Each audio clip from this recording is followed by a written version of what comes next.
Hey everyone, Joshua Hinland here, and I am back for the 11th annual 24-hour live stream here at Beyond the Brick. This is to support Creations for Charity, so we go live for 24 hours every year to raise money for Creations for Charity, which is an incredible Lego charity that gives Lego sets to underprivileged kids around Christmas time every year. So I will be here all 24 hours, building, chatting, having all sorts of fun. But there will be lots of other fantastic Lego guests with me, including my co-hosts for the first 12 hours of this stream. It's Shy. Say hello, everyone. Hey, what's going on? Thanks for having me. Thank you for letting me a part of this. It's exciting. I've always tuned in every year, so it's cool to be in the forefront of it. So thank you for having me. Absolutely. So Shy and I will be hosting the first 12 hours together. And then for anyone who watched last year's streams, Aubrey will be coming back again this year for the final 12 hours. So we're going to have a ton of fun together. But most importantly, we're going to be raising money for Creations for Charity and getting Lego sets to kids at Christmas time. So there is a link in the description as well as in the live chat here where you can find our Tiltify campaign. Every $5 that you donate through that campaign is a chance to win the massive new Lego Star Wars Jabba sail barge set. So that's the set that we're giving away this year. And every $5 that you donate gives you another chance to win. So if you donate $50, then that's 10 chances to win and so on. So definitely do what you can there to help raise money for an incredible charity. In addition to that, we will be having builders join throughout the entire 24 hours that we're live with their own custom builds that we'll be auctioning off on the stream. There will also be different challenges and who knows what else will pop up as ways to donate and raise money here. So I'm very excited for this, Shy. Yeah, things to make us raise more money. I'm kind of curious to see what those are. I feel like I failed in that nature, but I'm down to participate and I'll come up with stuff too. So let's go. Perfect. Now I want to bring in the originator of Creations for Charity. This is Nannan. So he has been with us every year here. He's joining us on location this year from a museum. So I know you're traveling right now, Nannan, but thanks for popping in here. Yeah, thanks, Josh. It's been the 10th year that we've been doing this stream. We started back in 2014, and Creations for Charity is now 15/16 years old, having started back in 2009. So just for the viewers out there, we are a nonprofit organization where we raise money every year between October to December to buy Lego sets for kids in need around the world. And how we do this is very unique. We have builders from around the world. They donate their creations, custom mocks, and we list them on our online store and to sell them. And then once the creation sells, we notify the builder where to ship it to the buyer. And then we use that money to purchase Lego sets to donate to kids. So this year, we actually have a record of 18 locations around the world, including our first 2 locations in Asia. So we now have 6 continents covered. And in Asia, we have a coordinator from Japan and another coordinator from the Philippines this year who will be donating Lego sets on our behalf. So what you see right now in the store, it's what's left in the creations. We've been starting since October 15th. So many of the things have sold, but we still have quite a few remarkable mocks that are out there that we hope will find a home before our fundraiser ends on December 1st. So that really gives you guys about 2 days to try to put something. And once our fundraiser ends, you have to wait another year until October of next year when we start a whole new fundraiser with brand new donations from builders. So that's our effort in a nutshell. So back to you, Josh.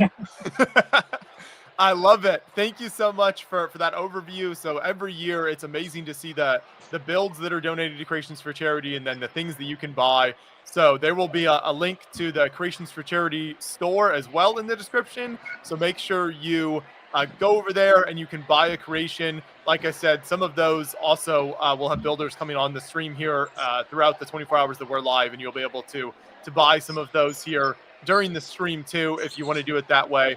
And then you can click that Tiltify link and donate to win the Jabba sail barge set.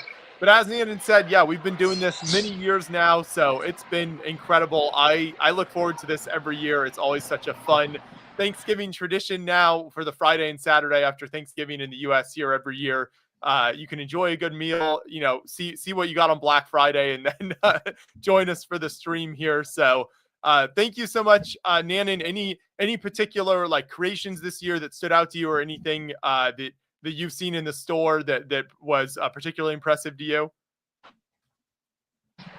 Yeah, so in fact, we have one of my favorite creations I've ever donated to the store is a Calvin and Hobbes build, which is not listed on the store because it's going to be here in the auction in the next couple of hours. And Simon Liu is going to be coming out to auction the creation. This is built by Marcus Goldbuilder, who's one of the senior designers at Lego. And I saw it at Brick World in 2024. It's a really wonderful creation, and I hope you stay tuned to take a look once it comes on the auction. We don't know what time, but sometime in the next 24 hours, it'll happen, and it'll be an epic auction, I'm sure. Perfect. So some Calvin and Hobbes builds for you. I also wanted to point out, big shout out to everyone joining us while we're live here. There's a live chat, so feel free to leave your comments, questions, concerns in the live chat, whatever you want to share. You can find the link to the shop in there. Nick Brick is with us. Shout out to Nick. He also pointed out there's also instructions available. So it's not just the builds themselves. You can also buy instructions for some really impressive builds from the Creations for Charity store if you want to do that. So lots of options available for you there and some really cool creations. So I'm so glad that you're back with us again, Nannan. I know your life has gotten busier and busier each year, and you're traveling right now, but thank you for joining us from the museum. Absolutely. This is actually a little bit of a vacation, taking my family out to Cincinnati. We haven't been here before, so touring the museums and such. We'll be going back to Columbus tomorrow, so if I make it in time, I'll kind of hop on for a little bit of training, but we'll see. Perfect. Sounds good. Well, now I want to go back to Shai here to give you a chance to tell viewers kind of a little bit about yourself for people who haven't seen you before on the channel or haven't seen any of your work. This is your first time co-hosting the 24-hour live stream, so I'm very happy to have you with me. So go ahead and tell people a little bit about yourself and what you've got going on. For sure, self-plug time. Well, thank you again for allowing me to do this. But if anyone out there who doesn't know who I am, my name is Shai, or I go off of Shai Time is my time, and all wherever you can find someone like that posts content on Lego. So TikTok, YouTube, Instagram.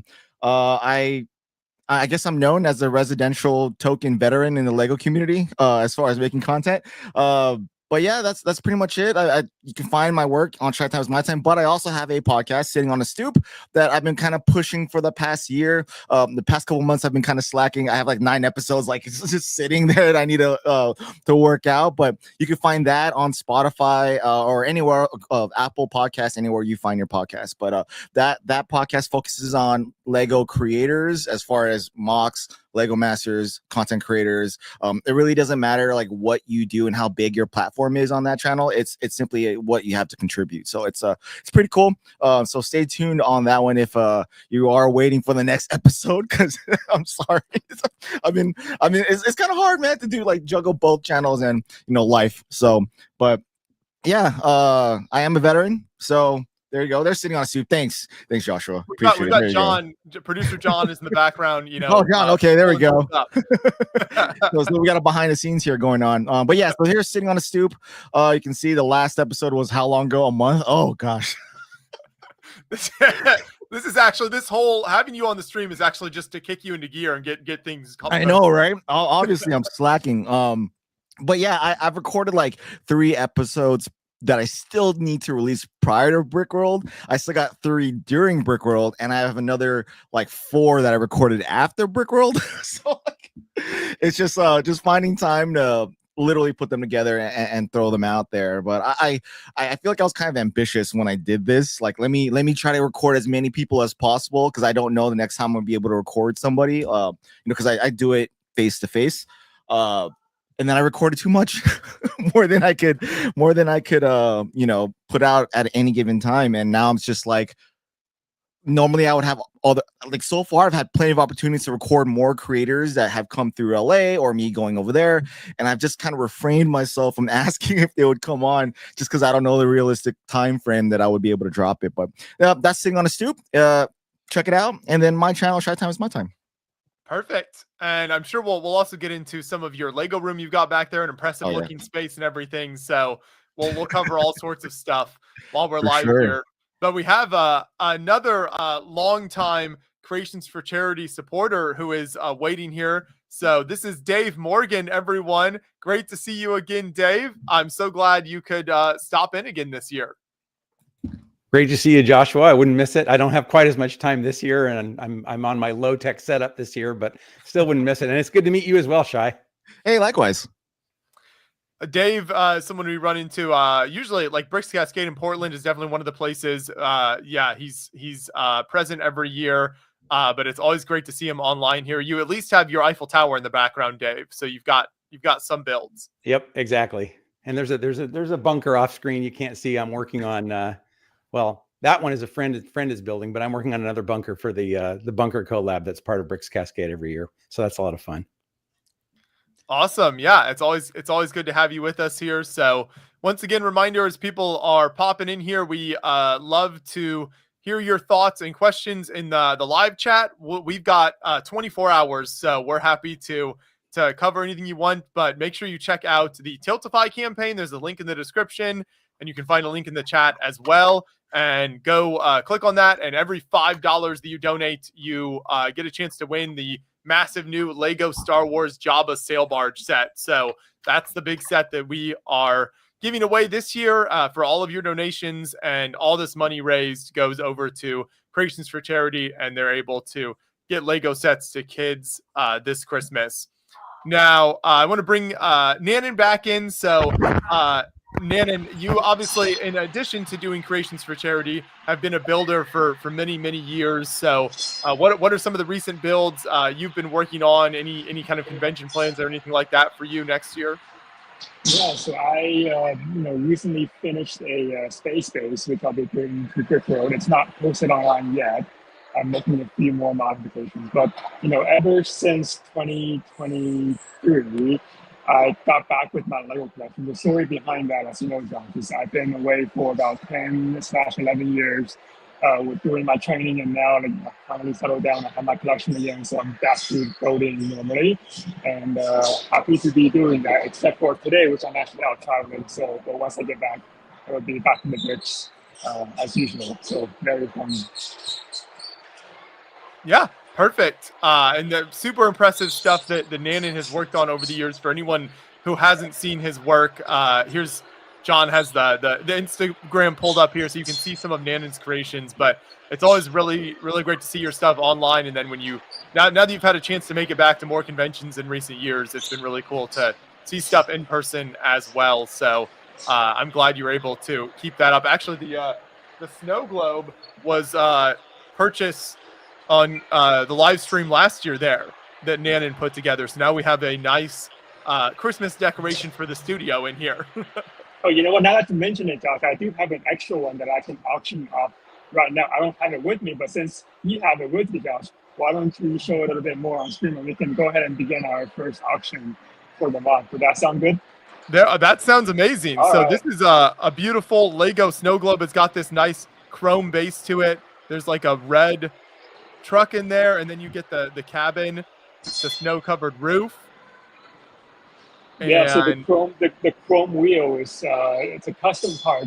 It's the basic Viking wheel, but it's chromed out from a store called Chrome Block City, my bad.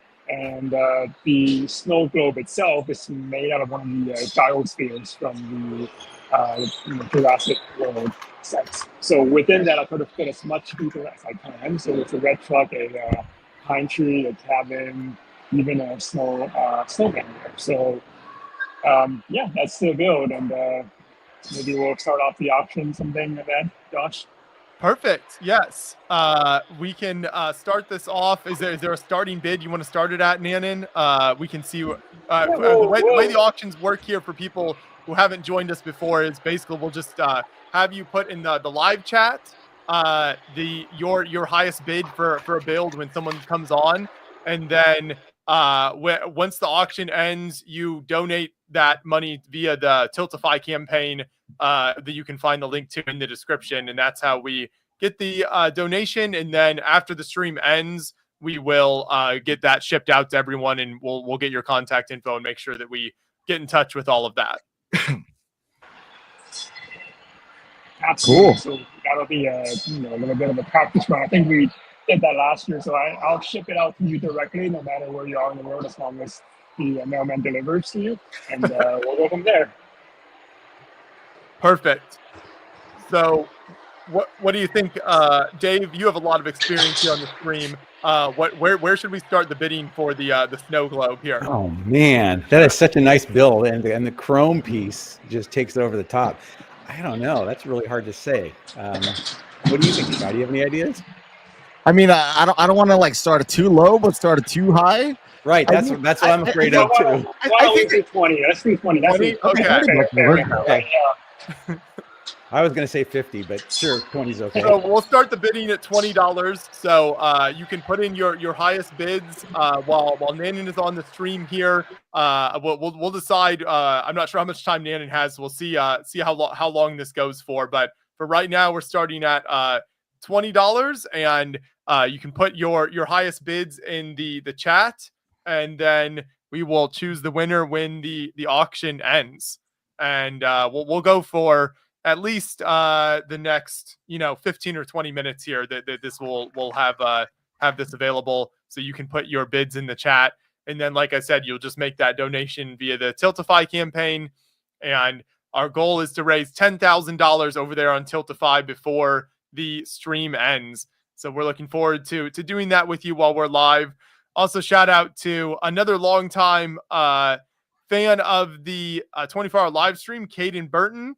He says he'll be on this evening, so still working today, but great to have you with us, Caden. Always look forward to you joining us. Nick Brick says Chrome Block City, first order from them arrives today, actually, so he recently ordered some parts. So there you go. You can get some cool Chrome elements. Let's see. Nick has a question here. How bad are fingerprints on the plating? So looking at like the tire here, you can definitely see fingerprints on here. Now, I think they wipe off pretty easily, but if like fingerprints are a concern and you're building a lot with Chrome, then something like gloves might be a good idea. That's a good point, Nick, because it definitely shows it. So definitely more than like a regular piece would, but I think that makes sense given that it's Chrome, and the effect of it is really cool, and the lighting here. And I think for a snow build like this, I think it's really neat. Yeah, and just to add to that, I bought some parts from Bricks Block City maybe over 10 years ago, and their quality is very consistent. So with fingerprints, it's going to happen like Josh mentioned with any Chrome element. So just kind of wiping them off before you photograph them off, that'll kind of give them a nice shine. That won't interfere with the overall quality of your photography. Yes, yeah. So if you just kind of wipe it down a bit, then it'll look great. So Shai, have you ever experimented with any Lego Chrome elements or built with? I mean, not to the point where it's like predominantly all of it. So, but aside from like whatever I get with Lego stuff, not really. Not really. I haven't really found a need to use any Chrome with the stuff that I build. So, which is mainly military and castle mocks. So I don't think there's much Chrome there. Sometimes you'll see like an all Chrome, like large plane build. Sometimes some of those are very impressive when you get that many Chrome elements in one build. It's pretty amazing. Yeah. Somebody else, Isaac Briggs pointed out in the chat, it also, because they're adding the Chrome, it can like ever so slightly add a tiny amount of extra thickness. So there is it can affect builds maybe very slightly if you have like a lot of Chrome pieces, just because the tolerances with Lego are so famously tight. But here's the build once again. So you can put your bids in the chat. We have our first bid at $20 from Aubrey. There we go. Shout out to Aubrey at $20. So that's the starting bid, and we'll give it. Let's see. We should probably set a time. Let's say maybe like 12:45 if Nannan can stay on that long. We'll go until 12:45 for this first auction, and then we'll take the highest bid at that time. And right now, like Aubrey's winning at $20. There, that's true. So any bid over $20, and the snow globe is yours. No, I'm gonna beat that right now. There you go. There you go, Aubrey. I'm at 25. Up to 25 now from There you John. go. So anyone is welcome to bid. And like I said, in addition to all of the builds, we'll also have Oh, come on. the Jabba sail barge that you can win every $5 donation. So by bidding on custom builds, you're also, with your donation on Tiltify, when you pay for the custom build, you're also entered to win the Jabba sail barge. So Oh, there you go. Why not? $30 coming in now, up to $30. We're at 40 with Pink 40. Wheel. There we go. This is the bidding we like to see. Yes, a bidding war has begun. This is good. So we are on Facebook, YouTube, Twitch, and X right now. So whatever platform you're on of those four, where we're streaming to all of those using StreamYard. Shy is active in the chat, up to $45 for the snow globe from Nannan. I love There it. you go. I love it. $45. Let's go. So Joshua, are you building anything on the stream this year? That's a very good question, Dave. I haven't shown that off yet. So I will be building. Very excited for this. The brand new Black Friday release, the Endurance ship. Shout out to Lego for sending this to us early. So I usually try to build whatever the big Black Friday release is every year. This one I'm particularly excited for as a fan of ship models and just historic models in general. The story behind obviously the Endurance and Shackleton's journey to Antarctica is really incredible, and their survival. So I think this is just a really neat design from Lego, and to see them going into kind of like a tall ship type model is super cool. So this will be one of the smaller builds that I've attempted on stream. So there's a chance we finish this before the live stream ends, which has never happened. Yeah, that's what of the 24-hour live stream. That's what I was going to say. That is a really cool build, but the size of it makes it much more likely that you'll actually be able to finish it without us all distracting you like we are typically do. I don't know. Once he gets to the string part on the rope and the sails towards the end, the last 3 bags, based on the fact that it's going to be towards the end of the stream, I don't think Joe was gonna like have a good time putting that together, because he needs to do that when he's about 22 hours in and right? all loopy and can't figure anything out. No, for sure. No, it's a great build. I loved it. I'm giving this one to. Well, I'm keeping this one, but I bought a new one on tonight because I gave this one technically to one of my veteran brothers out there. So he was in the Navy, so he's gonna have a brand new one because I was gonna give him this one, but him and his daughter want to build one. So I'm like, well, I guess you can have the one I get online. I'll keep the GWP, and I'll just keep that one. I'll have to rebuild it again. But it's a great build. I hope you enjoy it. But the sail part, you might need to take like a 5-minute nap before you. I'll just be fumbling with string for hours and just like falling apart. Around how many pieces is it? I don't know. I'm feeling right now. It's 3,011. So it's okay. That's not too smidge bad. over 3,000 pieces. Yeah, it is a really neat 3,011. It was a fun build, so enjoy it. Awesome. Yeah, no, I'm looking forward to it. I think it'll also look really great on display. I don't know what you think of yours so far, Shy, there, but it seems like it'll be a really cool display piece. Mm-hmm. No, it definitely is. Again, like I chose a buddy with, I thought he had an empty mantle on top of his fireplace. I really wanted to shoot it like on putting it on a mantle, which I think would be the perfect place to put it on top of a fireplace, but he had a TV there, so that didn't work. I put on a dining room table, which still works. You can put this anywhere in anyone's house, just like the botanicals. You can just put them anywhere and it'll look nice in a very calm way. Whether it's minimalistic or you have clutter everywhere, it'll still look good. This definitely appeals to that same thing. Now it'd be cool if it was in a giant bottle, but Nick Brick made a great comment, Joshua. You might want to put that up. Yes, so the Endurance is a really aptly named build for the 24-hour live stream as you watch me, fall apart on stream throughout the 24 hours. So Lego goes together and Joshua falls apart. I will push through. I think it's gotten easier over the years. The first few years were definitely harder. I think I've just psychologically, I maybe know what to prepare for better now. You've So conditioned yourself. I feel like I handle it better. But the toughest times are always the, I don't know, like 3 to 6 a.m. kind of slot is like the hardest time. Once that hits is when I start. Right now, I've just got the water going, starting nice and easy. But I definitely break out more of the coffee and caffeine at those hours, and then making it through to like around like 8 to 9 a.m. Like once it gets light again outside, then I definitely get like a second wind, and I feel like I can finish fairly strong, though it might not look like that on stream as for anyone who's seen the final hours of past years. So if you're loaded with caffeine towards the end of the stream, do you ever have a problem getting to sleep after it's done? No, because at that point, by the time I actually go to bed, because we end at noon, so I try to stay up for a little longer and not go to bed right away. So it's 30 plus hours. So at that point, it's not difficult. Yeah. Okay. Now, back in the day, you were doing 5 p.m. start time stuff, right? So you were already up for most of the day, and then starting to stream at 5 p.m. going into 5 p.m. the following day. That was the challenge.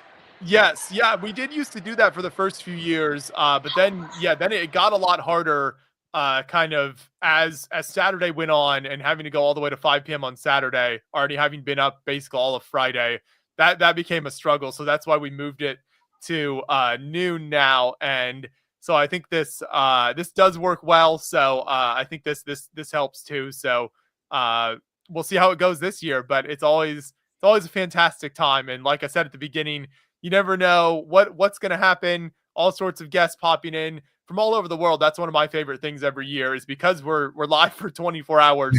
There's no time zone that's excluded from the stream. So we always get guests from all over the world, much like Nannan pointed out when he was talking at the beginning as well, where the sets are donated now, I think across 6 continents, right, Nannan? Is that what you said? Yeah, all 6 continents except for Antarctica, but I don't think they have a Lego store there. Next year, we've got to deliver the Endurance to Antarctica. Totally fitting. Yes, that would be good. One of the like research scientist kids or something that down there can put it together for us. Somebody needs to build a McMurdo station mock or something. I think that's down there. Another quick reminder, I think we'll have 15 more minutes in the auction for this beautiful Lego snow globe. We've got a cabin inside with the red truck and the Christmas tree, and then this custom chrome base for it. Looks fantastic. The bid, I believe, is at $50 right now. So yeah, Pink Wheel has $50. And reminder, you also do get entries to the sale barge as well with this purchase/bidding war that was going on right now. Exactly. So when you pay for your auction win, it goes into the Tiltify campaign that also enters you to win the incredible, massive UCS Jabba sail barge Star Wars set. So it's a 2 for 1 that way, but a really fun Christmas build here. Really, really nice display. Yeah, and keep in mind, this is all shipping is already included, so it'll show up on your door based on what you pay. And shipping from the US, it can be upwards of over $20 internationally. So that's all covered in your bid. Same thing with Creations for Charity. All the prices that you see on the mocks do include shipping. So no matter where you are in the world, if we can ship to you, we will ship it to you for the price that you're paying for the mock. Absolutely. And, if for some reason mail doesn't deliver to you, there's a good chance John and I might be traveling in your area at some point. That we can pop it. And delivery from Josh. We've got $55 now from Nick Brick. It's all the way up to 55 now. So fantastic, nice. Fantastic start here. Aubrey, yes, Aubrey knows 3 to 6 a.m. is when it gets weird. So I'm not sure if that coincides with the fact that that's when the Australians normally join, but I don't want to make any, assumptions there. Well, Josh, I'm going to be taking off for a moment, so I do appreciate you doing this once again. And Shai, I really appreciate you hanging out with them for 12 hours. Lots of fun things to come. And, Dave, always good to see you on the screen. Take care, Nannan. Later. Take it easy. Great to have you join us, Nannan. Okay, good to see you guys. we'll have this auction still goes for another just over 10 minutes. So for the snow globe, so at 12:45 we will announce the winning bid there. So Shai, you mentioned the endurance and getting one. I noticed that seemed to be like one of the big Black Friday deals with I think 3 different gift with purchase sets that you could get with Black Friday. So I don't know if anyone watching took advantage of that deal, or if or were you able to do that? I know I did it. I mean, so for me, I'm fortunate to be on the Pacific Coast here, so I'm able to order this at 9 p.m. instead of like midnight where everyone else has to on the East Coast or in between. But it did the site crashed. Like again, it literally crashed. It was like the white screen. It wasn't even the error, the Emmett loading? error. Yeah, it wasn't even that. It wasn't the loading. It wasn't the Emmett 404 error. That the screenshot of him like just trying to fix the screen. It was a white blank script. I was just like, uh-oh. So I was able to get on like 16 minutes past that time that I posted that, and I immediately got the endurance to get the GWPs. I almost picked up the tic-tac-toe. I wasn't really sure if I really wanted it to waste 2,400 points on that, but because I have all the spacemen anyways, and they're missing the pack, the tanks. So I was just like, I'm good. But I did pick up the endurance, so at least I'll get that GWP. Yep. I love that. Yeah, so you can see there was the record player and the holiday train, and then the endurance themed the lifeboat one as well that was specific to buying the endurance. I think were the 3 that you could get. Yeah. I mean, Brick Dad says he's asking if I got the GWP with it. Yes, I did. I apparently it sold out within a couple hours, which is crazy. So a lot of people did pick this up. Hopefully. It was an interesting choice for them to. There's no minifigs with the endurance. So for anyone who wasn't aware of that, the ship comes with no minifigs, but it's just the model. But the GWP, the lifeboat, comes with 2 minifigs. So to get the kind of like Shackleton himself, and then the cameraman, which recorded so much of the iconic footage from the endurance journey, that comes in the GWP. And I've definitely seen that. Seems like that's becoming more and more controversial. I think they release a lot of these really impressive kind of like smaller size sets aimed at adults, but that you can only get them by spending huge chunks of money on like a larger purchase.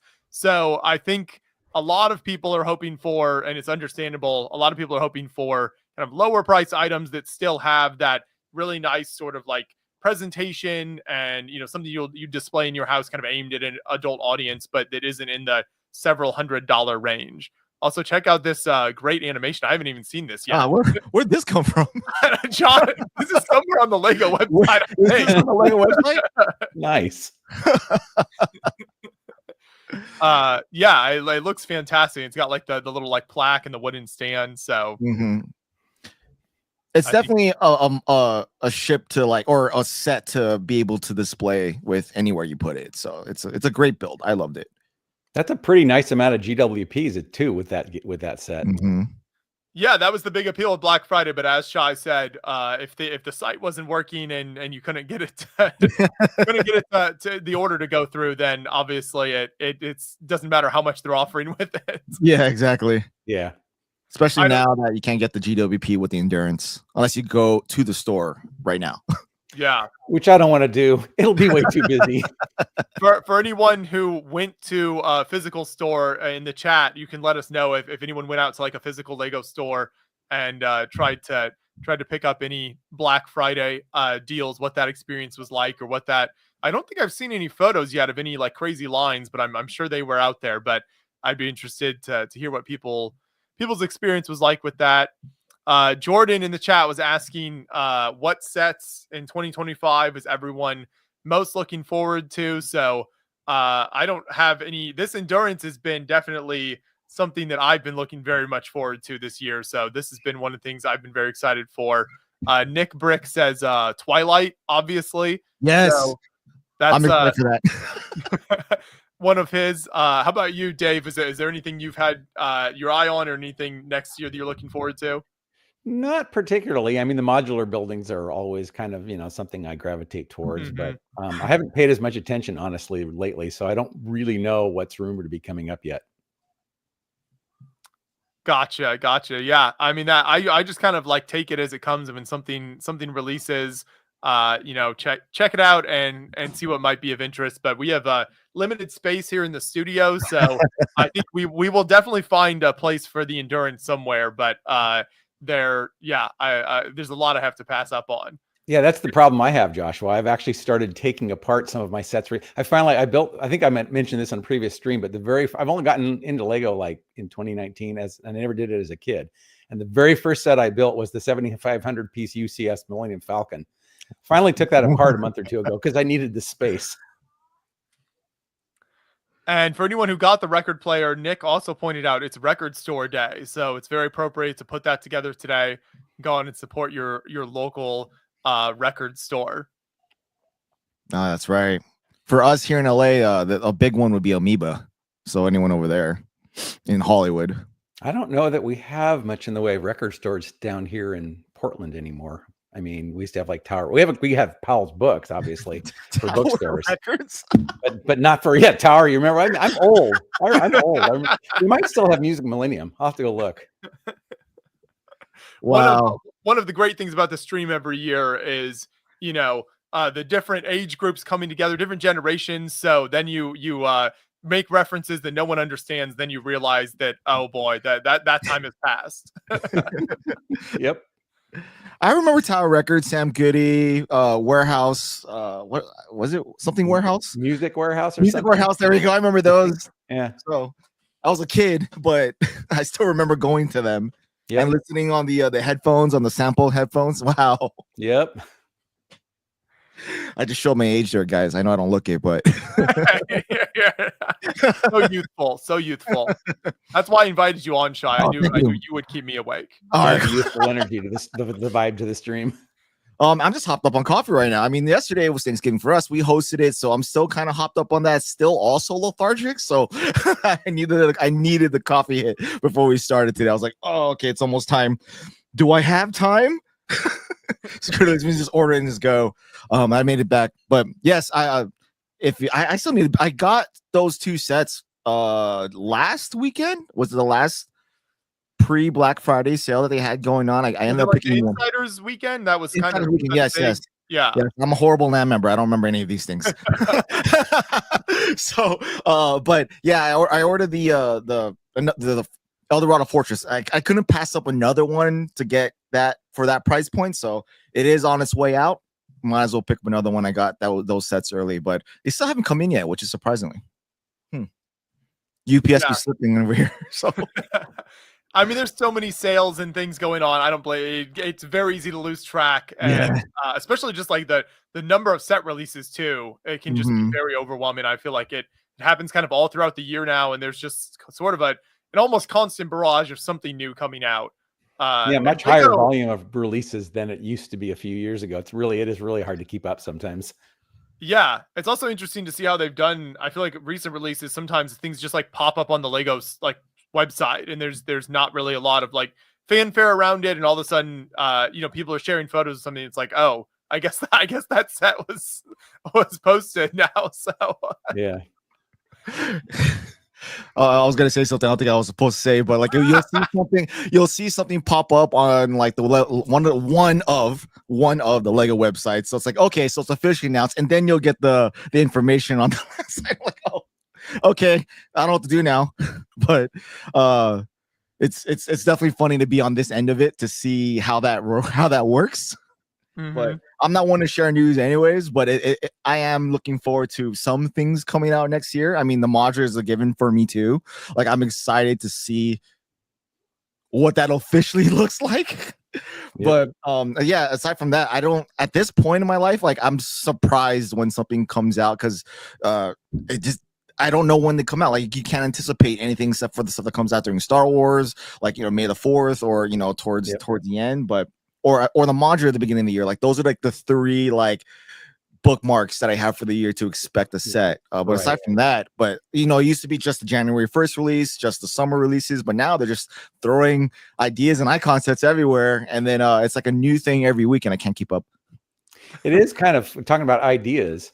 That has continued to just slowly increase in the number of sets they're releasing, and I think it's kind of cool because there have been a lot of really neat ideas sets that people wanted to buy that in the past they couldn't because they didn't become a set. So it seems like that's been fairly successful for Lego. So it's nice to see them continuing to do that. Although that's another one where we're seeing 40, 50, 60 things that qualified for 10K every cycle. You're seeing that, but then you also, in relations to that, you have the Bricklink designer sets on the series that are coming out every 3 months. So with those, that's a very dangerous place for your wallet, because it is. You have, you're looking at these 5 or 6 or 7 sets or whatever, and you're like, okay, that's a lot of money. But then you also have to kind of think about it and think critically, okay, that's 5,000 pieces. I kind of get that. But then you're like, you know what? I'm not going to pay for this until next year. Let me just put on a credit card and then I'll deal with it then. But then that time comes and you're like, shoot, I have already spent another $400 or $500 on the Lego.com website, let alone all the Lego custom sites. And this thing's going to come up right now. Yeah, that's what I was going to say, Shai, is that, it is nice because you can delay it. And in fact, if you buy several sets on a particular round, they usually don't ship at the same time. The downside is you're typically going to, A, you don't know when they're going to show up. And B, you're probably going to forget that you did that. And then Lego's going to charge you when it's ready to go. And like you said, all of a sudden it's like, wait, no, not this month. I spent too much already.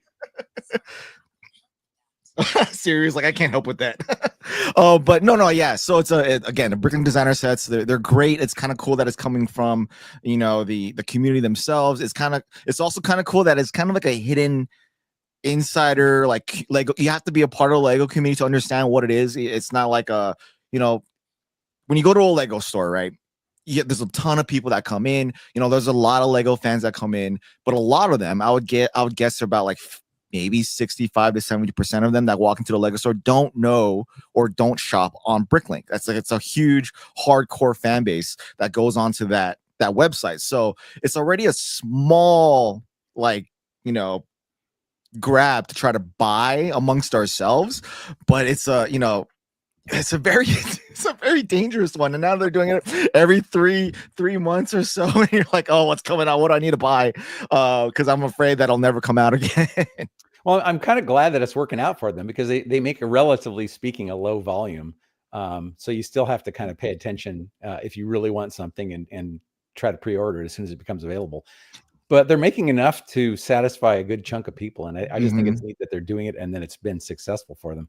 Yeah, no, I totally agree. It's funny to see though, for the aftermarket. I mean, I wouldn't know, but you would think the sets that most people would want would be the sets that would be worth the most once it's over. But I feel like it's the ones that no one's buying will be worth more because there'll be less sets of those made. Yeah, that's true. Yeah. We've come time now to finish the auction for the snow globe here. So we will give one last minute for bids. I think the last bid was at $55. So this is a custom creation from Nannan, who was on earlier with this custom chromed base element. And then it's got the really cool kind of log cabin inside there with the red truck and the tree. So we'll give one more minute for bids, and we're at $55 right now. This will be yours, shipped to you anywhere in the world from Nannan. Our first custom creation that we are auctioning off here on the 24-hour live stream, currently at $55. So you put your bid in the chat. The live chat is where you'll put your bids anytime we have a build that we're auctioning off here. And then the highest bidder donates via the Tiltify campaign, where you are also entered to win the UCS Jabba sail barge set, the massive Lego Star Wars Jabba sail barge set, for every $5 that you donate to. So your money will also go towards winning that. We have a request for a closer look in the chat. So I can, let's see, oh no, the top part. There we go. There we go. So it's got the little kind of micro log cabin inside there. The base is a custom chrome wheel element. There's a chimney with the smoke coming out the top. And then this Christmas tree and the classic kind of red Christmas truck. That's And so there well done. are So like creative for such a small amount of space. loose 1x1 pieces in here, so you can shake it and get the kind of snow globe effect. So $55 for the snow globe. Any last bids here before we end the bidding? It is beautiful, as Isaac Bricks says in the chat. It's a really nice display piece. I think it goes really well with any Christmas decorations that you might have in your house. And don't forget, you get entered into the sales barge raffle as well. One entry for every $5, I believe. Yep. So if you're going to donate to that anyways, might as well try to get this. Exactly. Aubrey says extreme close-up. That's right. Producer John went behind the camera briefly to get the extreme close-up. I like it. So we'll do a countdown from 3 for final bids. So we're at $55. 3, 2, 1. Going, gone to Nick for $55. Wins our first auction of the 24-hour live stream. So once again, the way this works is Nick will go over and donate to the Tiltify campaign. There's a link in the description. We'll also put a link in the chat to that, but look in the description for whatever platform you're on, and you can, he'll make the donation over there. And then after the stream ends, we will get the build shipped out to him from Nannan. So that's how all of the build auctions will go. We'll have builders joining throughout the 24 hours that we're live and auctioning off really incredible custom creations. You can also go over to the Creations for Charity store, go over to their shop, and you can buy creations there if you want to as well. So you can check that out. But we have passed $500 raised now on our Tiltify campaign. Once again, if you're just joining us, all of this money raised goes to Creations for Charity, which gets Lego sets to underprivileged kids around Christmas time all around the world. So across 6 different continents, there will be Lego fans distributing these sets to kids at Christmas time. Really incredible charity. All of the money that's donated over there on Tiltify, and when you buy a creation, all of that goes to the charity. And then we're able to get more Lego sets for kids. So our goal is $10,000 this year on the Tiltify campaign before the end of our 24-hour live stream here. And we have just passed over $500 so far, as we're coming up on the first hour of the live stream already. Shy, look at this. I mean, I'm feeling great. Yeah. If we keep that rate up, and I suspect it'll actually increase, but if we keep that rate up, we'll hit over 10,000 already. So there you go. I mean, it's still technically early right now. Everyone's still, out and about. Like, I'm guilty of that too. I was out and about earlier this morning. Especially on the West Coast. It's not even. Yeah, there we go. Yeah, I was like, I got time. Even though I'm supposed to be on here like 30 minutes before. But people are still out. Let people settle in, and then it's gonna get popping later. For sure. Perfect. Absolutely. Yes. And we look forward to having people join from anywhere around the world. So this is last year's donations. And so you can see a bunch of the different locations there. You've got Australia, Canada, Bolivia, Brazil. You've got a number of different cities throughout the US as well. Hungary, Austria. So Switzerland, tons of different places that all of these sets were donated to kids at Christmas time. So that's where all your money goes to. And then the Lego fans who distribute them also buy the sets on as good of sales as possible. So they really maximize all of the money that is donated. Is every dollar is really maximized to buy as many sets as possible that are then given away. So that's really amazing. And we love being a part of Creations for Charity every year and doing what we can to raise money here. So thanks to Nick Brick for winning the first auction. His donation is, I believe it's now, let's see, we are now up to $560. There we go. So we've got Nick's donation of $55 in. Thank you for that. And you'll get a fantastic snow globe from Nannan now. But as we keep pointing out as well, the Jabba sail barge set is massive, incredible Star Wars set that every $5 you donate, you're entered to win that. So check that out, the Tiltify campaign, donate what you can, and help out some kids this Christmas time. But I wanted to go back to the chat now as well. There were a few different shout outs when we were talking about the record stores. So the Record Exchange in Boise, Idaho. And then Here we go. Nick mentioned Loud Pizza Records in Highland Park in Illinois. So some fun record stores there, as we were talking about that earlier with that really cool record player set that they are offering as a gift with purchase. So that is a really impressive set. But I think you guys mentioned earlier, it was interesting talking about like ideas. I do feel like, I know for me personally, the early years of ideas, I definitely followed kind of like when a project hit 10,000, and there were a small number of them. So it was a really big deal. And these days, in recent years, as you've gotten to like 50 projects per cycle, I've definitely found myself to have kind of lost a lot of interest in terms of actively following it. Because it's like, why pay attention to 50 projects when 1 or 2 are going to get chosen? At that point, it kind of becomes way too much. Yeah, no, I totally agree. Yeah, I don't pay attention until they actually announce the 5 or whatever that won, and then I'll go look. It's like, and then it's like Shai was saying, it's like, well, I want that one, and I want that one, and I want that one. It's like, my wallet's not that big. It answers it. Well, it leads to a bigger question overall. Lego, right? It's like the amount of large Lego sets, amount of high price point sets. And it's been like a kind of a critical complaint from like the Lego community. But then you look at the other side of that, and I'm not trying to like show with Lego right now, but like, would you rather have less selection on the shelves with limited, things coming out, or would you just prefer to have a bunch of things here that you can buy and just responsibly choose what you really want instead of trying to buy everything? Because there was a time when like everyone, just like a lot of people would at least, buy everything that would come out. And now it's like pushing to the point where I'm like, no, I really don't want that. Like, I'm not just gonna buy it just because. I'm not gonna try to get it for resale value. And it kind of teaches us kind of like, I mean, I'm kind of like shooting on the stars here, but like trying to teach you restraint, like to not buy everything and allow other people that are like in other communities, like not Lego, like, video games or what have you, to, have an interest with Lego. So it's kind of cool to see at the same time.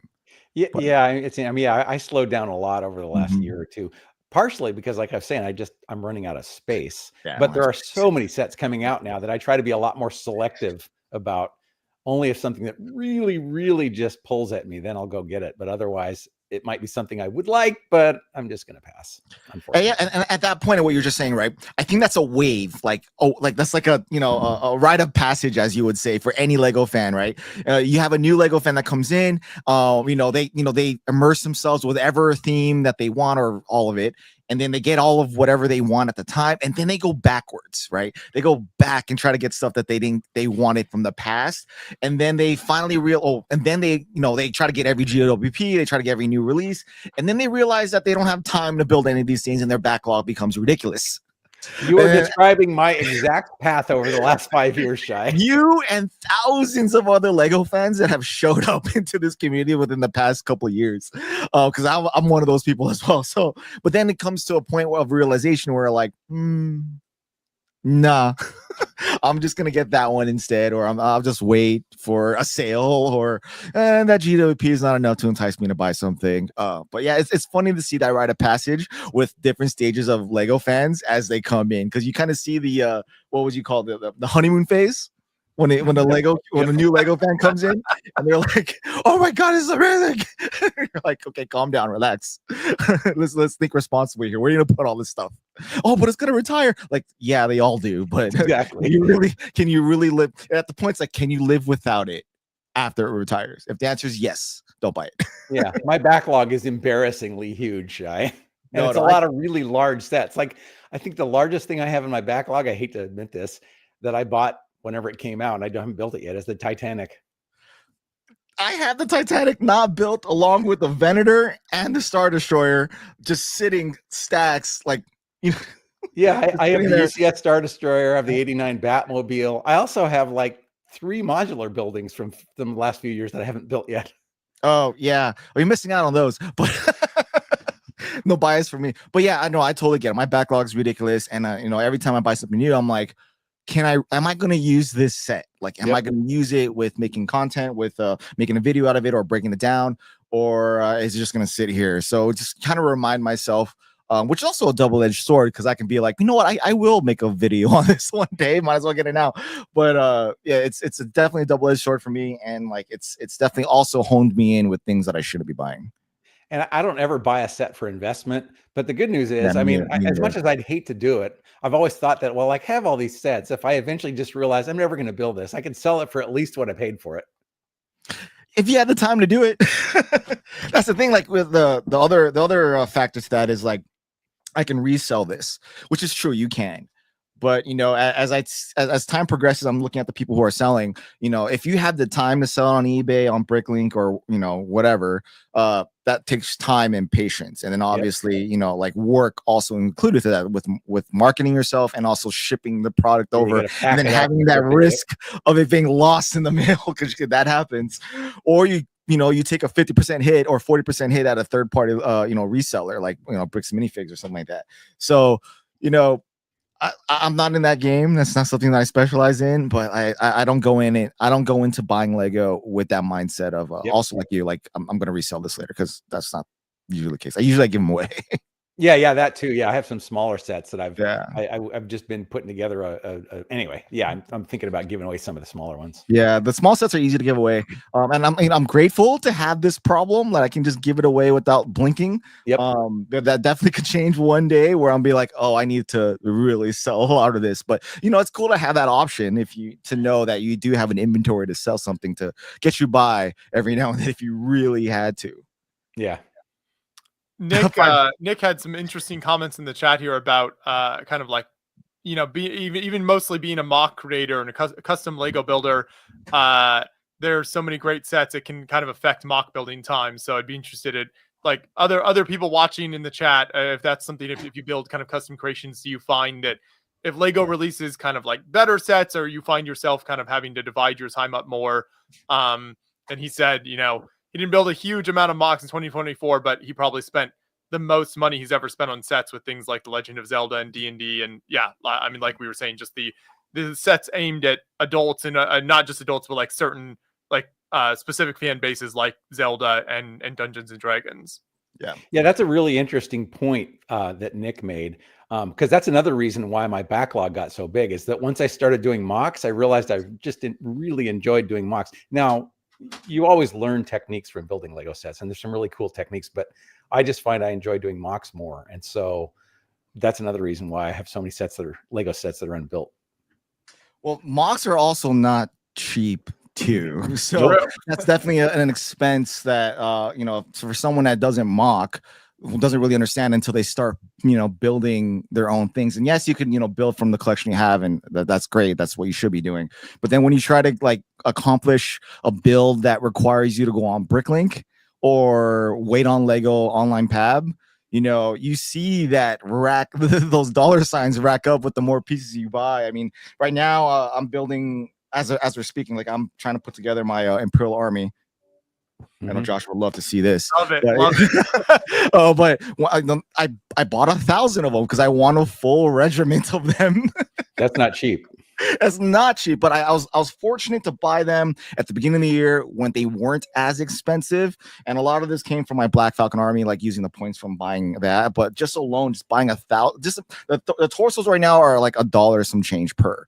Now multiply that by 1,000. Yep. It adds up quick. It adds up quite a bit, and that's just the torsos. So then you get the legs, the heads, and I'm going with flesh tones. So like I have to buy the hands individually on Bricklink, which is also no easy feat, especially if we're getting quantity, because I'm battling Brickmania on that one. So, and then you're just trying to outfit them in certain ways, and yeah, this little, I guess you would say, humble beginnings of an idea turns into like a real pain in the wallet, and then you're like, okay, that eats up a lot of my set buying, expenses later on in the year. But mocking is definitely not cheap, let alone army building. So, Yeah, and I tend to build large mocks. I mean, not compared to the stuff you see at the conventions, and Joshua and John can confirm that. But like, I built a set last year that I just displayed once at Bricks Cascade and then took it apart because I needed the space, and it was 25,000 pieces. So if you average each piece going at, like, let's just say 10 cents, what is that? Yeah, $2,500. Yeah, there you go. They're not going to be 10 cents, but 5 cents is not Yeah. out of the question. And No, so it's it's still not. over $1,000. Yeah. And that's where Bricklink Studio is really nice, because when you're doing these large sets, it's like, I have no idea how many of these am I going to. I remember the very first thing I ever did was like a 14,000 piece hotel, and it had like 600 windows in it. But I would have had no idea if I hadn't done it in CAD first what I needed to order. Yeah, I should probably get on that, because I am trying to build my castle up on time for Brickworld. I don't even know how possible that would be. Oh, you're going to be at Brickworld? Well, yeah, I go every year. I mean, I made it a thing until my wife said stop. But like, I do plan on being a Brick. Oh, I mean, I already bought tickets, so I'll be at Brickworld. As far as bringing the mocks that I want, I'm not really quite sure, because with me, I'm gonna bring like my sitting on a stoop setup. So I'm traveling with gear.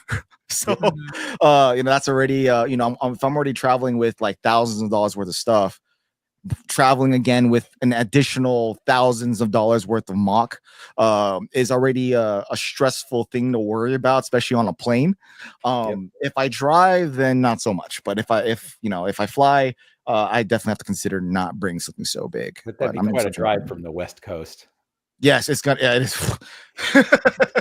Yeah, it's gonna take at least 4 days to get there comfortably. Exactly. To Chicago and back. But I think that's what I'm gonna do. Hope Castle asks, how big is your castle gonna be, Shy?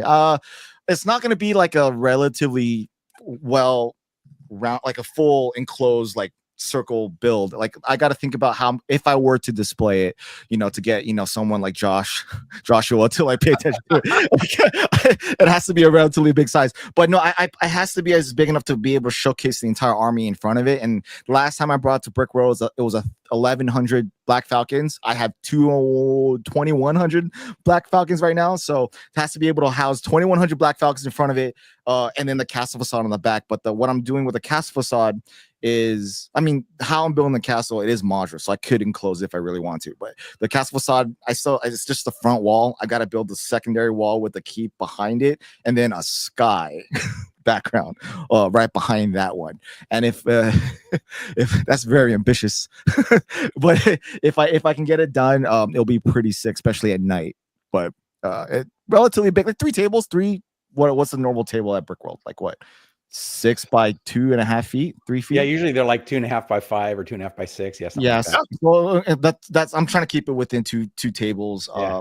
So I got to commit to that relatively soon before the mock space runs out, and we all know how Brickworld Chicago can get with space. So yep. Well, yeah, that show is crazy in recent years with how popular. Which it's really cool to see that the conventions really across the board. This year, John and I were amazed at how many shows we went to, and like that. The registration sold out, the hotels sold out, and just how popular the shows are becoming, which has just been really amazing to see that growth from certainly in over the years that we've been doing Beyond the Brick.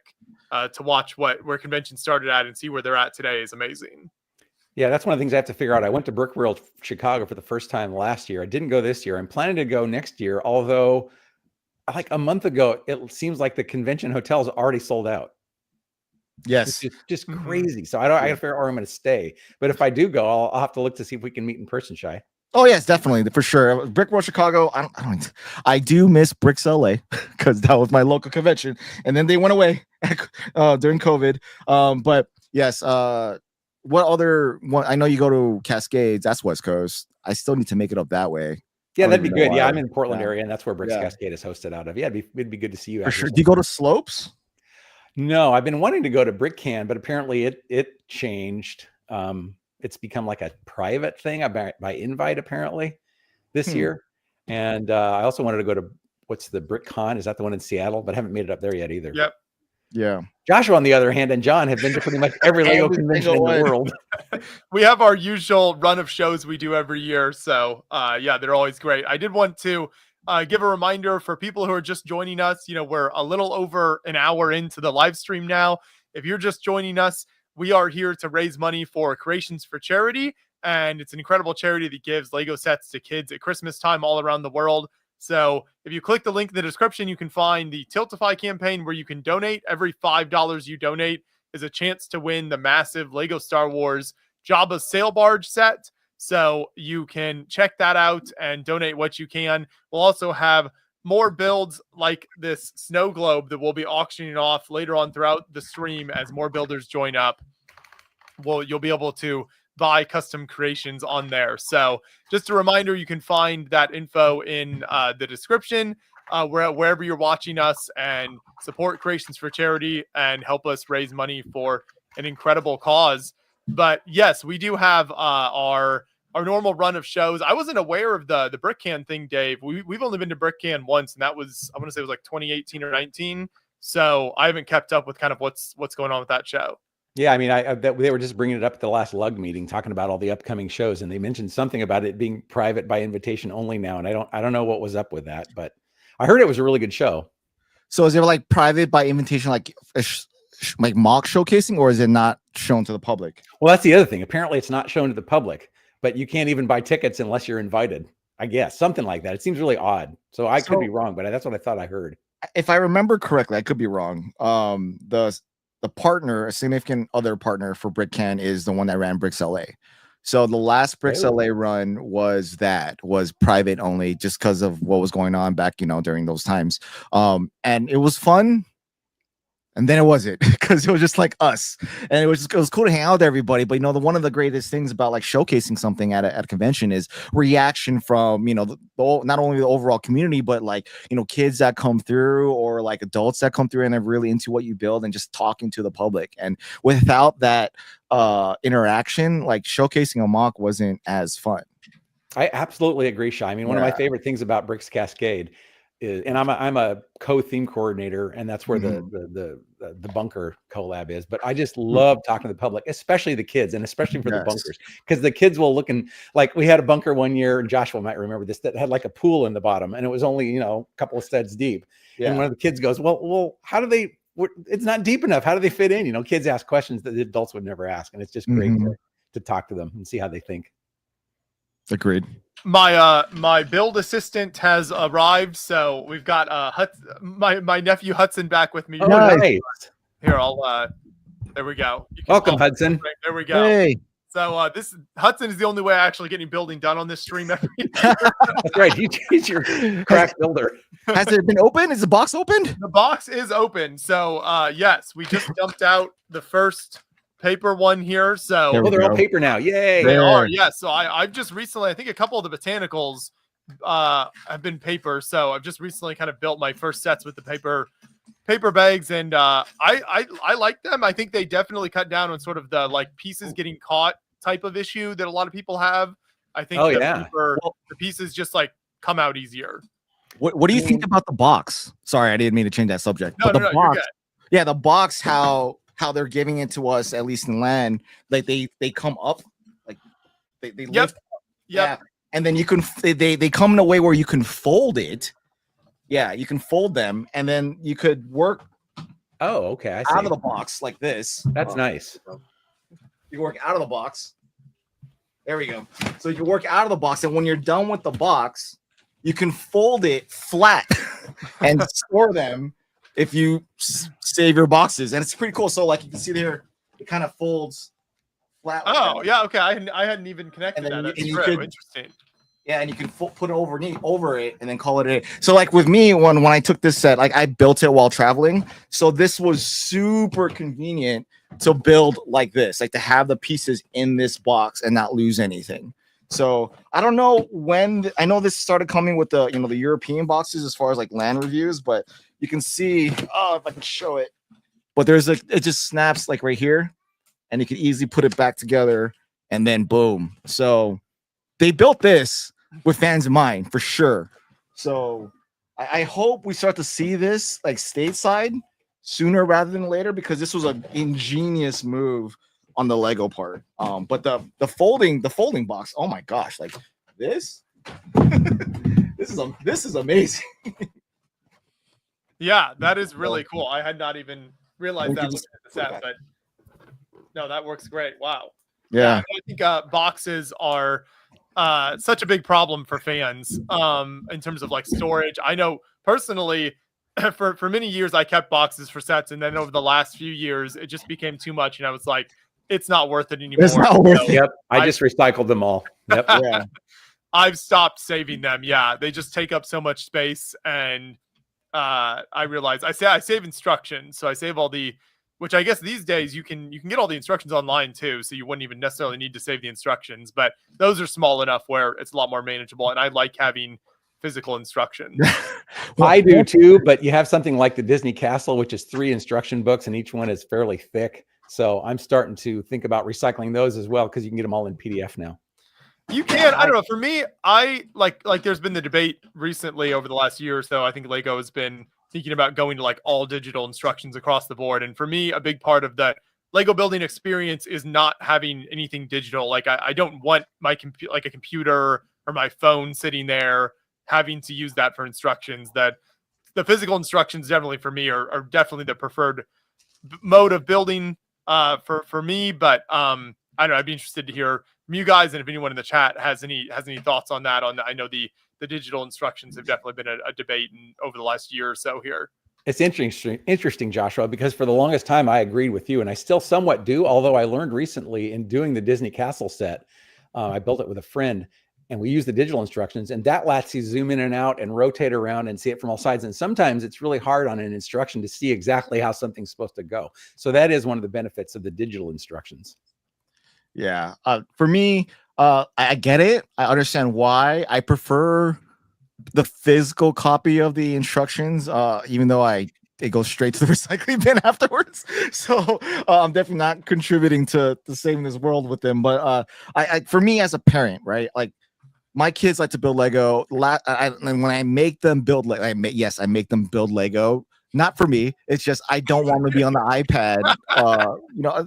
That's a constant fight. My son and my daughter, they just want to be on the iPad and the Switch all day. So if I can entice them to want to buy a Lego set for them, which my son's really into Jurassic World, when my daughter's right now into.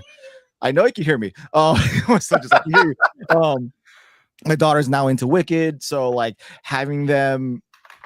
Giving like I'm one of those, like, if you want to buy a Lego set, if I can make it happen, I'll make it happen. I get them a Lego set, and then I really enjoy them not being on a device, and then having them build not on a device, and having the instructions just be online is it's counterintuitive to what I'm trying to accomplish with many parents like myself who try to pull them away from technology as much as they can and touch grass, but having them only rely, like the Mario sets was like I know I get it. It's a video game based thing, but it really pushed for interactive play. But to rely on a iPad, like it takes like 2 seconds for my son to be like, okay, I'm not gonna do this anymore. I'm just gonna start playing video games instead. And I'm like, oh, that's not what I wanted. Yeah, I do get the Mario stuff made a lot more sense to me just because the whole product is so technology based, and it like uses Bluetooth and you saves your points and everything. So like that made a lot more sense to me, and I could understand that. But for a set like the Endurance, for instance, it just doesn't. I mean, having digital instructions for that, there's no reason for that. Nick also made pointed an out. interesting. Yeah, I was just going to say exactly. It assumes that kind of everyone has access to a computer or a way to get the instructions, which obviously isn't going to be true for everyone. And then Aubrey says that digital instructions are cool, but she wants paper instructions. So I think I'm on board with that viewpoint at least. I do like the paper, the parts coming in paper, I think works well. I feel like it's easier to open. There were definitely like sometimes where the plastic things, like you would go to open it, it would just like sort of explode everywhere all over.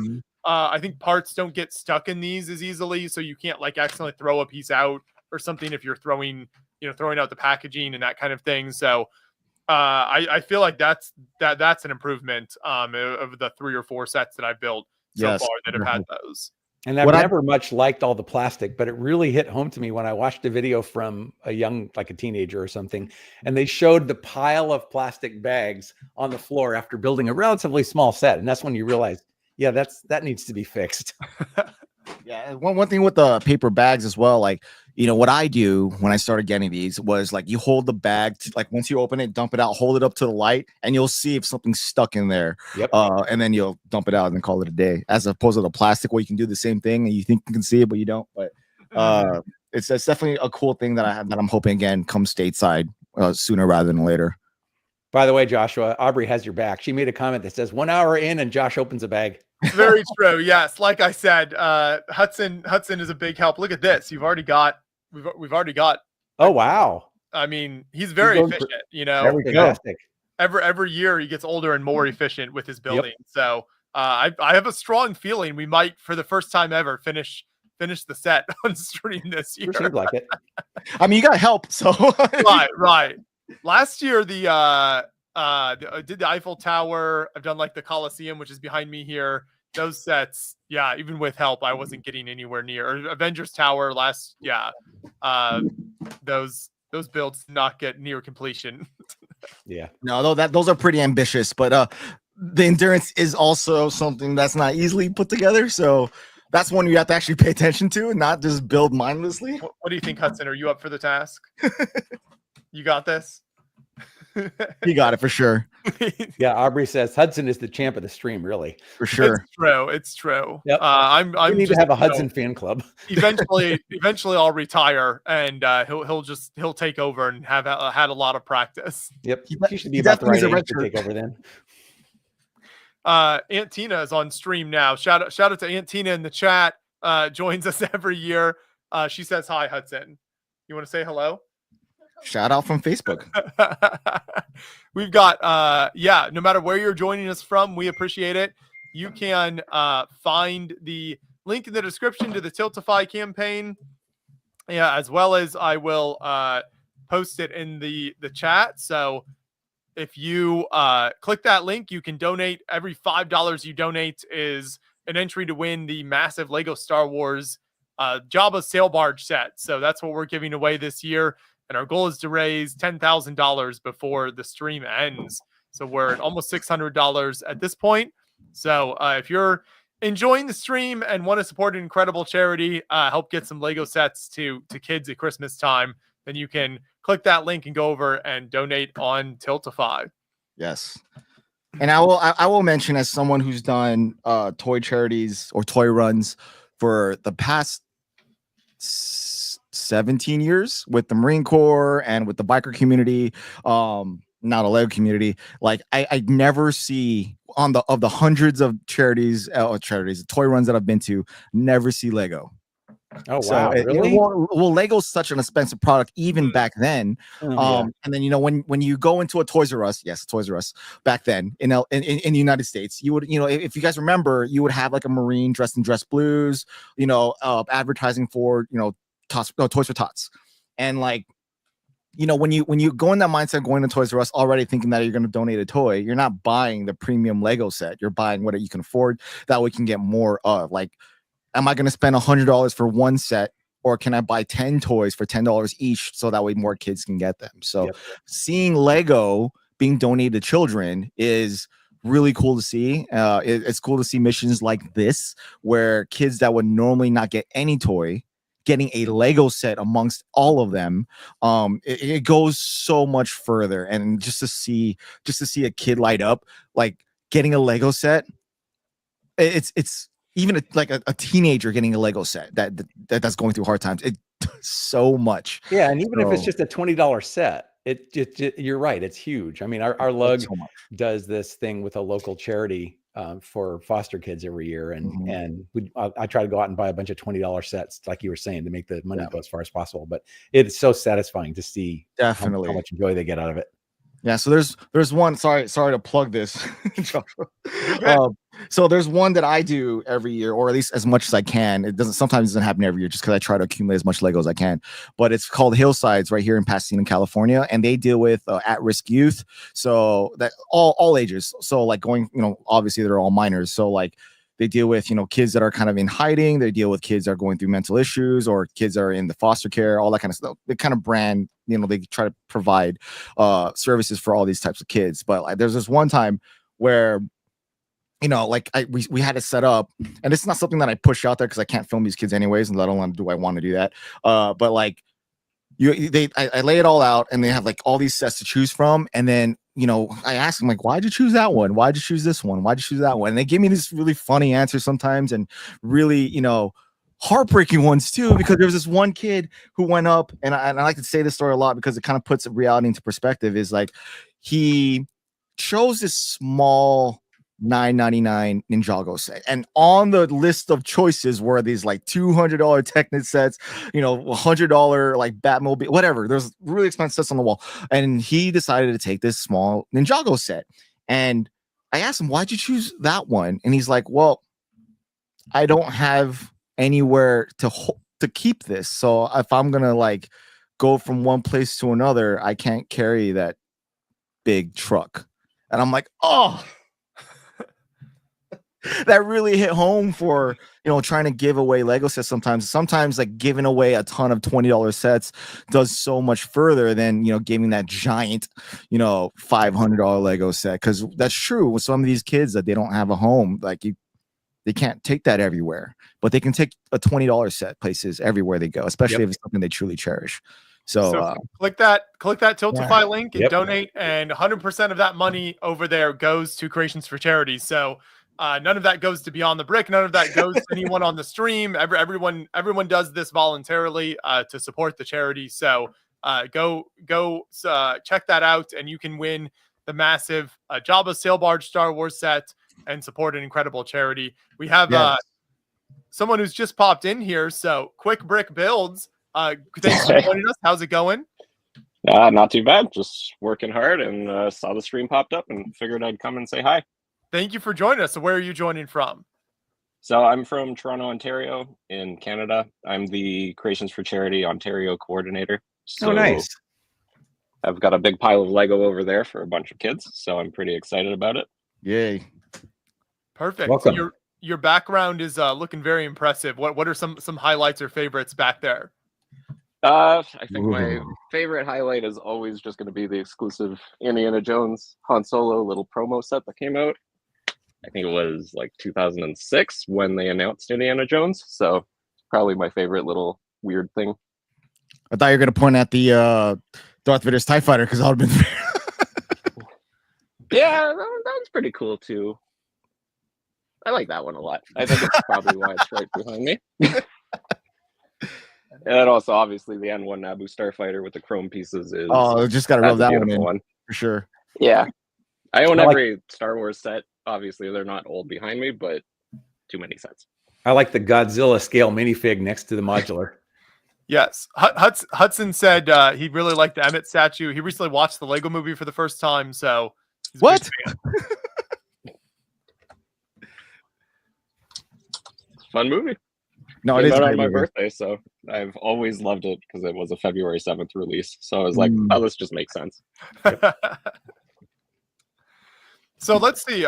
Did you Toronto just had Bricks in the Six not too long ago, right? That's right. Looked pretty That- fun. I wish I was there. I had some other stuff to do, and Okay. I helped run it the year before, so it was kind of heartbreaking that I couldn't make it out, but that's just life sometimes. So is that a Lego recognized convention? I don't believe they are yet, but it is run by a Lego certified professional, Grant Diamond of Toronto, obviously. So we did get a little bit of recognition from Lego where they give us a couple things to give away, but it's not a official event yet. Got it. Okay. Yeah, but it looks really great. And I also like the timing of that show being in November. I think is nice because like so many of the shows happen over the summer, and so it's like you force people to pack in like a ton of shows in like a couple months. So it's nice to have shows kind of later in the year, or kind of like February, like the Atlanta show we go to every year is in February, Atlanta BrickCon, which is always a great event. So those shows are kind of the end and beginning of the year when it's the schedules aren't as packed are very nice to have. Yeah. And like we were very lucky with this November where it wasn't as cold as it sometimes is in Canada. So everybody got spoiled a little. You've got the Hudson has finished the first section here. Nice. The build. Someone just asked in the chat what I'm building. So me and my trusty assistant Hudson are building the Endurance, which is of course the big Black Friday release this year. Shai has it built on the behind him there in his background.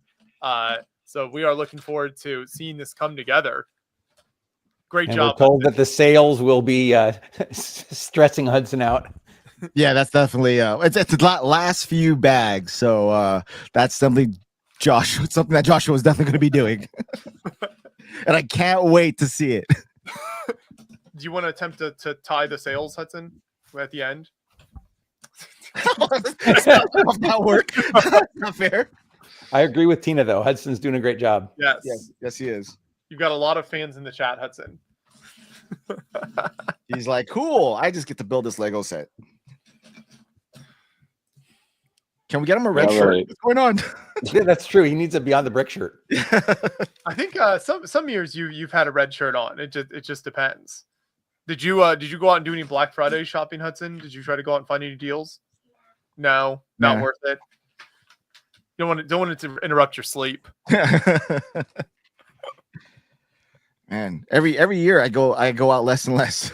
Yeah, same. Shy again. I'm your Right? your track of the A fall, and Right? you and I are Right? tracking very similarly. It's hilarious. It's funny because we go back to the times when you see all. I just got one of those like fall throwback story memes from like on Instagram with like how Black Fridays used to be with the doorbusters. Yep. Right through I Target. know. Yeah. It used to be there so it is. good. There we go. Now Hudson looks better. Now he looks the part. Now he looks official. Yeah, there we go. This is a throwback to Cody last year putting on shirts on top of each other throughout his time on stream. For anyone who saw that, I forgot about that.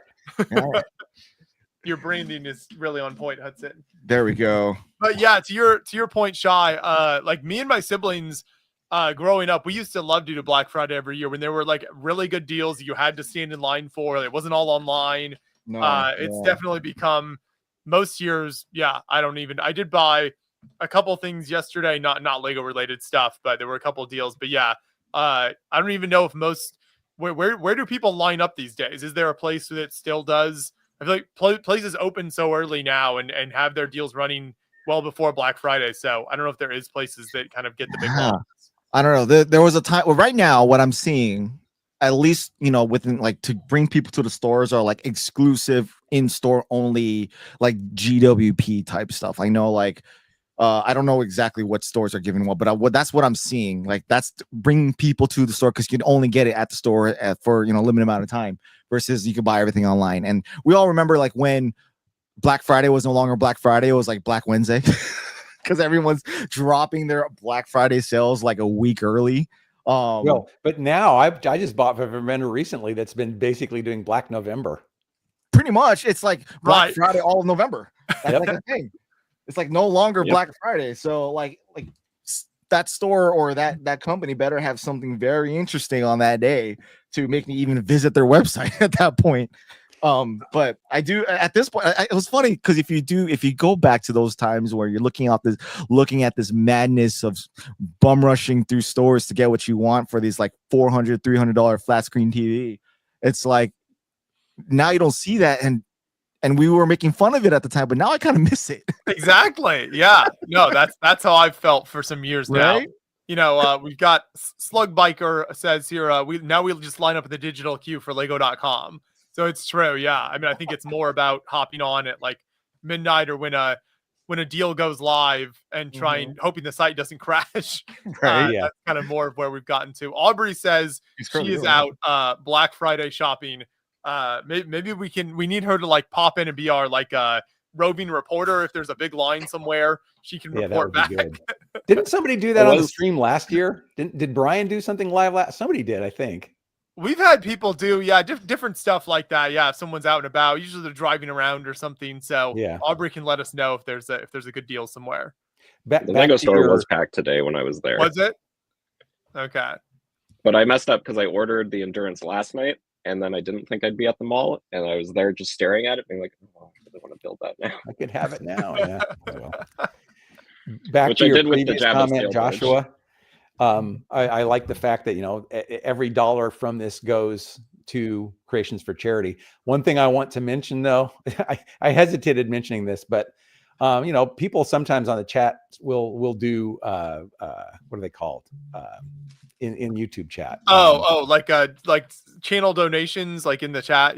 Yeah, they'll do those, and that's great. Every dollar's appreciated, but there's a big cut that's taken out of those. So it would be better if you can do it all with Tiltify. Yes, very true. Yeah, so you're better off.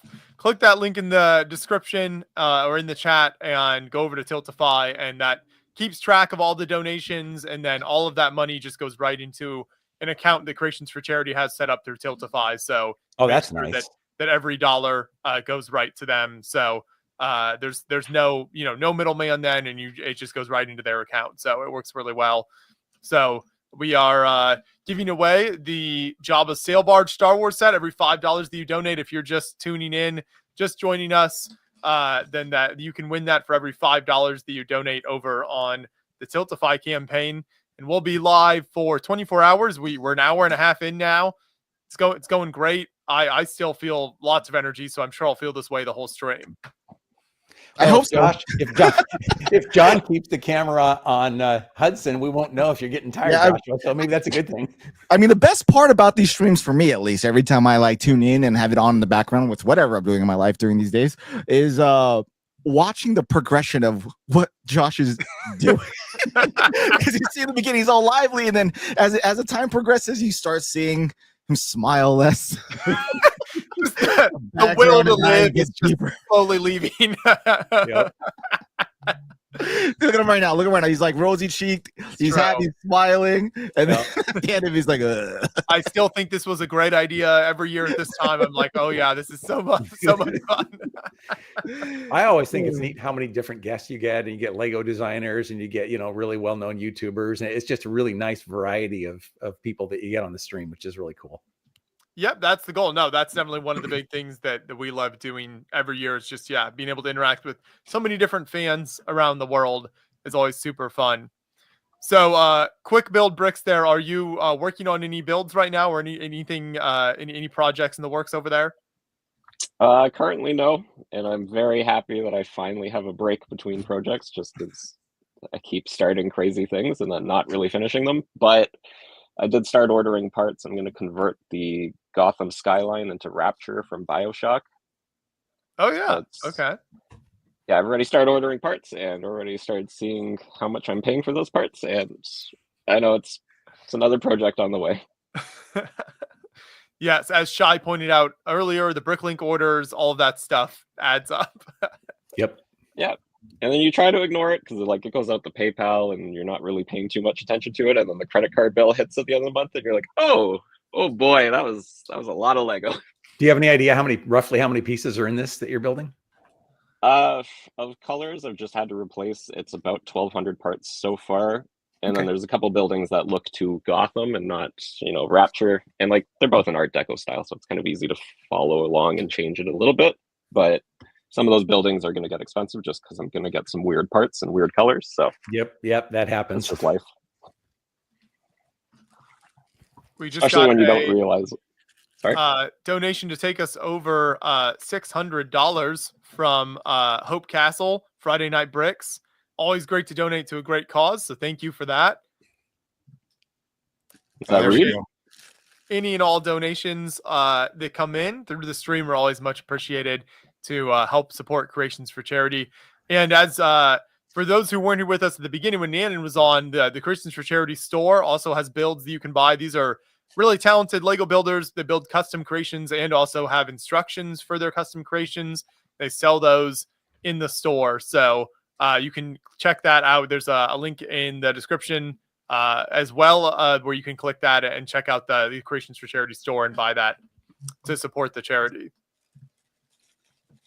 So Shai, I don't know if we've covered. Did you have a build you were working on this whole time, or do you have I mean, I guess I'm army building right now. Okay. I have to, inevitably put out another video with my Imperial Army that I'm trying to knock out as quickly as I can. And I'm putting together Paramat right here. So I'm currently building up Grenadiers for my Imperial Army. And what's taking a long time to put these together are the hands. So I got to pull off these yellow hands from every one of them. and then put flesh tone and match the head. So the goal by the end of this time that I'm here is to at least get a full company's worth, or not, sorry, a full battalion worth of these ready, because there's 1,000 of these that I need to put together. So yeah, that's what I'll be working on. It's just repetitive motions. I don't really have to like think so much like you do. Before we're building a Lego set, it's just simply just putting minifigures together. So I figured, what better time to do it right now, and I'll probably use it in a video. Absolutely. I love that. That's, that's what we're here for. You've got building. Anybody picked up any, Black Friday sets or anything, you can just build along with us on stream. Yes. I'm interested to see. I don't know. I'll probably have to go back and watch the video later, Shai, but I'm very interested to see your stuff behind you, because you have a lot of lighting, and lighting just is one of my favorite things. So I'm very interested to see what you've done with all that. Yeah, I'm trying not to self-plug. Sorry. But yeah, I haven't done a city video at all. I think the only time I did one this year was just kind of showcasing that I have every single Lego modular. But the lighting part of it was relatively difficult, because it took me like a week and some change to do one per modular. So I had to do all the modulars, to include all the Marvel modulars, and as there's the Lego store from the Bricklink designer program. That's there, and there's like a two mocks as well. But I still haven't made content on it as a whole. I need to do that. It's just life. Are you just adding lighting to the? Are those mostly sets that you've added lighting to behind you? See if it'll get to focus. Nope, it's probably seeing the mic, I think. There it is, kind of. Sort of. Yeah, it's they're lighting kits from Light My Bricks. Gotcha.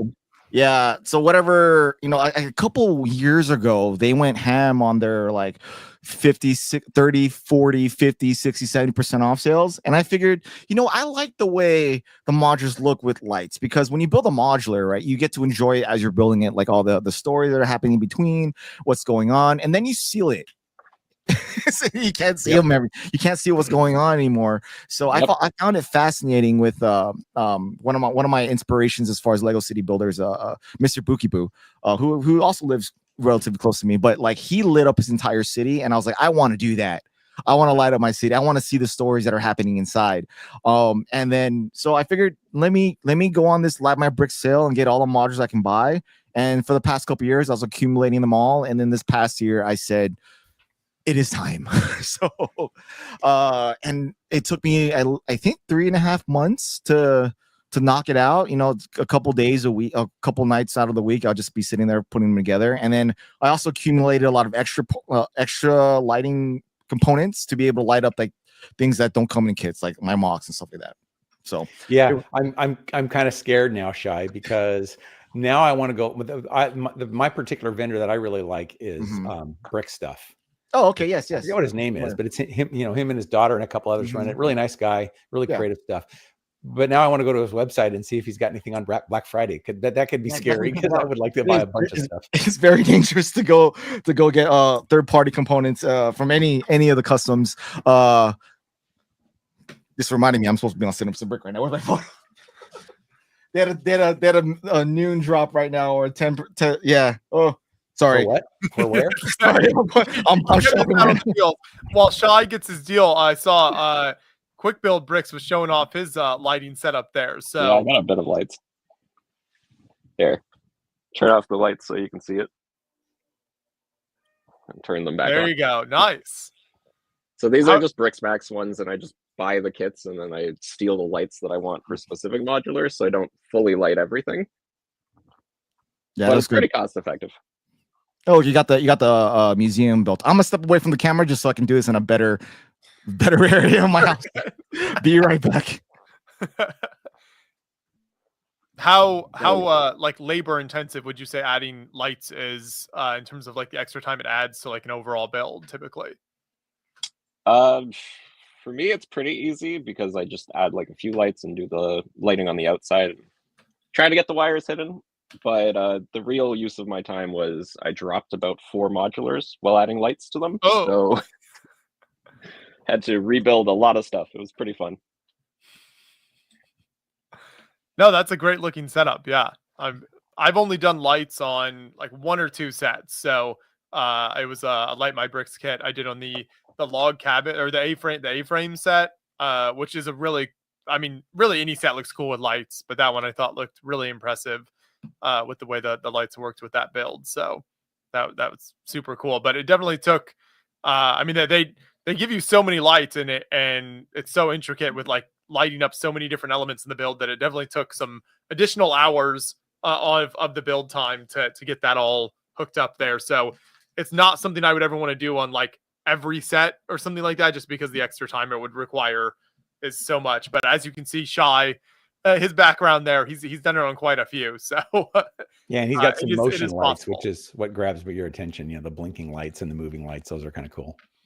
I have the Eiffel Tower that I've had for a while now, and I have been wanting to add a light kit to that because I think that would also just look really cool with a light kit. But again, I just haven't wanted to take the time to kind of take it apart enough to put all the lights in at this point. Does Light My Bricks have a set for that one?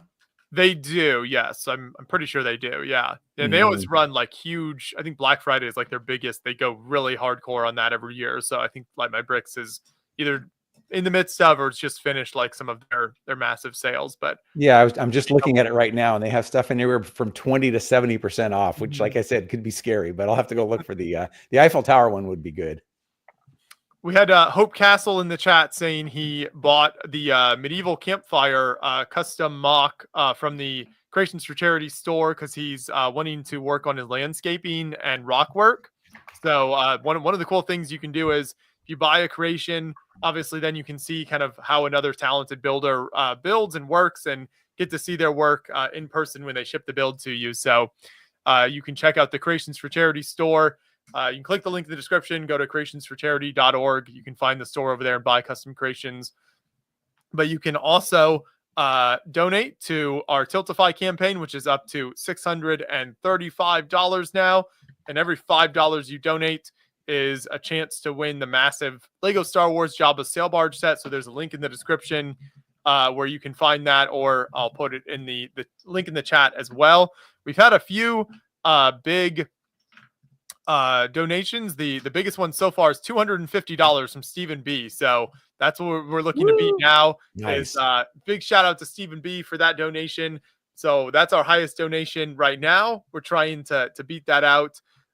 Zeke gave $25, says he's working 16-hour days anyway, so he's gonna stay up the whole live stream and work straight through with us. So it's always really entertaining to me when people try to do the full 24 hours along with us here at Beyond the Brick during the live stream. So I appreciate the dedication out there, Zeke, and anyone else who is joining us throughout the live stream. We always appreciate that, and it's great to have people here in the stream as well as in the chat and getting your thoughts and comments while we're live.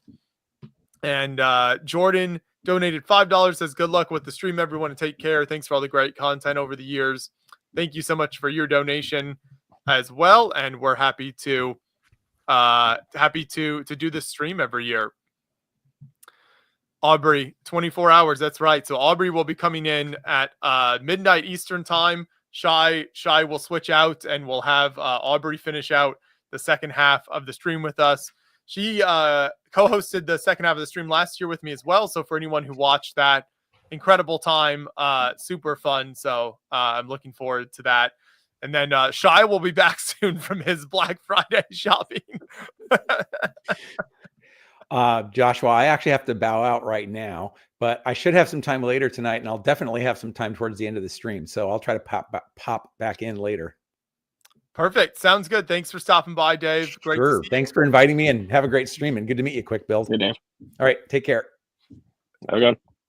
Caden in the chat said he's been summoned by Rockwork and Landscape when Hope Castle said that's what he's working on. So for people who have not seen Caden's work, he builds really large scale military creations, typically, usually something World War II related. We've covered a number of his builds on Beyond the Brick because they're really, really impressive builds that he does. So you can find some of his work on the channel if you haven't seen that. And then I'm sure at some points later on today, he will be working on some builds on stream too. So you can check that out later on. But he also does, this year, he hosted the tour videos at Brickworld and Brick Fair with me. So if you like our 3-4 hour long tour videos from Lego conventions, for anyone who has watched those, Caden has regularly hosted those with me and does a fantastic job. So we love working with him every year. If you've ever wanted to just have a 4 hour long tour of an entire Lego convention, you can't make it to. It's pretty amazing. Now, quick build. You mentioned, I think earlier, that do you have every Star Wars set? You said you own them all, but then you can only display obviously a limited number. So how do you sort of decide what gets displayed? What are some of what you have back there? Basically, most of the UCS sets will stay displayed. So I have the full across there, and then I've got just a mess over here of more sets. And then there's the donations for Creations for Charity, and there's some of my quick build bricks inventory, that kind of stuff. Nice. Yeah, I mean it's a very impressive layout that you're able to to put together there. Do you have a lot of like parts inventoried as well? Yeah, I have a pretty decent amount of parts. That's just the lower part of the shelf is all parts. Nice. And then I have like the tighter inventory over there where it's just like easier to get to and actually sorted properly. So it's a kind of an adventure when I start building because I have a very tiny little basement. So you got to work with the space you've got. Exactly. And then it's kind of spread everywhere else in my house. So my wife is luckily a very big Lego fan, so she allows a lot of things to get spread everywhere else, but I'm very much running out of space. No, I get that. Yes. Yeah. The tendency to fill every space in the house with Lego is very strong. So try to keep it under control. Shaw, you made it. What I miss? I'm sorry. The grand tour of the spin around the room. Too much crap and badly organized Lego rooms. That looks like a Lego room. Oh yeah. I need to stop buying Lego, but obviously I'm never going to. Obviously. And then I guess I could give a grand tour of just how much other Lego is everywhere else in my chaotic house. So up here we have every single pirate ship that Lego has ever released. Wow. And the lit Titanic, and as always, just Lego in places that it shouldn't be. And then the final kind of horrible thing that I've done, this is every Lego Star Wars figure. Oh my God. Is that now, all of it? Did you get those as sets came out initially, or a lot of those like you went back and bought them later on? A lot of them are from like initial sets. Around 2014 is when I started just having all of the sets. But before then I had to go back and collect a lot of things and also replace a lot of the ones I had as a kid, just because obviously I wasn't nice to my Lego as a kid. So that's just life. Can you show your world map again one time real quick? Was that the like old adventures airship set? That's super cool. That's a really fun set to put kind of flying over the map there. I like that. That's just such a unique set too that Lego did. Yeah, it's one of my favorites. I also have the mummy over here. Oh, very cool. And too many Santa Clauses and the barge that we're giving away. There you go. So that's the set you can win. Every $5 you donate on the Tiltify campaign, you can get the massive Star Wars Jabba sail barge right there. Look at that beauty. Yeah, Aubrey pointed out the googly eyes on the Vader. Like I saw that too. Oh. That's might be my favorite part about the Vader. Oh. I missed that. Wow. I love it. It definitely dramatically improves the build. Yeah, I tried taking them off, but every once in a while they just keep finding their way back there. So I guess that's the way they're meant to stay forever.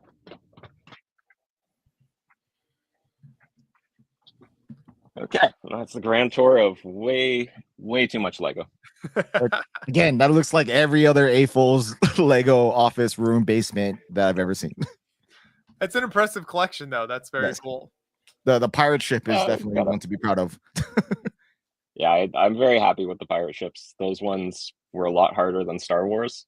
Like, you'd think Star Wars would be the toughest theme to really fill out, but pirate ships were really, really rough. You really elevated the Darth Vader art piece, according to Aubrey here. Went from art to a masterpiece.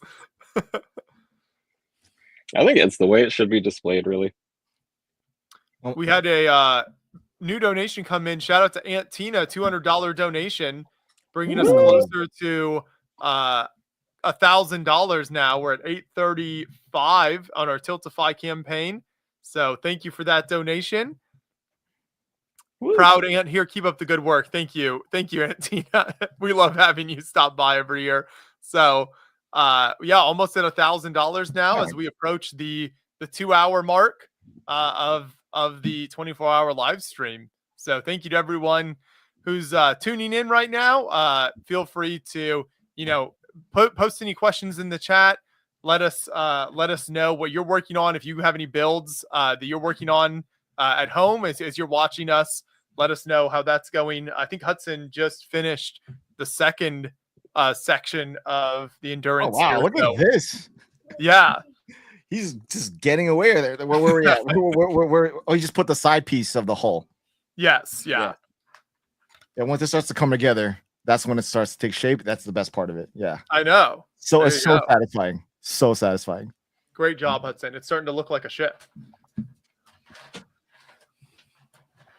Can't wait to get mine. It's going to be super fun to build because it has to go with all the ships up there. Got to It find does not float, so don't try it.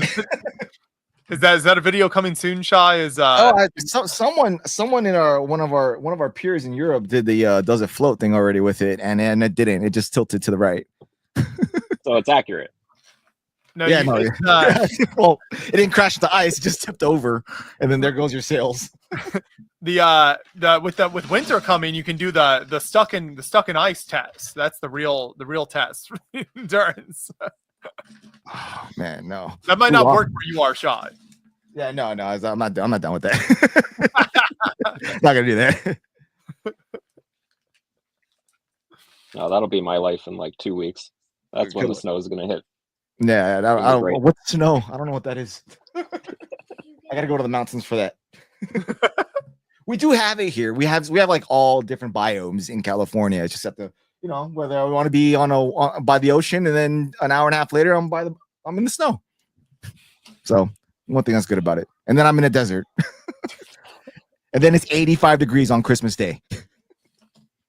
Wow. It is dropped dramatically here. We have a light dusting of snow outside, which is unusual for us for Thanksgiving. So it's gotten down into the 20s. So you might see me in addition to struggling to stay awake, it might be staying warm this year as well. And Josh, you're in Indiana, right? Yes. Yep. Like northern Indiana. So we do tend to get a fair amount of snow throughout the winter. Nice. So Shah, you mentioned earlier, yeah, it's interesting with the conventions in California. You used to have like Bricks LA and Bricks by the Bay, and now both of those shows have stopped. And it's so bizarre to me that the size of California, the population, just the number of talented builders that live there, that there isn't a larger, like a significant AFOL convention there anymore. It kind of leaves it open for one of the others to kind of branch out and take over SoCal, but yeah, or California in general. Yeah, I wasn't really around the community as I am now when those two were prominent. So it's kind of sad to see. I was in Bricks LA for a couple of years, but it wasn't like I wasn't immersed into what this is today. So I feel like I'm sad that I missed out on those, but I wish they did come back.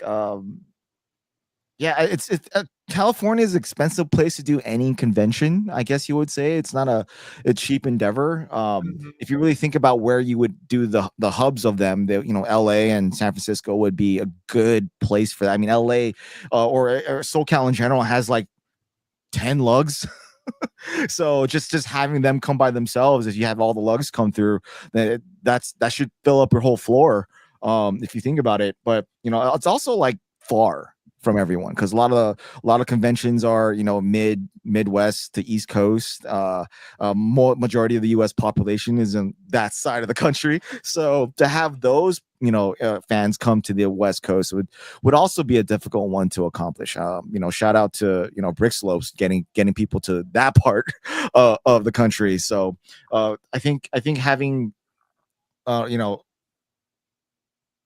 oh my God, Cascade. It's cool to have that in BrickCon as well, northern, you know, West Coast. But yeah, there's nothing down here. That's sad. Yeah. So I mean, hopefully, like you said, maybe somebody will come in and start something back up. Mhm. Somebody pointed out in the chat, yeah, and you kind of mentioned, I mean, like the expense of things. I think like convention space and things. And I know they also like I know with Bricks by the Bay, when that used to be around, they seem to struggle to get like dates set every year. So it would moved around between dates, which I think that always is a big struggle for a show, because you want people to be able to know, like, okay, I can plan on this weekend. Like Brickworld Chicago, for instance, has been like Father's Day weekend in June for a decade plus or something now. So like you know, you can count on it being the same weekend every year. And I think that helps a lot too. Yeah, exactly. And money plays here in LA. So like if you have a convention that, you know, car convention who has significantly more, you know, revenue stream than anyone in the Lego community can cough up, Right. they're gonna win. So and if you think about the places that you would do a convention here in LA or around LA, the areas around it are not cheap. So like if I were to throw, or if anybody of those conventions were to throw hotel prices out there, if you guys think Brick World Chicago is expensive, well, with a block discount here in Los Angeles for a mediocre hotel room, you're not going to be happy. So no, there's definitely no incentive to come this way. So I think that also plays into a factor. I don't know how well Bricks LA did as they progressed. I remember the last big convention for them was 2019, or sorry, 2020. When did Lego Masters come out? The first season. I think 2020. 2020, yeah. So Bricks LA was in January of 2020. Yes. That was the last big one with the crowd, and wow, it was amazing to see it grow that big. And then after that, it just went boom. Thanks to what happened the following that same year. And then after that, they just canked it. So I kind of know why. I don't think I'm allowed to say that out loud onto this space, but you know, it had to do with, you know, just growing, you know, with priorities for them. So it had nothing to do with Lego or the community down here at all. So yeah, there we go. I miss Bricks LA. Me too. It was nice to just drive down the street and then I get a convention right there.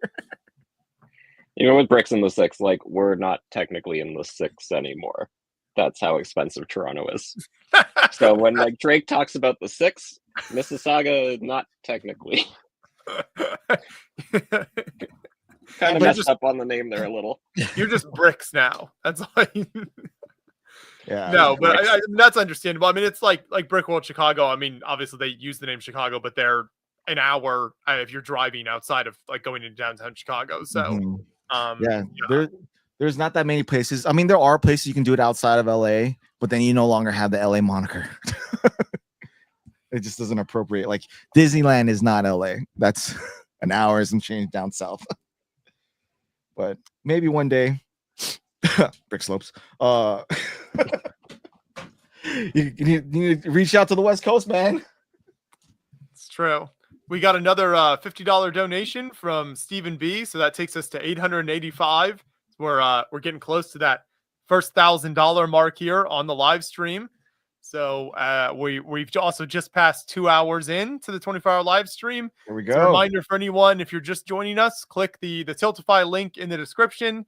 And every $5 you donate on the Tiltify campaign is an entry to win the Jabba Sail Barge Star Wars set. And all that money goes to Creations for Charity to buy Lego sets for kids this Christmas. So you can check that out in the description. And that's every $5 is one entry, right? Just to be clear. Yep. Every $5 is an entry. So if you donate $50, then that's 10 entries and so on and so forth. So no matter how big your donation is, how small, how big, it's every $5 is another entry. So the more you donate, the higher the chance you have of winning the Jabba sail barge set, and then you're helping out a fantastic charity as well. Yes.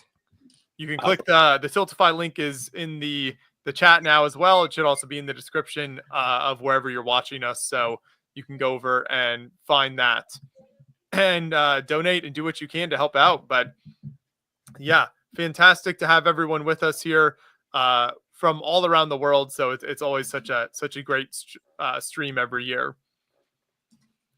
Any talk of more shows in Canada? I know you mentioned Bricks in the Six, Quick Build, and anything else?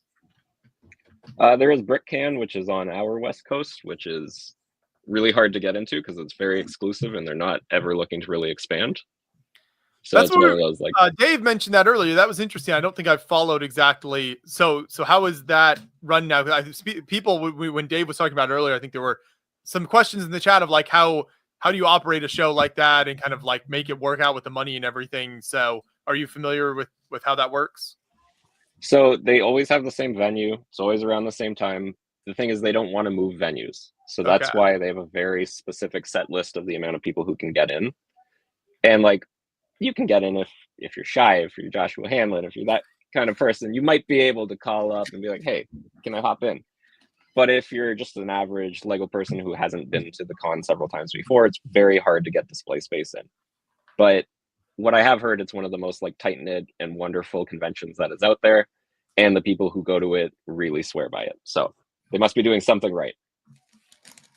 We went out there the one year we went out there was nice, and especially like going to Vancouver for the first time I thought was really nice. So we spent some time in that in the city and just kind of went into the mountains and stuff around there. So I enjoyed that a lot. But yeah, we can't make it to every show, unfortunately, and Vancouver is quite a ways from where we are here in Indiana. So those like West Coast trips take a lot more. So see, and that's why it's hard to make a convention out here because we can't get beyond the bricks to go out here.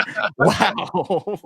It's true. We never made it to Bricks LA. We thought about it a lot because it also was it was in January every year, so it was like a good chance to get away from the winter. So there was that incentive, but we just never could make it work.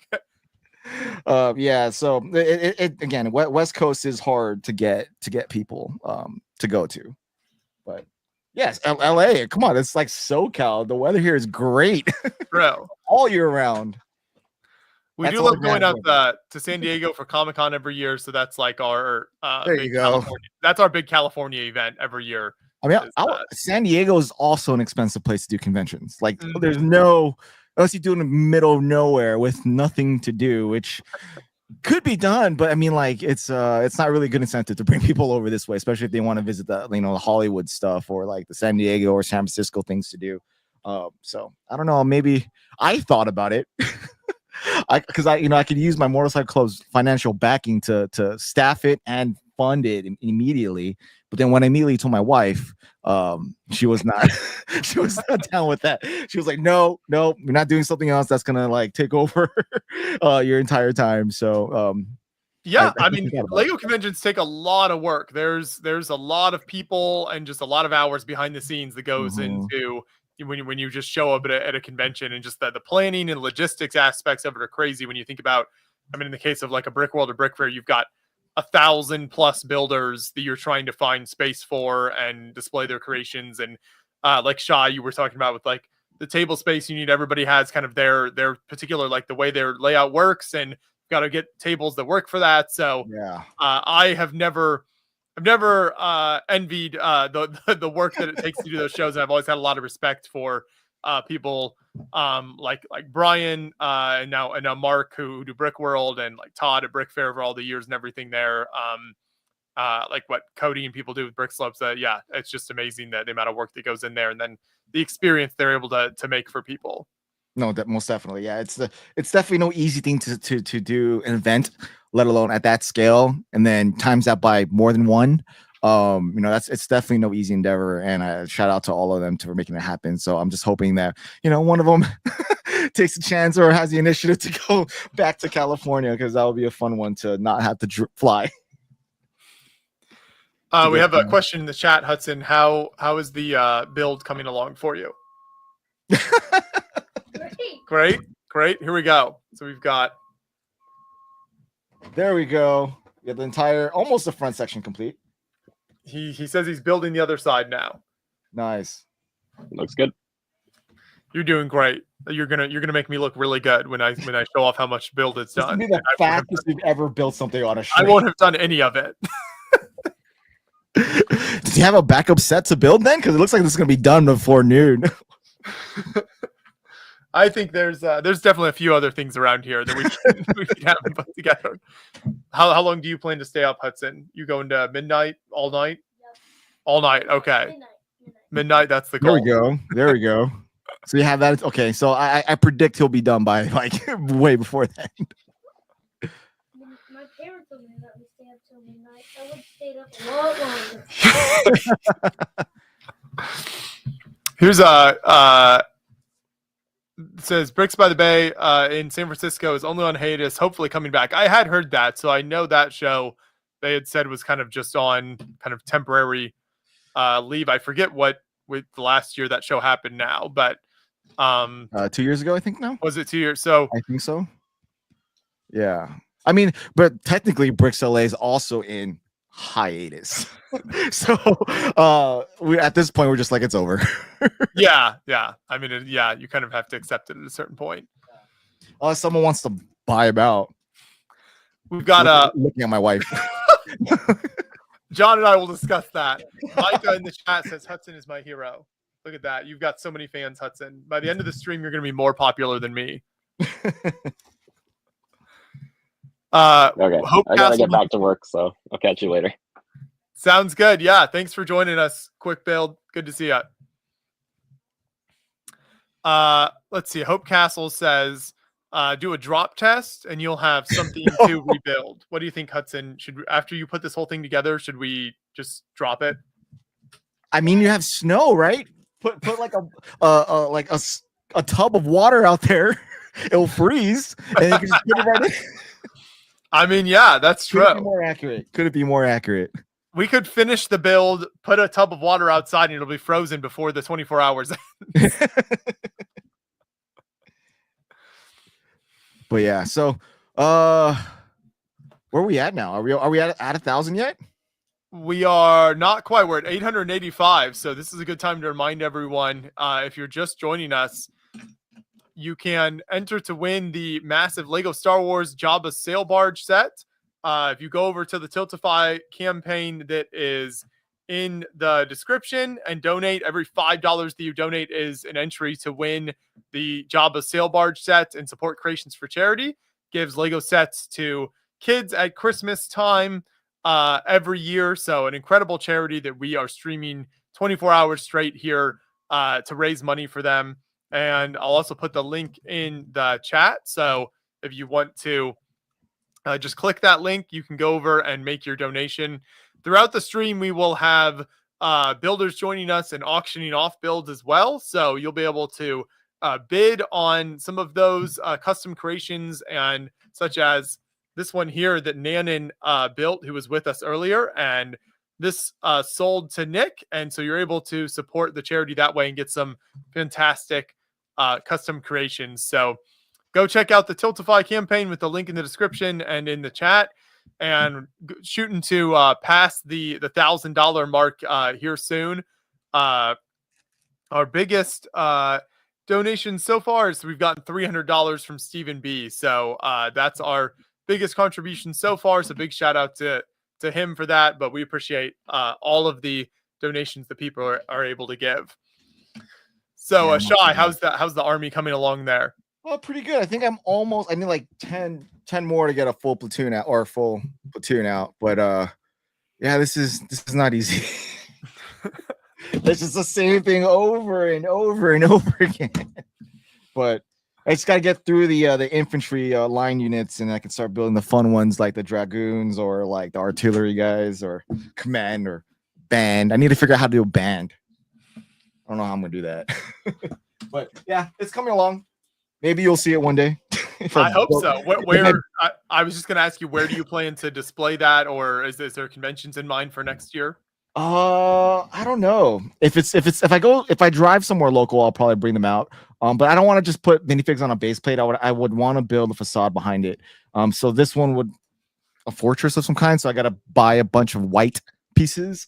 And I'll probably play around with like kind of colored yellowed yellow pieces, gonna give it some colored texture. But yeah, I haven't really gone in the game planning phase of bringing it out just yet. So I know I will. No point of getting this many without showing it off. Exactly.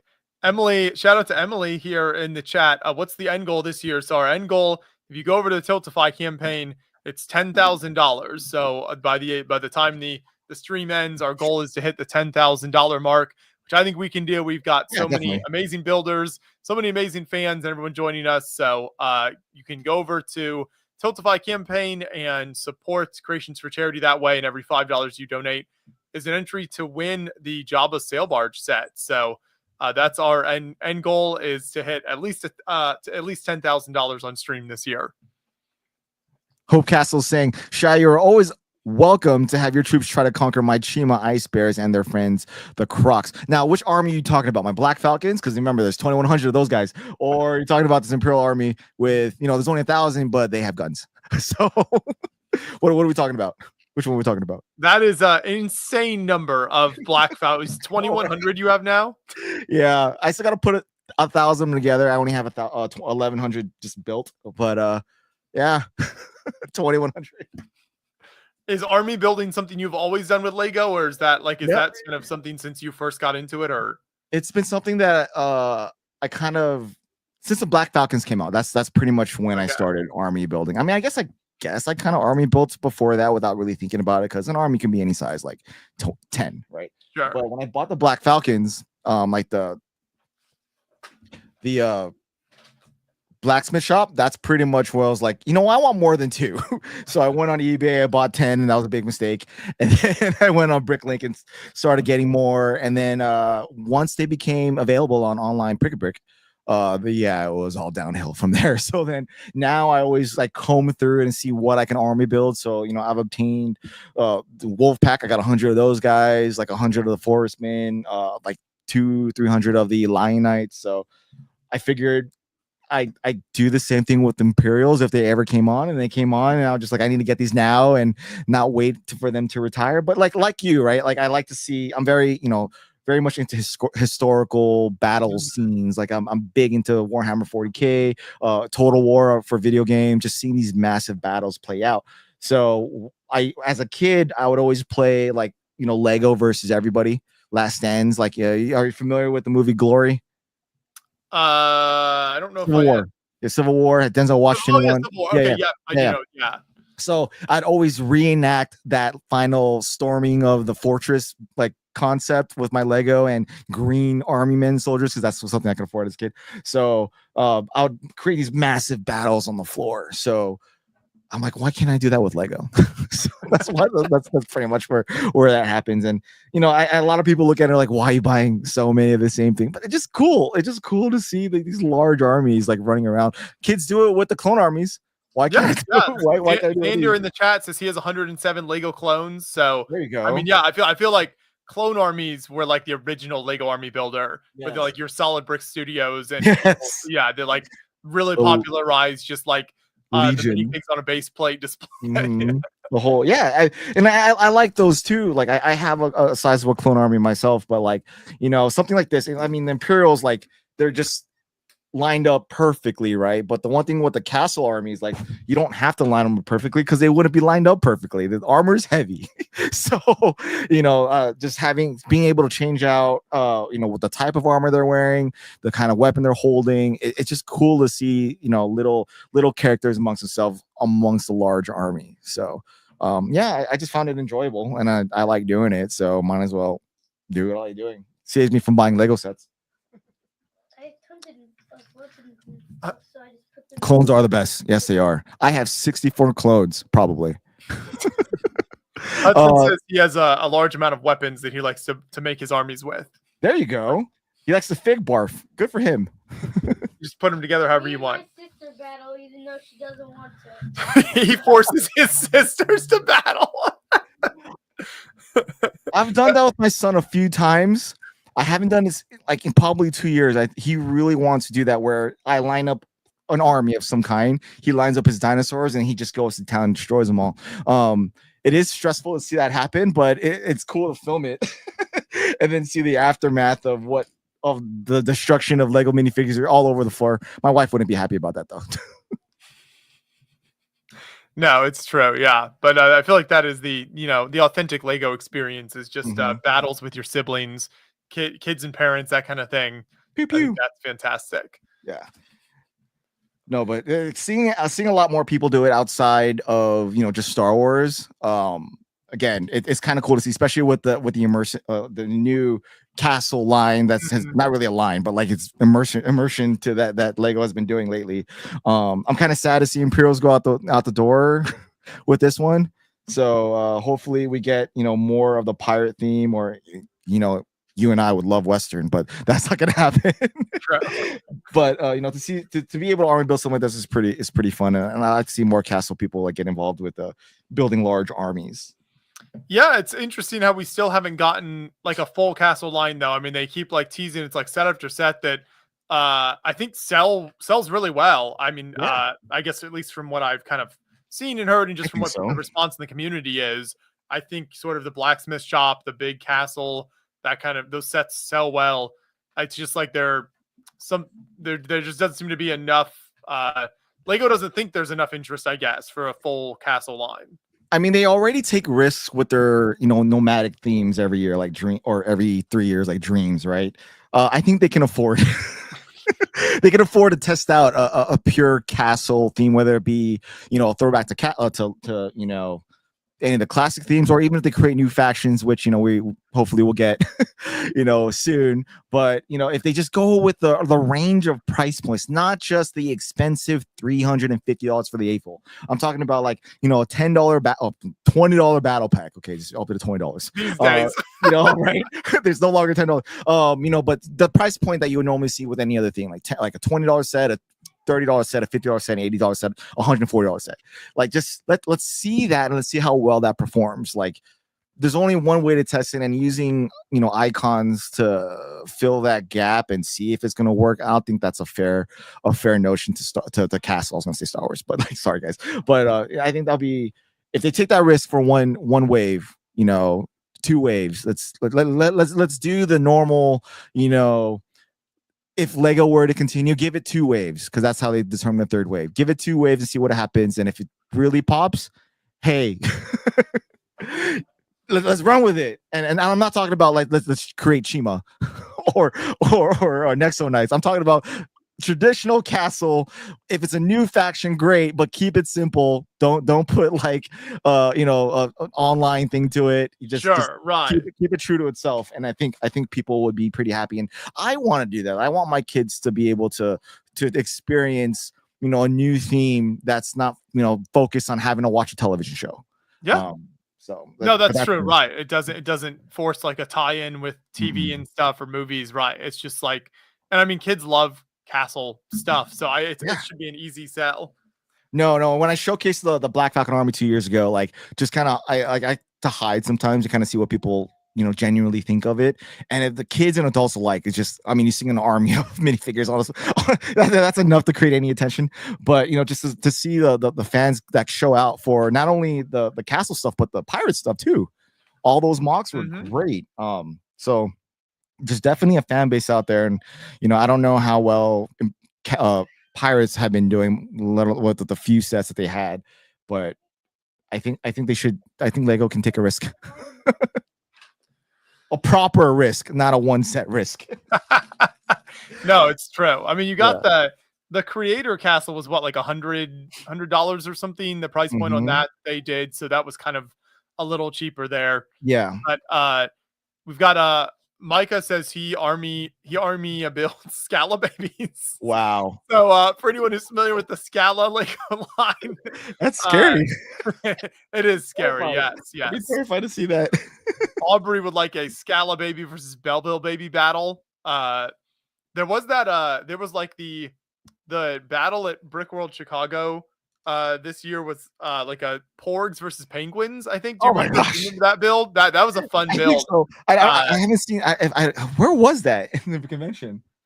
It was, I don't know, I want to say it was I don't know. The convention hall is so big, yeah, you lose track. But Yeah. yeah, it was like an army of penguins versus an army of porgs, and they had jetpacks and missiles. Oh, the jetpacks. That's what Yes. I remember. Yes, I do recall. Yeah, that's actually see, you can army build anything. You don't have to. It doesn't have to be an actual castle. If you have the ability to buy more than one, which, you know, again, to me, like for castle, yes, I would love a castle battle pack, and you can make it now with the inventory they have with a Black Falcon, a Lion Knight, a Forestman, and a Wolf pack. Right? You could literally make a battle pack with those minifigures on there. But please don't take it off online, Pap. I want to be able to buy them in thousands or hundreds of them. But yes, I would love to see that. But a Scala baby army, oh my gosh. Yeah, yeah. You know, sometimes Micah's brain is a scary place. Well, I personally didn't know much about that theme because that was like what after that was like early 2000s, right? Or I think so. I get mixed up on some of those that were like the 90s and early 2000s. Yeah, and the exact timing of some of those. So, you know, I didn't really know much about it. And seeing that giant mansion of the you know, the what was it? I forgot what it was called. Do you remember what I'm talking about? The Build a Brick World, the giant, the Eurobricks collab. Well, yeah, was it that one where you murder mystery? Murder mystery one. I know my wife yeah. would have loved that one if she saw it because, you know, she's into that type of content online, watching murder mysteries. But like that's what I thought of the whole time. Like, okay, how many times can you die here? But seeing that was like a perfect perfect introduction to what that theme was because I didn't know what it was before that. It looked like Barbie dolls. So right. It was cool. Primarily late 90s, Micah says. There you go. Okay, late 90s. I know, yeah, I kind of associate a lot of that stuff with like 90s and early 2000s. It's difficult to keep track. Definitely. I don't know if that'll ever come back. Yeah. That's out. That's out with Bionicle. Sorry, guys. It's gone. A lot of new molds to make. We try not to upset the Bionicle fans too much on here. I've done enough of that over the years. Look, I know, right? I'm like trying not to do it, but it's true. Like Bionicle, I think they could technically, if I think I was talking to CPA full about this. If not to piss them off, this is like a solution more so than anything else. But if Lego, I think can with what construct stuff they have now with like, you know, the mechs and, you know, all the other figures, they can kind of fake it out a little bit with they would just have to create new molds for the masks, and if those sell well, I think Lego has enough inventory with Technic and the contraction figs that they could probably make something work. But if that happens, if that ever happens, Bionicle, y'all have to show out for that. Right. That's the key. I mean, I think they tried to bring it back the one time and it just wasn't popular enough. So no. Aubrey says Scala is the 70s and 80s and Belleville is 90s and 2000s. So I don't know. We'll have we need someone to settle. She just kind of put us in a place on that one. I'm sorry. I feel like I disappointed you, Aubrey. My bad. I didn't know which was Belleville or Scala. I'm sorry.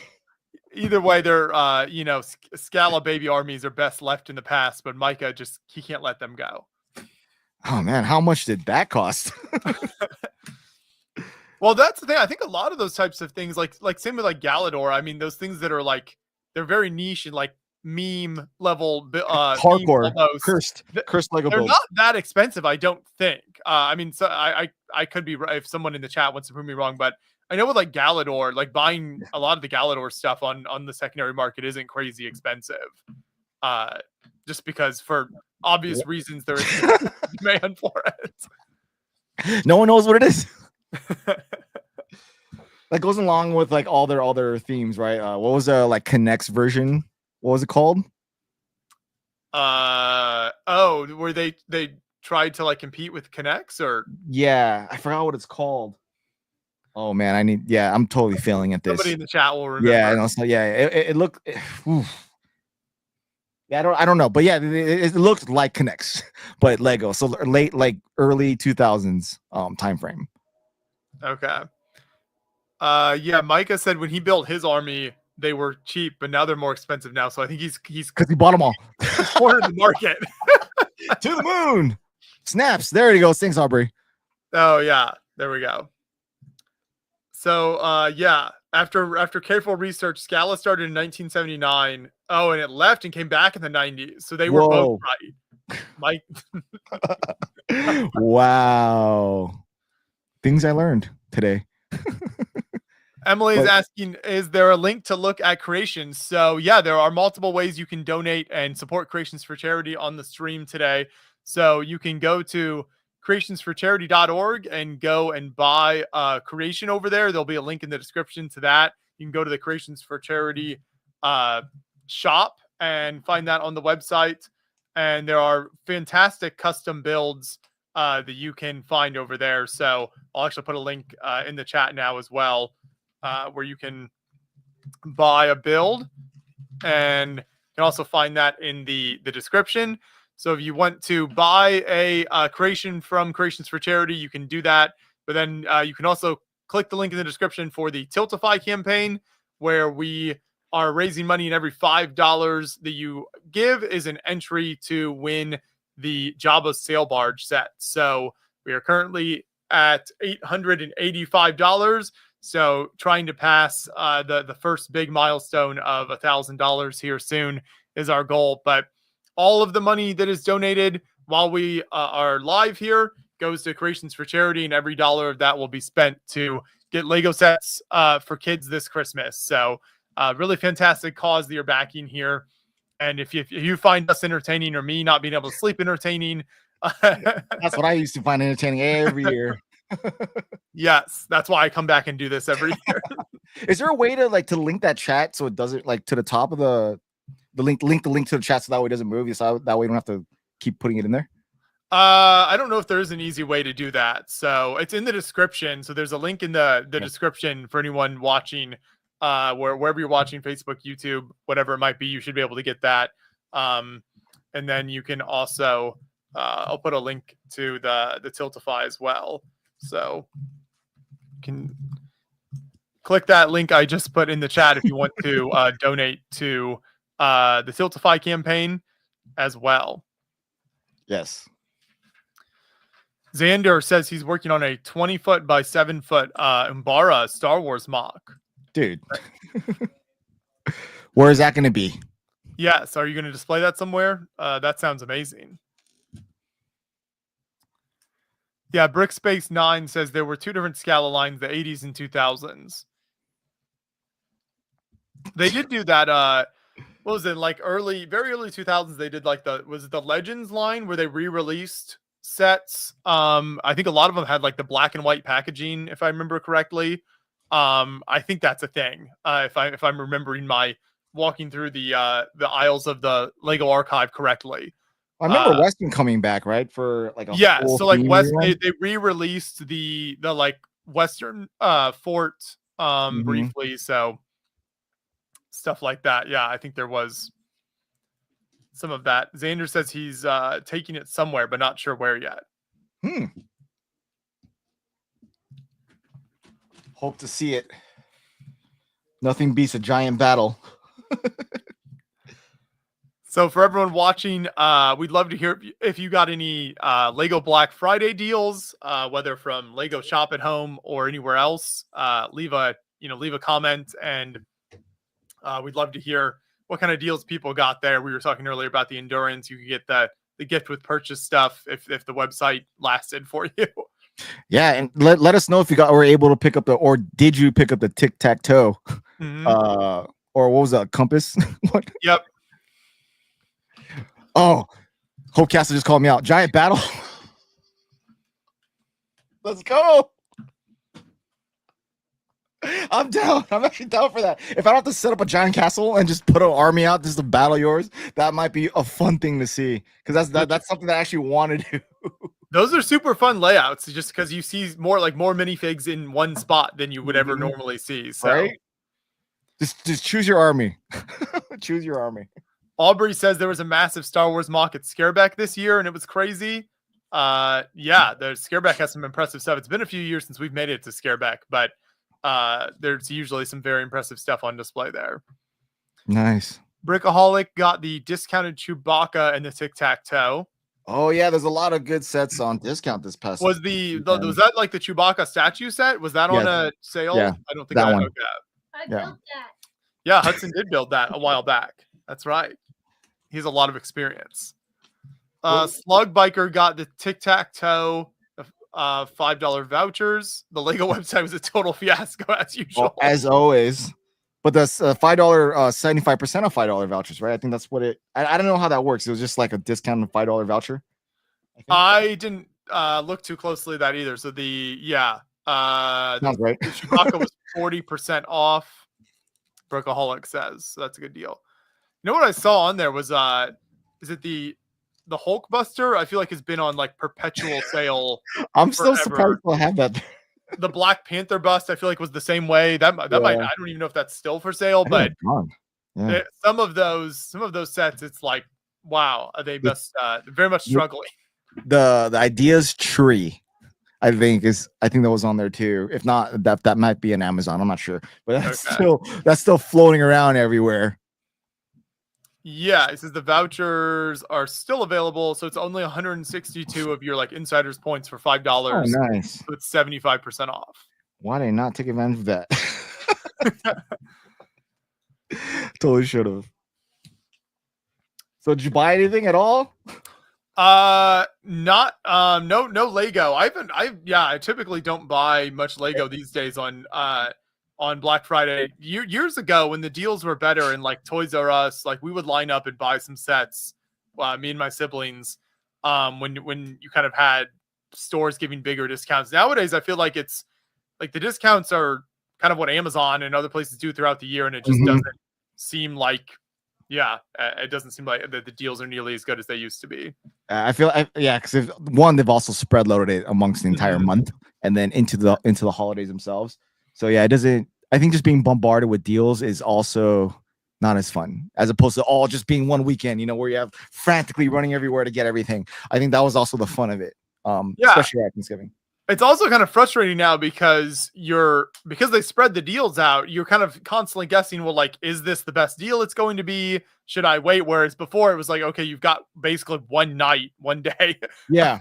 And that's when all the best deals are going to be. And that's your chance. And that's when like you game plan with your family or your friends. Like, okay, you're going to this store, you're getting 5 of these same things. And then, you're going to this store right after you finish. So you would finish dinner. And at midnight, you would all leave to get to wherever you're going. Yeah, those days are gone. Flipping through all the Black Friday ads that would come in the mail. Oh man. Oh, it's funny that I'm reminiscing about those times. Yeah, I mean, and then obviously the constant entertainment of like the fights that would break out. Oh, and then they solve those by instead of like getting the product like straight from the shelf. For like the high demand ones to prevent fighting, they give you a voucher, which then you go, it's for like a TV or whatever. Yeah. Best Buy, I remember that. Because I mean, you get people fighting. It's not safe to run out of, let alone try to go to the parking lot with it. So no, as entertaining as it was legitimately unsafe. So I understand why. Because it's not like you would have to put in a back. There we go. He has a front gun. Wow. Look at that. You're doing fantastic, Hudson. Do you think we'll actually finish the build this year? I mean, that's some progress. Get it done before 12 o'clock. You think you'll finish it before you have to go? Yeah. So. Yeah, that's looking good. That's looking good. Very, very nice. Great work. You can see the deck kind of uses the opposite side of like the masonry bricks. Yeah. No, the putting the deck together, like snapping it in, was very satisfying. Because it's like, oh, there we go. We have the deck. We can see it now. But yeah, I think the one that's going to take them the longest will probably be the aft section of the boat, just because you build it with the mast. Oh, okay. Yeah, the other ones you just snap the mast in place. Yeah. Hopefully he's enjoying it. Aunt Tina is weighing in on the Black Friday debate and said Americans really ruined it by spreading it out. And she's heard that some companies make lesser quality products to sell for Black Friday deals. That's an interesting. I mean, I could see that being the case. It's like, I can see that. People are going to buy. So I can be cutting corners. No, I've been really looking at like tech stuff just for content purposes. Like I was very tempted about getting an A7 or one of the new Sony cameras, but I'm like, it's $1,000 cheaper than normal, but you're looking at like a $6,000 camera. So do you two, you and your brother look at the tech stuff every now and then? Every now and then. So we got a new camcorder that we recorded with like for all our convention content, the builder interviews. I think last year we got that. So we had not gotten a new camcorder in a number of years. So that was kind of an upgrade for us there. But most, like as far as live streams, the 24-hour live stream is about the only live stream we do on Beyond the Brick. Usually it's a once a year thing. So we don't invest in a lot of equipment for like live streaming type equipment like a lot of content creators do. So we basically kind of upgrading the camera that we shoot all of our convention videos with. And then we've also, especially as things like TikTok and stuff have become bigger, we shoot with our phones more and more now as well. Yes, most definitely. So that works really well. Yeah. What? I don't know if you like to disclose what you're shooting. What do you shoot on in public? Like what kind of camera or what do you guys use? I've seen you guys use it. So John does all the camera work, so I don't always remember. When John comes back and is back at the producer desk, we can ask him that question. Yeah, because I remember seeing you guys. It's always like a camcorder. Nice camcorder. It's always been a camcorder. A lot of people wonder, why we don't get. I mean, some people ask if we could just like shoot with a phone or some other kind of setup. But the camcorder is a nice balance of like being small, but also has like a really good zoom because the zoom is important. The nature of what we do at conventions is that we just can't always access someone's build easily. So a lot of times John has to stand from like a certain angle and just kind of zoom in on different stuff just because it's very difficult. We're shooting during public hours and there's obviously other people and other builds around. So there's a lot of limitations on kind of how easy it is for us to shoot a video. Have you ever thought about I know he's not in the background, so this is another question that you probably ask him. Have you ever thought about getting a telescope lens? We've seen stuff like that. Not something we've ever given like real serious thought to. Basically just try like our focus is on just like the builder and showing the build. So try and keeping things simple. So so much at a show. That's a big part of what we do is just trying to like keep things like the logistics of it and everything as simple as possible. And if anyone wants like a behind the scenes of what it looks like to watch these two run around at a convention center, it's really funny because they look stressed out. Yeah, it can be. During the public, we're like trying to work around people and then find builders buy their builds. And we tend to stay very busy and very active during the public hours. And then we'll kind of take the non-public days of a convention as a chance to just kind of, chat with builders more and kind of take it a little bit easier. Yeah. We got Joseph Sawada in the chat. Shout out. Always fellow carbon-based bipedal beings. Good to have you with us, Joseph. Wow. He's a long time supporter of the 24-hour live stream. So hopefully we'll have a chance to have him in the stream later on at some point whenever he has a chance to stop by. But we look forward to that. And Xander is asking if you have builds of a mock, you can feel free to email us at beyondthebricktv@gmail.com. So I'll get lots of different creations people share that way, and then we'll share photos out on our social media and stuff from a lot of the builds people share. So when we're not at conventions, that's how we get a lot of builds to share. So feel free to send us an email. The email address is all over all of our platforms. So we're always happy to take a look at people's builds that way and see what people are working on. It's always very impressive. Remember when you used to do streams during pandemic times? We did. The quarantine cast was that was we did a lot of those. So John and I were talking about that. We were actually kind of getting set up for this stream, and since, like I said, this is kind of the only live stream we were doing, we were talking about the quarantine cast stuff, and that was always a lot of fun, and it really filled kind of a good time period there where conventions weren't running. We still wanted content and just a way to stay in touch with people. So that was a big part of it, is just kind of maintain the community aspect of Lego, which is what we all love so much. And then just kind of stay in touch with people that way. So we enjoyed it. It also allowed us to, we experimented with a lot of kind of like types of content we thought about. So like one of the things I did was like a weekly ideas spotlight stream. So it was like spotlighting ideas projects. So ideas like that we had for some years. And then because the convention's all shut down, we kind of got to experiment with that and try those things out. So that was fun to be able to do that. And then the quarantine cast itself was fantastic and always a ton of fun.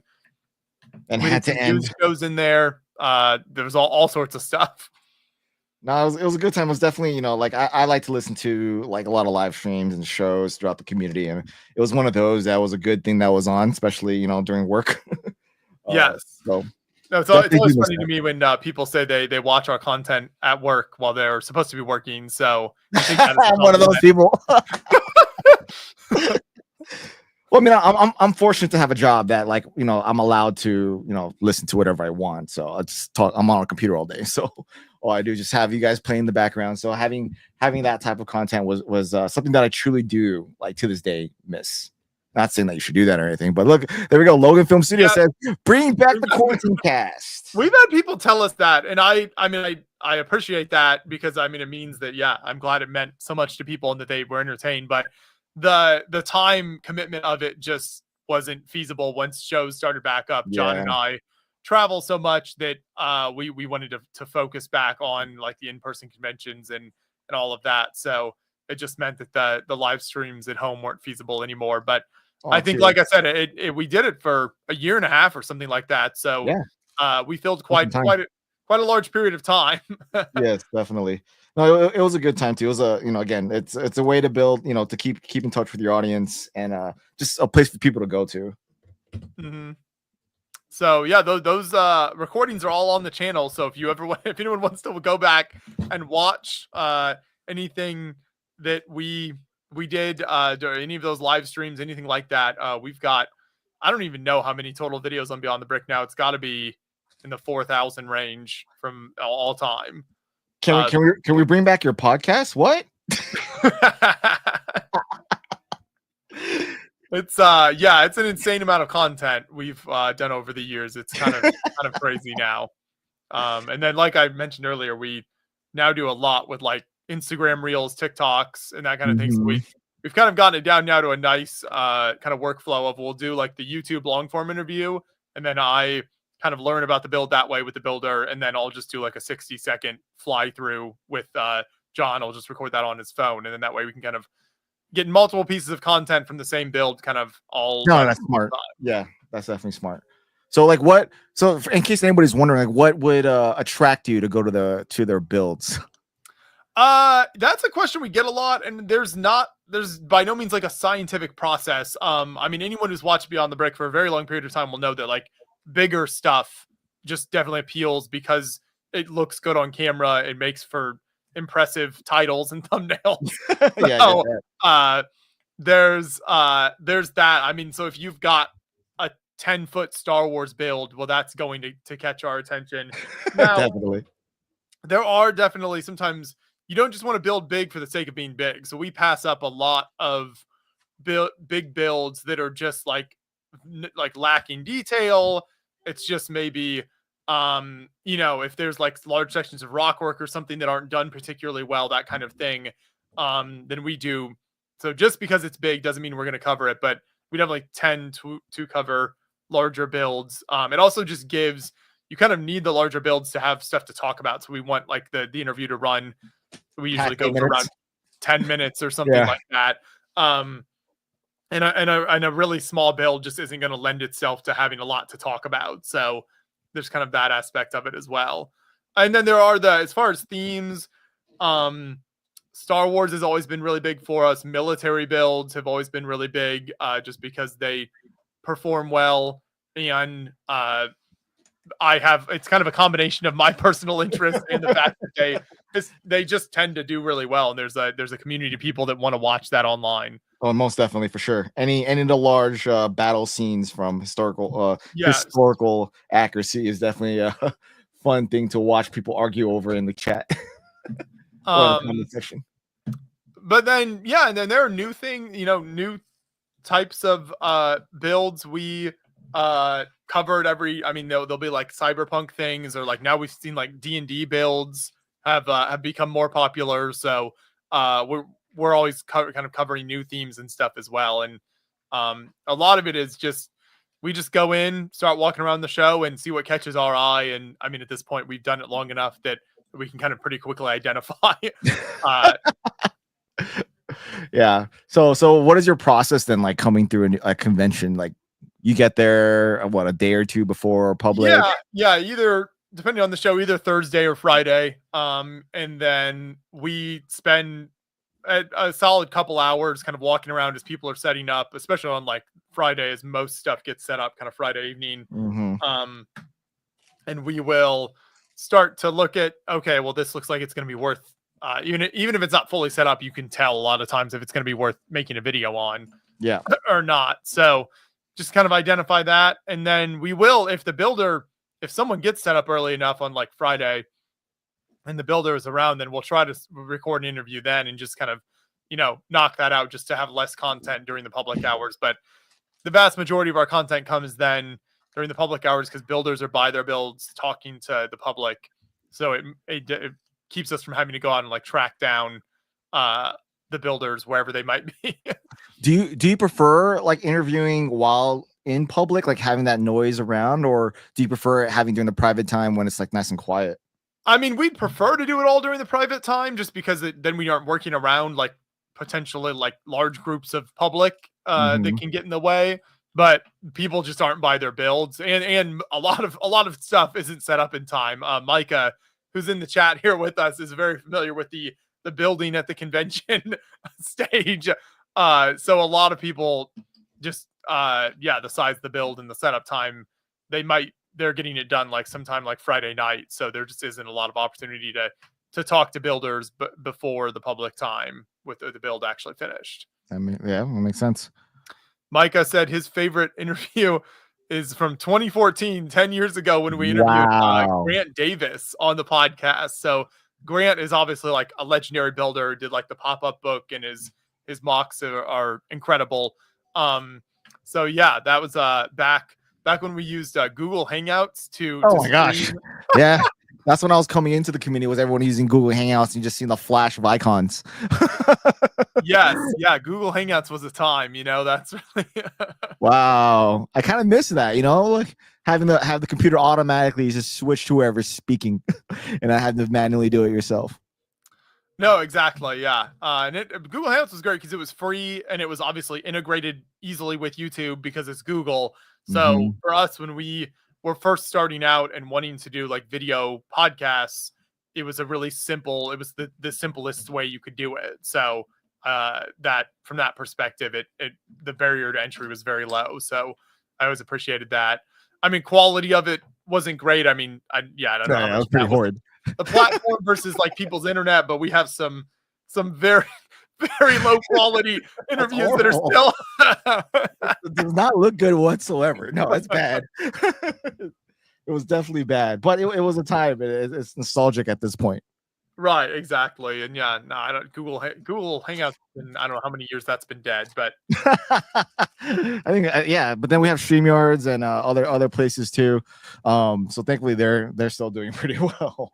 Right. We've been very happy with StreamYards that's kind of in the last few years. That's pretty much all we've used. So I get it. This is a good time for a reminder, everyone. If you're just joining us, we're coming up on hour 3 now of our 24-hour live stream here. So you can click the link in the description and in the chat if you want to donate to win the Jabba Sail Barge Star Wars set. Every $5 that you donate is an entry to win the set. You can click the Tiltify link, go over and donate. And we're still trying to hit the $1,000 mark right now is our next goal. And our ultimate goal is $10,000 for the 24-hour live stream here. We will be joined by more builders and fans later on in the stream here. So we'll have more people popping in later on to join me and Shai, and then later on me and Aubrey in the second half of the stream. But definitely support Creations for Charity. That's what we're here to raise money for. It's a fantastic charity, and you can go over to the Tiltify campaign. You can also buy a creation from them. If you go to creationsforcharity.org and go to the shop, you can buy a build as well from some talented builders. We'll be auctioning off some of those builds later on as builders pop in into the stream. So a lot more excitement still to come. But if you're just joining us, that's what we're doing right now. Shai will be with me for the next about 9 hours until midnight Eastern time. Shai's with me. I'll be checking in a little bit after that too. So I'm not completely. Aubrey last year stayed up almost maybe the full 24 hours. The full 24 hours. Yeah, I remember that. Yeah, and yeah, there's definitely going to be some hot wing stuff later on. Nice, like little foreshadow of what's happening right now. So she did mention in the chat how my stomach is doing. Right now it's not doing too well because I'm still like still trying to digest everything from last night. So hopefully I'll be good by that point. But yeah, so there's definitely gonna be a challenge later. I love Thanks, that. Thank you. I appreciate that one. I'm not looking forward to that. But it's gonna happen. Yeah, I think later on we'll have some pizza delivered here in the studio. That's our annual live stream tradition. Nice. Logan Film Studios says, and my Brick Fair builds weren't done until Saturday morning this year. So yeah, that's the challenge we face trying to cover builds. Man, yeah. So you guys covered New Oshima last year, right? If I recall. Yeah, so that was last year's ago. Brick World. Yeah. Yep. Yeah. That was a 2.5 hour long marathon of a video straight through, which was insane. By far the longest video on one single mock that we've ever. But in reality, it's like 85 people's mocks. So that's true. That's true. It was definitely missed when it wasn't there this year at Brickworld, because I remember when that was finished and it lit up at night, and I was like, wow, it like illuminated the entire room. For people who haven't seen the new Hashima the Cyberpunk City, check out that video. We actually have a few different videos with like different iterations of it on the channel, but the main big one is 2.5 hours long from Chicago last year. It's mind blowing. It's going to be one of if not the greatest Lego creations you'll ever see. So yeah, last year it was just like this gravitational force that just like pulled everyone in. So I think this year it definitely felt like you could walk the hall and there wasn't just like one thing that was pulling everyone in. Yeah, no, definitely. So hopefully we get to see it this upcoming year again. But just having that giant nightlight was amazing to see. Yeah, Aubrey said right there. Yeah, there wasn't emptiness without it this year for sure. So fingers crossed. I'm excited to see what comes out of Brick World this next year. So yeah, I mean, there's always so many surprises. I mean, that's even having done this for like 13 years now of going to shows. You never know what. There's always new things that I haven't seen before, or different like twists on a theme you're familiar with, but it's kind of taken in a different direction. So that the creativity is endless. Like the Eurobricks collab, like you were talking about with the murder mystery. Murder mystery. That was the Scala, right? Scala. Yeah. Scala. Yeah, using Scala scale figures and making a huge murder mystery mansion out of it. Stuff like that is incredible. It was too good. It was too good. And the techniques used to build furniture and things in the background each room was also amazing. So I know they probably won't bring it back, but I'm hoping I get to see that again when it's probably all in pieces at this point. But yeah, I think that Eurobricks tends to be like a one and done. Like they collab and they have their idea, they do it. It's Brick World is the only place they show it, and then they take it apart and come back for the next year, which is great. I mean, I'm a big fan of new content. I definitely like that. I think that That's something I've been thought about through this year, because this year there was such an issue with like shows Space? selling out and running out of space. But then to see some builds that we've like seen for multiple years in the past, that kind of thing. And so I'd kind of like to see shows kind of crack down on that a little more and be like, hey, we're having to turn people away. So if you've shown this before, we're probably not going to let it in, type of thing. And again, that, like I was saying earlier, the logistics of running shows is very difficult. So how easy that all is to do and keep track, is another matter. But it can be frustrating knowing that like some builders or builds couldn't get in, but then we're seeing some of the same things for multiple years in a row. Yeah, I definitely see that. You want your Hope Castle says you might see parts of his build at smaller shows, but yeah, I mean that's a different situation, right? If you're not displaying the exact same thing, it's in kind of a different form. Aubrey, of course, says the mansion is one of her favorite builds ever. It was a great build. Again, like I was hoping my wife was able to see that, but guess not ever. Brick something says, "What's up? Hope up, y'all are man? getting wonderful breaks, some time with loved ones while doing some awesome 24-hour content."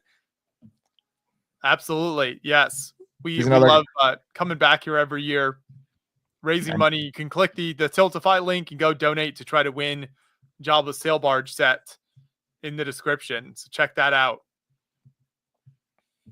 All right, where are we at with the build? Is the front section finished? Have you touched a single brick, or is it all him? I'm not. Hudson, you're really carrying the team. It's looking good here. We can Wait, I'm almost done with the Oh, okay. You don't want to show it until you want to pull it off. Okay, he's still doing the top part of that one. And never mind. Just kidding. He's got the Beyond the Brick polo on now. Oh, yeah, he's definitely fitting the part. Is that the factory behind him? That is. So in our background, we've got we always have random stuff. So the Lego House exclusive, this is the molding machine set. There we go. That is. Yeah. Yes.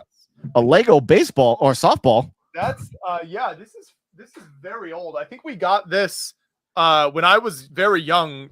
It's 20 plus, over 20 years ago now. I think from Legoland, California, I believe. We went there as a family and have held on to this ever since then. That's actually pretty cool. Yeah, stuff like this is it's just fun to collect. So yeah, the design on this is pretty cool, actually. Yeah, it's actually pretty dope.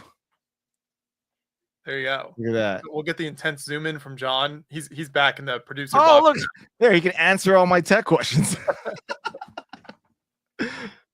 Yeah, that's that's stitch. Is that stitching or is that paint? The red is stitching. Oh wow. No, Yeah. I'm talking about the mural around the ball. Oh, this is all paint. Paint? Mm-hmm. That's pretty cool though. Oh, it says 2002 on it. Oh wow. Yeah, so we did a trip out to Legoland, California when we were I would have been like 7 or something at that point. Oh, so my age. That's right.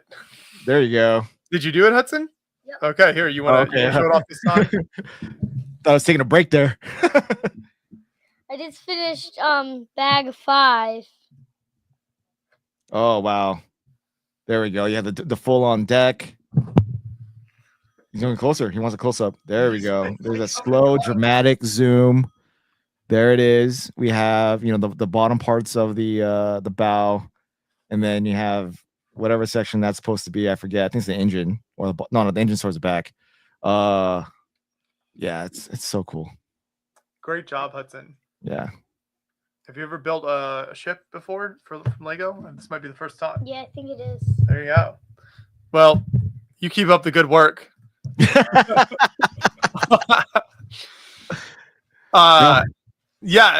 Speaking of Legoland, Aunt Tina was there with us, so she was on that trip when we were kids. So she's a big part of our early Lego journey and getting us sets when we were very young, to really get us into Lego. So we always appreciated that. And she's been able to make it to some Lego shows now too, which has been very cool. Then Aubrey, it's funny, said it sounds like it's time to take Hudson to Legoland, California. So we actually just took Hudson to Legoland, New York, like a couple months ago. So he got to go to his first Legoland. And I got to go to New York City. Right. We also had him walk around Manhattan like all day, which he said was too much walking. That's brutal.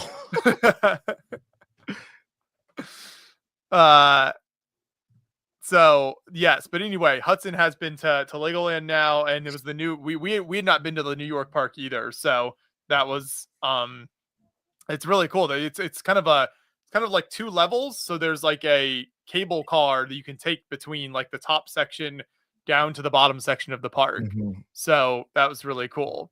Or just walk, which he made me walk. But I did ride the cable cars.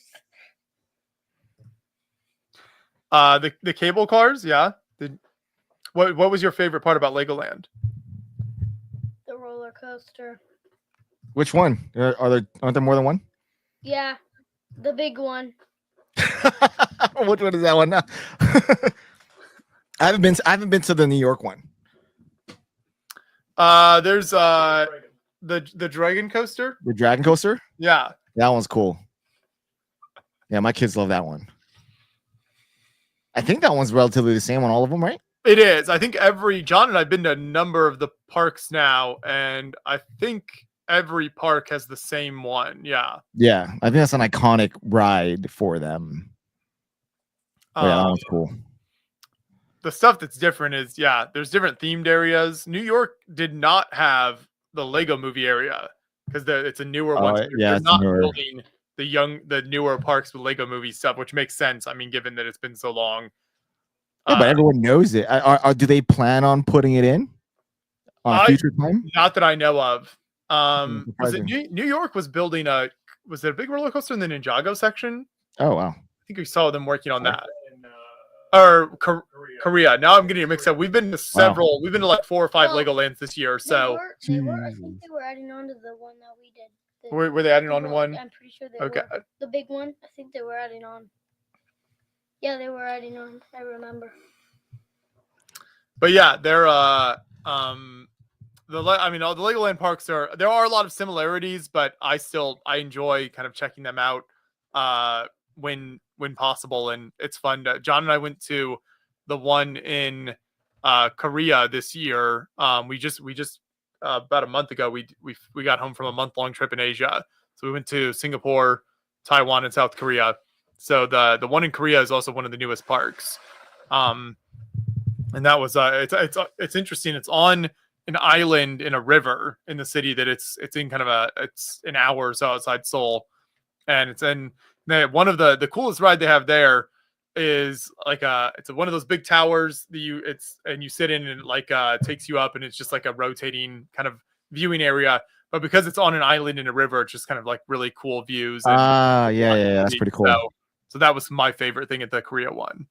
So I've only been to one. So like, how do they choose what to put in Miniland? It's all just whatever the local kind of landmarks are. So in Korea, it was mostly Korean landmarks. Maybe all, if not all, it was the vast majority of it was from Korea. In the US, they tend to have like Vegas. And like more. It's going to be more diverse of like the stuff they show. They'll have a lot of different American cities represented. Yeah. So the exact how they decide all that, I don't know exactly, but I know it's generally just trying to capture the local landmarks. Like New York, they had like I think Goshen is the name of the town it's in, technically outside of New York City. So they have like a mini land area that's like the little downtown area of Goshen, New York. So they represent kind of as much local stuff as they can. Yeah, that makes sense. Yeah, because I was always because the one in SoCal, it has pretty much everywhere. It's like it has a giant San Francisco. There's New York, Vegas, obviously, Washington D.C. But like, I'm like, what the LA one is so weak. You just have the Hollywood Bowl in it. That's pretty much it. So I was always generally curious to see what other mini lands in the United States, how do they depict the rest of the U.S. Yeah. Then obviously New York had the big Manhattan skyline. Florida has more of like they get more like pirates, like the pirates are a really big deal there. So they have the Pirate Hotel, and that kind of thing. So those, yeah, they did lean into that theme a lot more in Florida. I like Micah's. So Micah said, my favorite ride is the tame, relaxing, and the scenic view. Okay, Boomer. It's very true. I did think that had not escaped me, but it really was a really very scenic. I'm not an amusement park like big ride person. Oh, okay. Roller coasters are not. No, like no. So Six Flags is not a thing for you. Not really. Nope. So like the rides at Legoland parks are perfect. For me. Oh, God. Awesomus asked, there is a Legoland in Japan. So we went there back in 2018 when we went to the Japan Brickfest show.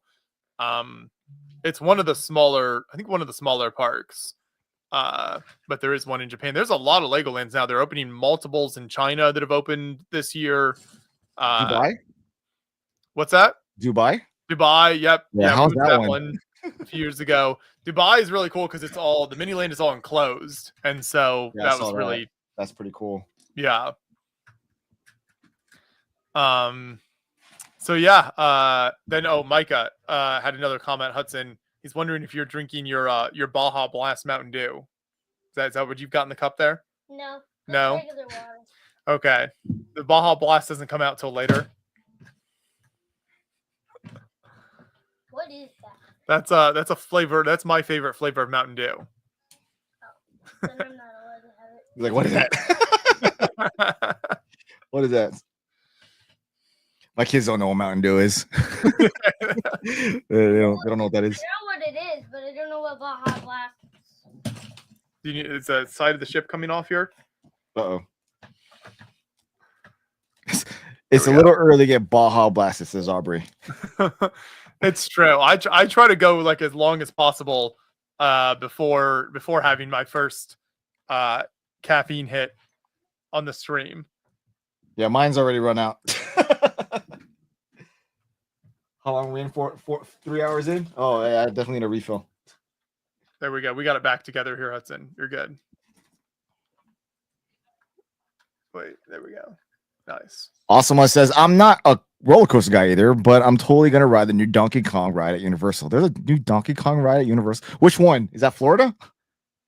Is that at the new park they're building, maybe? We went to, John and I were with Andreas in California for Comic-Con this year, and we went to Universal Hollywood for the first. It was the first Universal park I'd been to. Really? So, you're actually not, I didn't even know you guys went to Universal. I'm like not far from that. Yeah, we thought we'd check it out. We ended up having like an extra day, so that's a far drive from San Diego. Yeah, it's gonna be in Florida. Okay, cool. All right, well.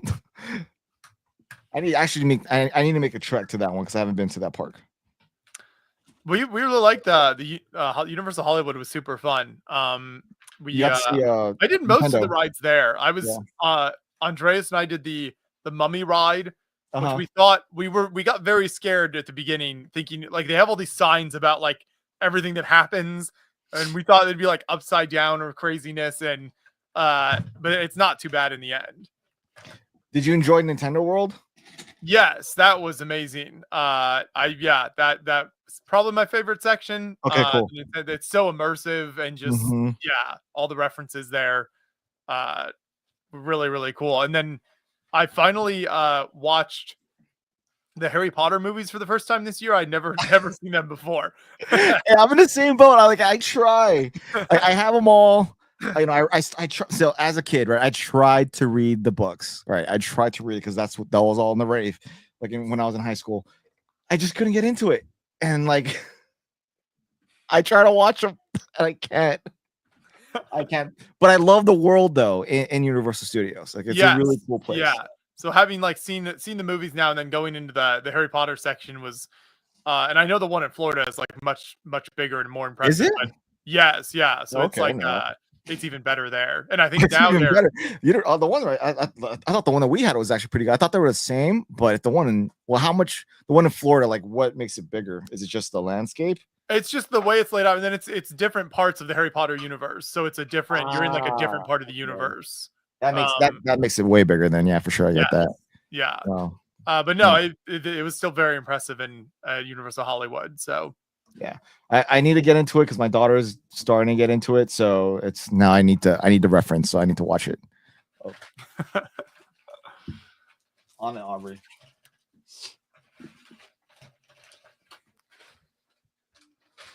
Yeah, trying to figure out where the Donkey Kong ride is.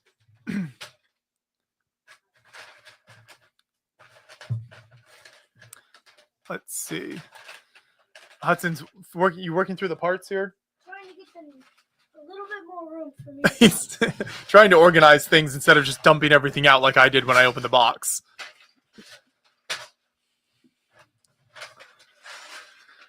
Yeah, Epic Universe in Florida is going to have the Donkey Kong ride, so that's cool.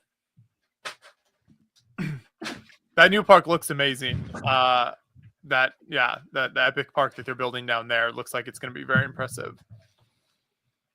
Yeah, it was wait. So what's supposed to be there again? I wasn't paying attention. There's a Donkey Kong kart ride that's like part of the Nintendo section of the Epic Park, and then there's like a bunch of themed. There'll be a bunch of new themed areas there. They're expanding the Harry Potter section, I think. So. Oh yeah, the Universal Challenge to Disney's on a rise, then, isn't it? Well, I've seen some articles about that, about how this park, like Disney, like the parks in Florida, they'll add like an occasional new ride, but they haven't done anything real like big and monumental in a number of years now in terms of like opening a new park and that kind of thing.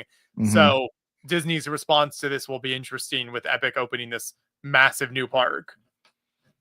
Yeah, we need that here in Cali. We definitely need that. I mean, our two parks, California Adventure and Disneyland is I still love going there. I'm not really a Disney adult at all, but I still appreciate like when something new and grandiose opens up in one of those two parks, as well as Universal Studios. So, I was kind of wondering if anything. I know a lot of new things were happening in Florida, but I was wondering if anything was going to happen out here.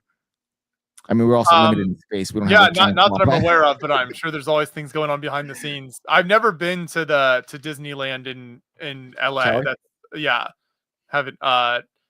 Haven't made time for that yet, but since we've never done Universal, we decided to check that out. Oh, I mean, if you've been to Disney World, it's just a condensed version of Magic Kingdom and Hollywood Studios for Disneyland. You have the older rides, which is is a classic to see.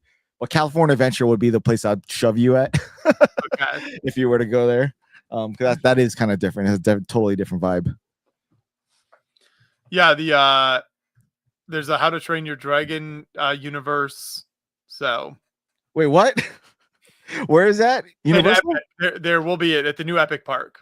Okay, my son's a huge fan of How to Train Your Dragon. He's stoked for the movie.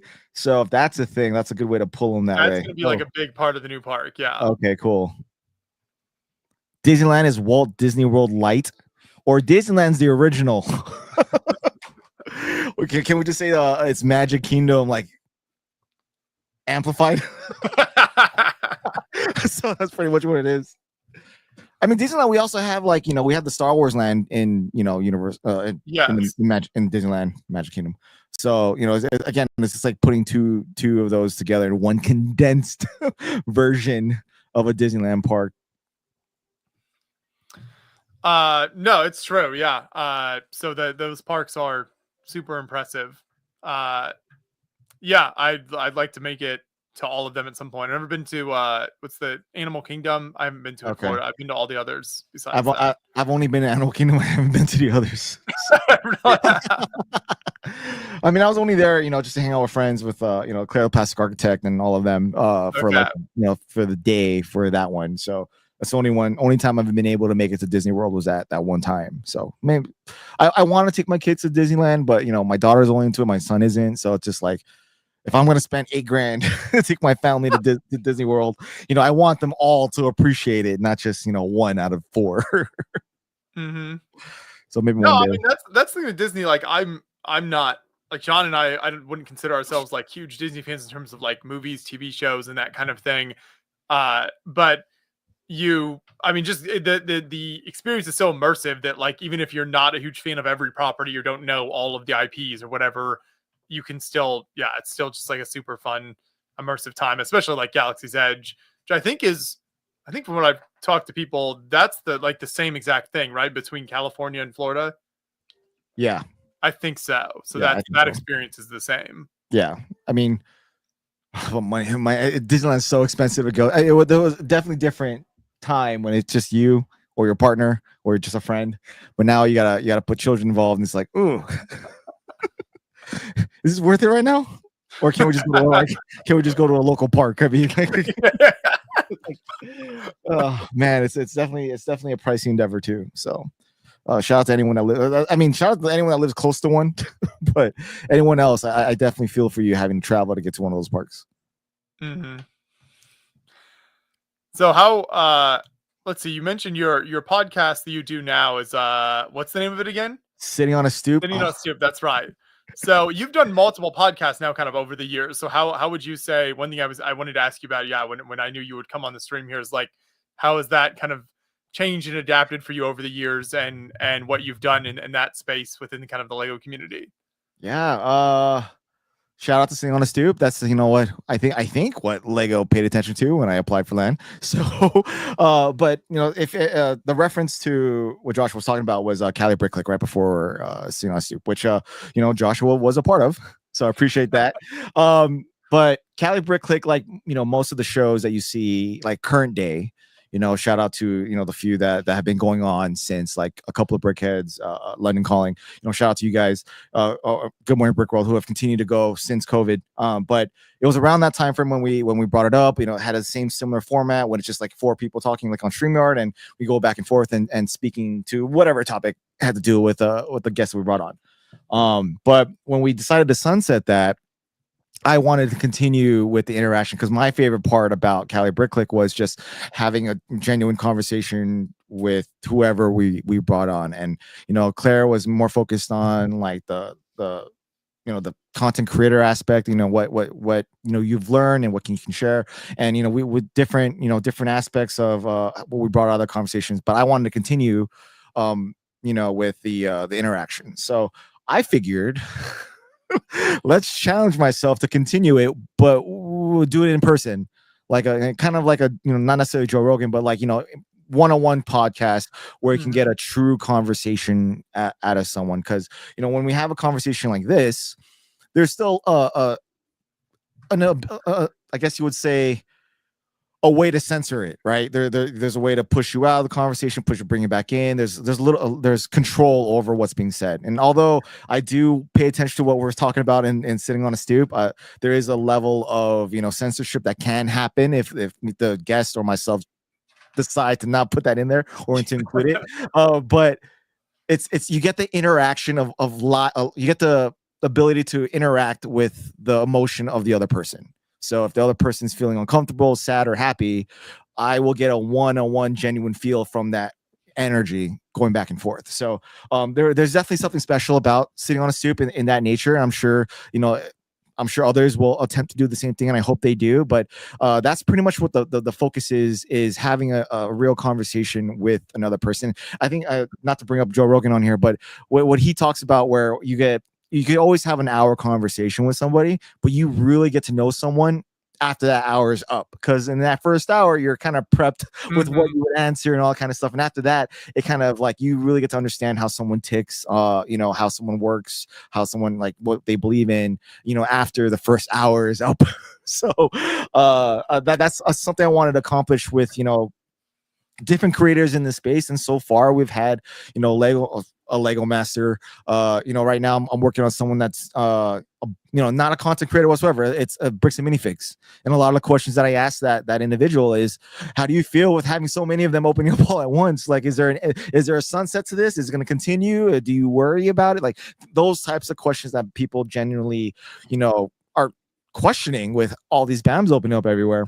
Interviewed Brickmania folks on there as well. Like, so they don't have content, they don't share content at all, but they have an impact in the community, and that's what I wanted to bring out. Is just interviewing people that has an impact in this space. And there are more people that I could bring on at any given time. And I learned this time at Brick World that recording just 7 people, I wouldn't be able to drop it all in 6 months. So it's definitely a challenge to keep things relevant in those conversations and not let them age out so much.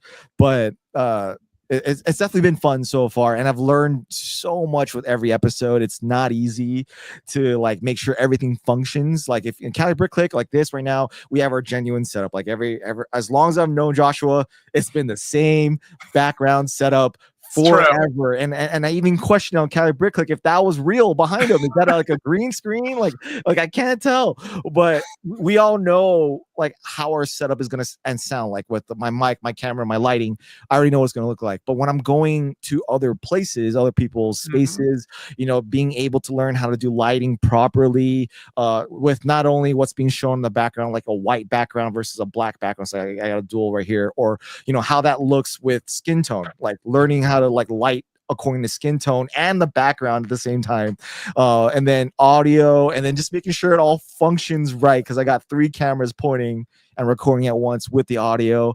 And again, every episode that I've dropped so far, even to the present day with the ones I've recorded, nothing's been perfect as far as audio and video, because there's so much going on.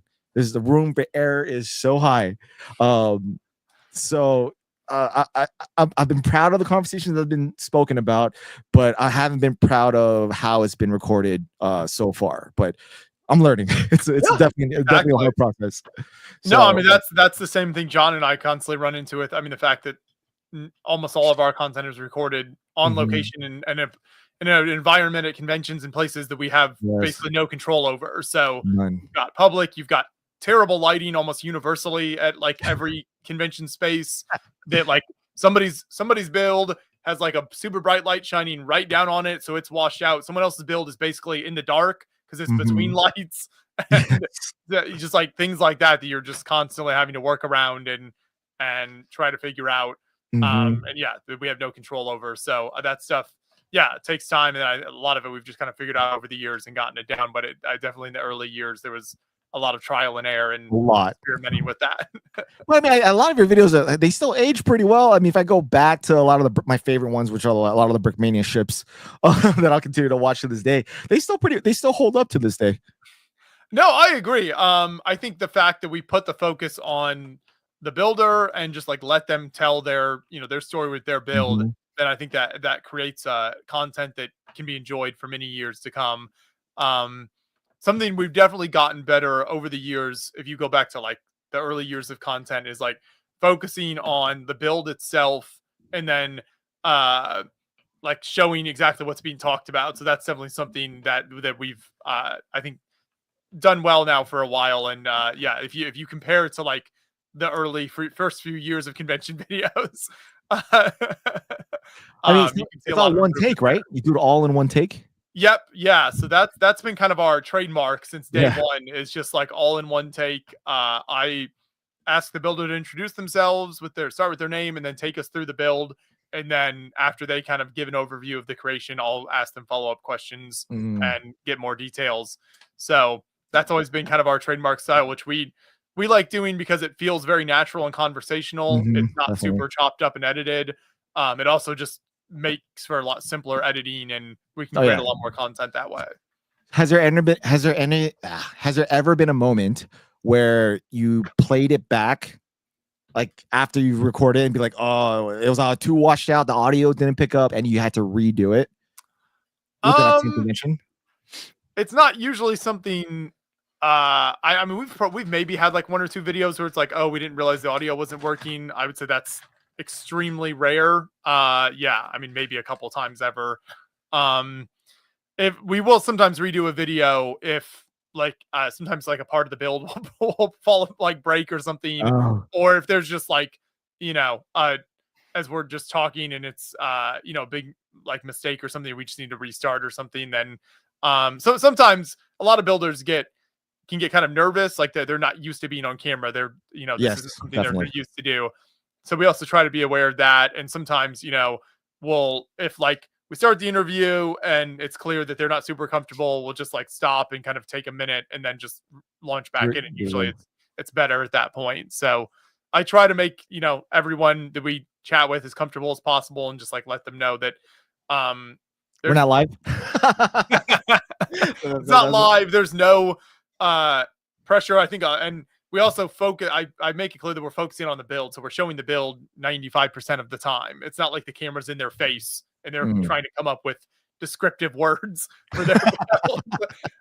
So that helps a lot. So it's just kind of like you're just here to share your passion and what you've built with everyone. And I mean, that's most builders are doing that already when they talk to the public at a show. So this time you have a camera on you. Right. Well, not on you, but on the build. Yeah. There's what's that? My assistant is asking me a question.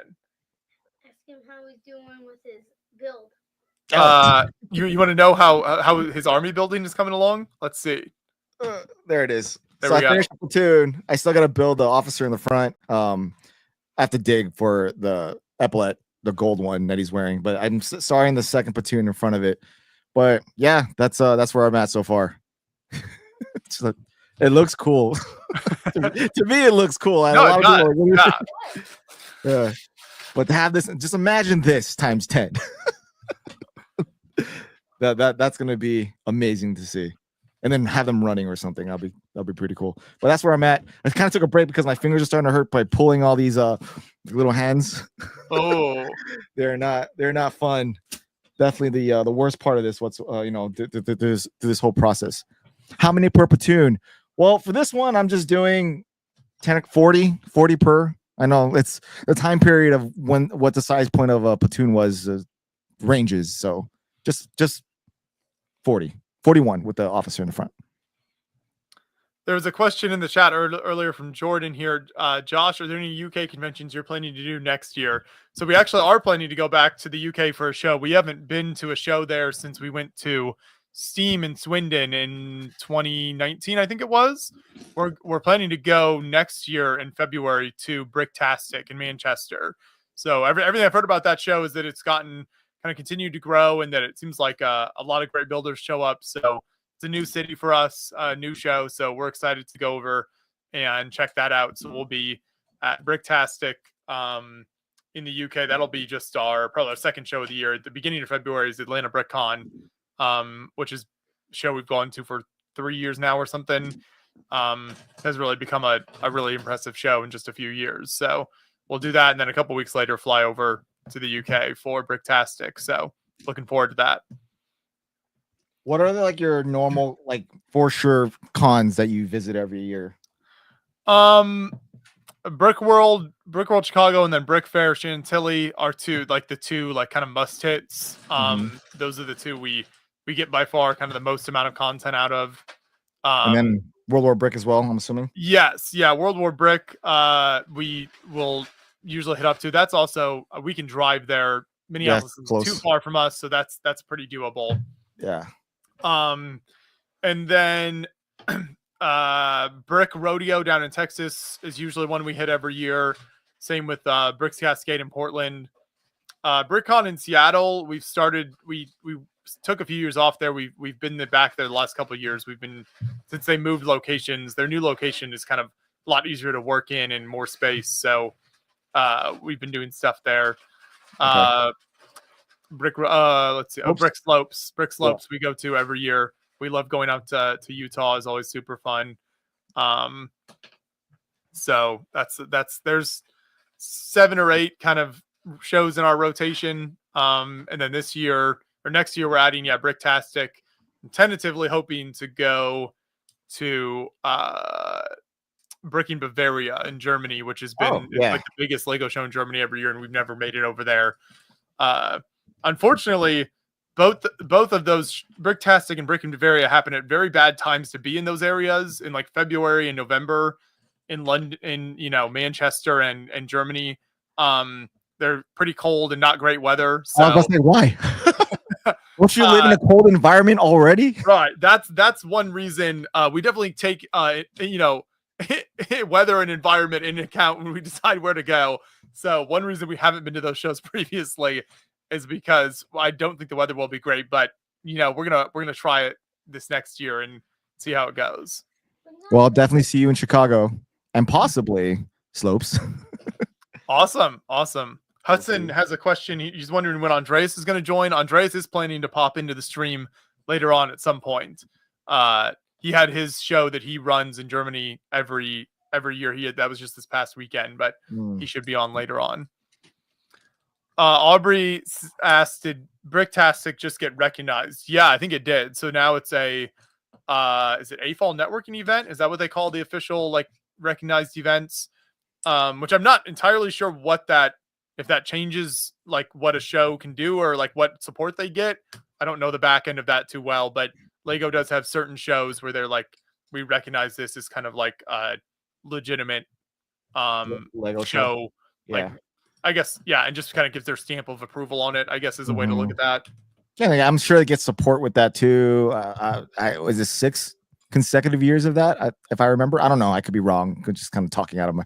So, but I remember that you have to do it for a number of years to finally get recognized for that. Logan Films asked if I'm going to plan on using these soldiers on a mock. Yeah, inevitably. I think my castle armies are more at that stage when I can do that. There is a storyline every time I update the army, supposedly at every end of the video, where I have to actually mock something and include the soldiers in. But for the castle army, if you pay attention to the Black Knight one, there is a storyline in the background. So something's happening. They're currently gearing up to fight a war with an enemy, which I'll just spoil it now. It's like another 1,000 skeletons. Wow. So inevitably, Joshua, you'll see this huge mock eventually with this giant battle of Black Falcons versus skeletons. So you'll see that inevitably. We have a donation, $25 just came in from PT McEwen. So that takes us over 900. We're $910 on the Tiltify campaign. So if you're just joining us, we are raising money for Creations for Charity. So you can click the link in the description and I'll put it in the chat and you can go over and donate. And every $5 that you donate is a chance to win the massive Lego Star Wars Jabba sail barge set. So you can donate to win that set. And then all of the money goes to Creations for Charity, which gives Lego sets to kids at Christmas time all around the world. So it's a really fantastic charity. And we are happy to be back here supporting it about 3.5 hours into our 24-hour stream here. Yeah, Hudson, unfortunately, we live in a part of the world that gets dark very early during the winter time. It's not the most fun. What time is that? Because for LA, it's like 4 o'clock and it feels weird. It still does not feel right. I mean, it's 3:30 here in the afternoon, but it's also just kind of an overcast day, so that doesn't help. We've had snow. Yeah. No snow for us. It's just chilly and windy outside. Aubrey mentioned, yes, the Bricktastic is an A&E and Lego gives them extra support. So yeah, I'm not super familiar with kind of all of exactly what that entails, but I know Lego does have that list. But it also, that shouldn't mean, I think some people, like as the A&Es have become a bigger deal, it shouldn't mean that if an event is not an A&E that it's not worth visiting. So I think I've seen kind of conversations online. I try to clarify that with people where just because it's not like on that official list, there are really great shows that like John and I go to every year that aren't on like the official A&E list as well. So that's an adult networking event, right? Yeah, or AFOL networking event. One of those acronyms. So you get that little brick. Yeah. So I mean, it's a great place to start with, like, look at the events on that list, and you're gonna find lots of great ones. But just because a convention or a show isn't on there doesn't mean that it's not worth checking out. Come on, Brixley, come back. Jordan had an interesting observation about cons getting bigger and better in the UK. Something called Brick Festival. I guess it's a traveling show. Yeah, I mean, I've mentioned this earlier on the stream. This year in the US, shows were selling out further ahead. There were more attendees at most things like Brick Fair and Brick World. So I think just globally, you're seeing a continued rise of more Lego fans and more people getting involved, and just a year over year more awareness, as especially with the rise of like post-COVID like content creators and just like so much more content out there, especially on like TikTok and Instagram. Like those two platforms especially have you get so many people making content from these shows that raises, I think, a lot of awareness. Then people want to check it out. No, and then Lego continues building sets for other fandoms, and it's bringing more people out this way. So I mean, it's that right. The kind of pushing adults, yeah, I'm sure is a big factor in it. very. But do you travel to any of the traveling shows often? We don't. So we've never. You're like the Brick Fest Live, the Brick Universe, Brick Convention shows. We have not been. We did. The only ones of those we went to is years ago. Brickfest Live used Really? to have their like big show in Philly, Yeah. which that was a really good show years ago. That used to be like there were a lot of AFOLs that would come out and there were great builds and stuff. And that kind of dropped off. So now, yeah, we have not done any of kind of the traveling shows for quite a few years now. Yeah. So I've never been to Philly Brickfest. That's what it's called. Yeah. Right? Yeah. There it is. I was just trying to remember the name of it, but I used to remember everyone used to go there like in my beginning stages of just coming onto the online space. And I don't know the reason why people stopped going. Yeah, builders kind of started. They started going to other like the basically the other brick fair shows. They were kind of somewhat in that part of the country instead. Because yeah, it really was there was a really great community, and it used to be kind of where like a lot of the smaller content creators would meet up and people like that. So it started out kind of serving some nice parts of the community, and then just kind of dropped off as more and more people started dropped out of that show and started going to other shows. So then it eventually just wasn't worth us going there anymore. So then I got maybe an open-ended question for you then, as someone who has experienced pretty much the most conventions out of everyone in this Lego space in multiple countries all over the United States. What variables do you think contributes to a very, very successful Lego show? I mean, I would say the number one variable is like a focus on the builders and their needs. And you can usually tell pretty quickly when you're at a show, if like the show has been like organized and put together in a way where like the builders were the number one focus versus the public, or just making money, or just like experiences for the public and that kind of thing. So to me, I think that it's like, is this event like focused on giving the builders the best experience and like best service possible in terms of like helping them load in and unload their builds, things like that. Like those are the types of things. My endurance box started falling over here. The collapsible box gave out on me. Those are the things that builders care about, and you need good builders with good builds to have a good show. And so if you're not treating them right and making it enjoyable and just easily, logistics for them and all of that, then they're not going to keep coming back, and the show is either going to die or it's just going to become about like making money and vendors and the public, which there's a place for that. It's not, I don't have any problem with vendors make all sorts of, your Citizen Brick purchase. Shout out to Citizen Brick. They make amazing stuff. Obviously people like Eclipse Graphics we've worked with, his stuff is amazing over the years. So I love the products they do, but that should never be the focus of the event. And that the priority should always be the builders. Like shout out to Simon Liu, who just joined us in the chat here. Builders go where the good shows are, and builders talk to each other, and they know, and that's what's helped like this event in Atlanta that went from like tiny, almost nothing to just, has exploded and kind of doubled in size year over year, and just getting tons of great builders out. A lot of that's because builders had a really good experience and they wanted to keep coming back, and it's in a nice convention center and it's just a nice place to be. So that kind of thing makes a big deal. Nice. So having good builders is like the main key there. Yeah, and treating the builders in a good way that makes them want to keep coming back. So it's not that you have to have all of the world's best builders at your show. No. There's room for like a range of kind of talent and individual builders, but you just got to be treating the builders in the right way. Yeah, I've had some experience with one of, because there's a few now, one of the traveling shows with the whole setting up process, and I was like, no, I'm not doing this. Yep, I've heard a lot of stories like that. Yeah.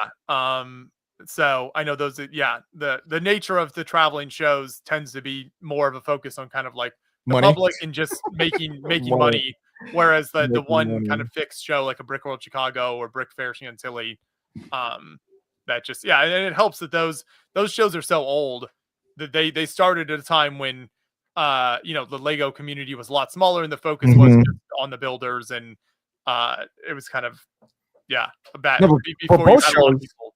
but both shows now have multiple conventions now, not just they have their a full event, that one happening a year, and then they have the ones that are more like expos in random locations of the Midwest or the East Coast or the South. But they're still good either way. The expos are still good because they know how to treat their like the smaller Brick World shows, they don't have the convention aspect of like non-public days, but they're still get like the Brick World Indie.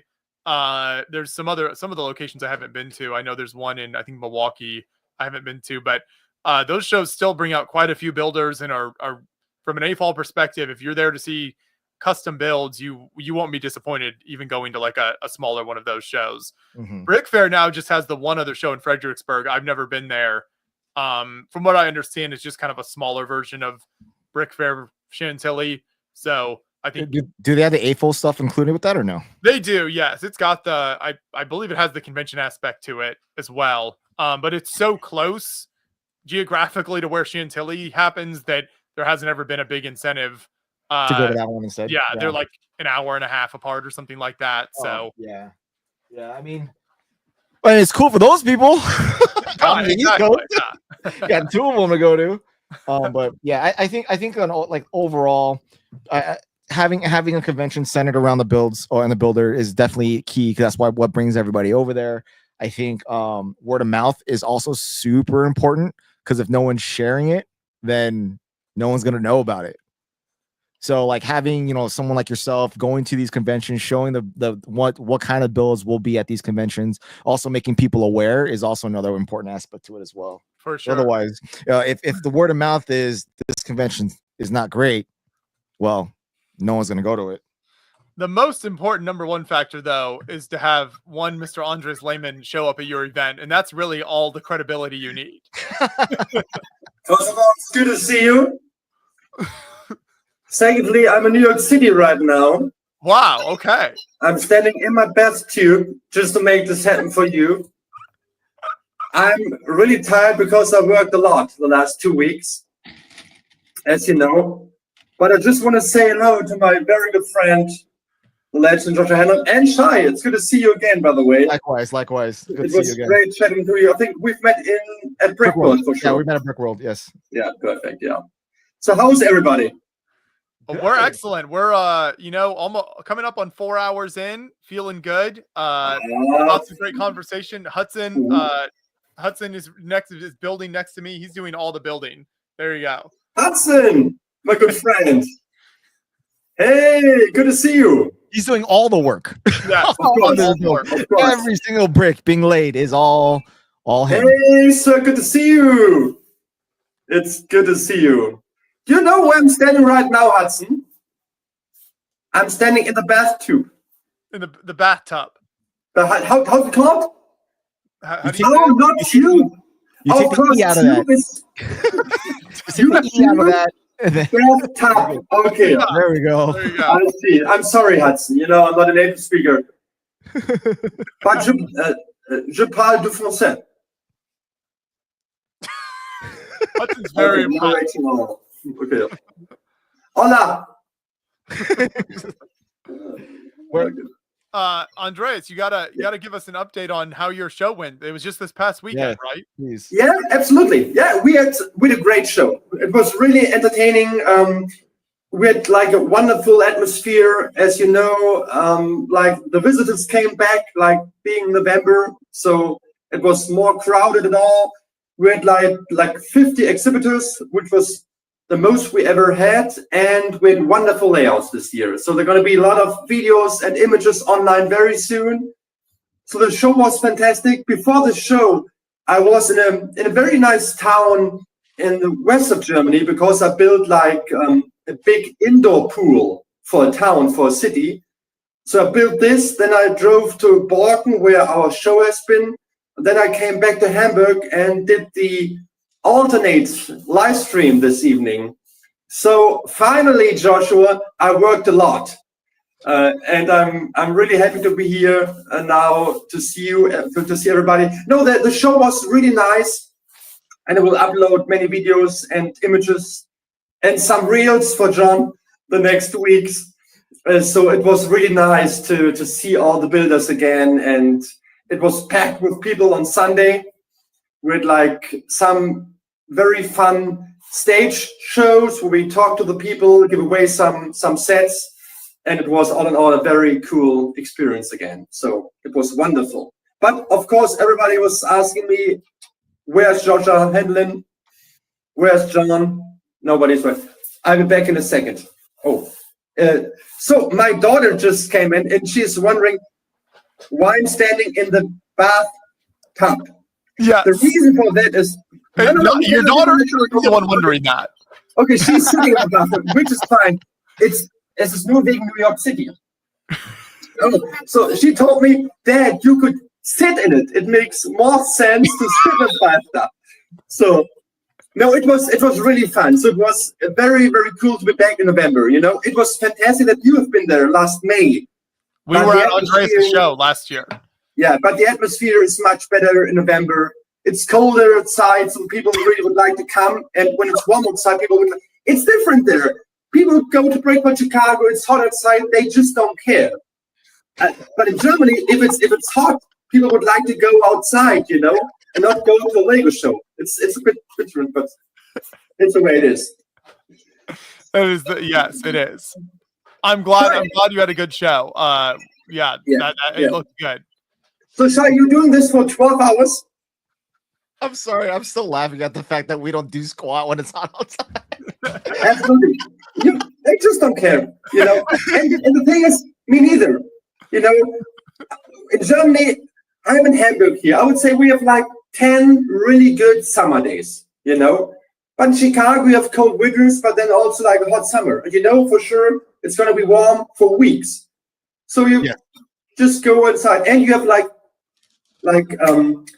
air conditioning. Yes. It's always very freezing. So it's always winter time. Always. Always winter time. Have you seen New York City, by the way? I'm standing in this tub just because of this image here. So because of New York City. Where, by the way, Shai, would you, I would like to ask you something, Shai. Just imagine you have two very, very good and close friends, okay? Okay. And you think, this is like wonderful. And you see like all the excitement when you meet the people, you know, you hang all the time and you trust each other. And you know, it's just a bond, you know. Yeah, I understand, yeah. And then you have this one rule in your kind of relationship, you know, one rule, whenever we're planning to go to New York City, let's go there together. You know what I mean? There's one rule. New York City, we go there together. And just imagine, it's like 3 people. And out of nowhere, you see images that 2 people are in New York City without telling the 3rd person, hey, we're going to New York City. Would you end the friendship immediately, or would you maybe wait 2 or 3 days to rethink the whole thing?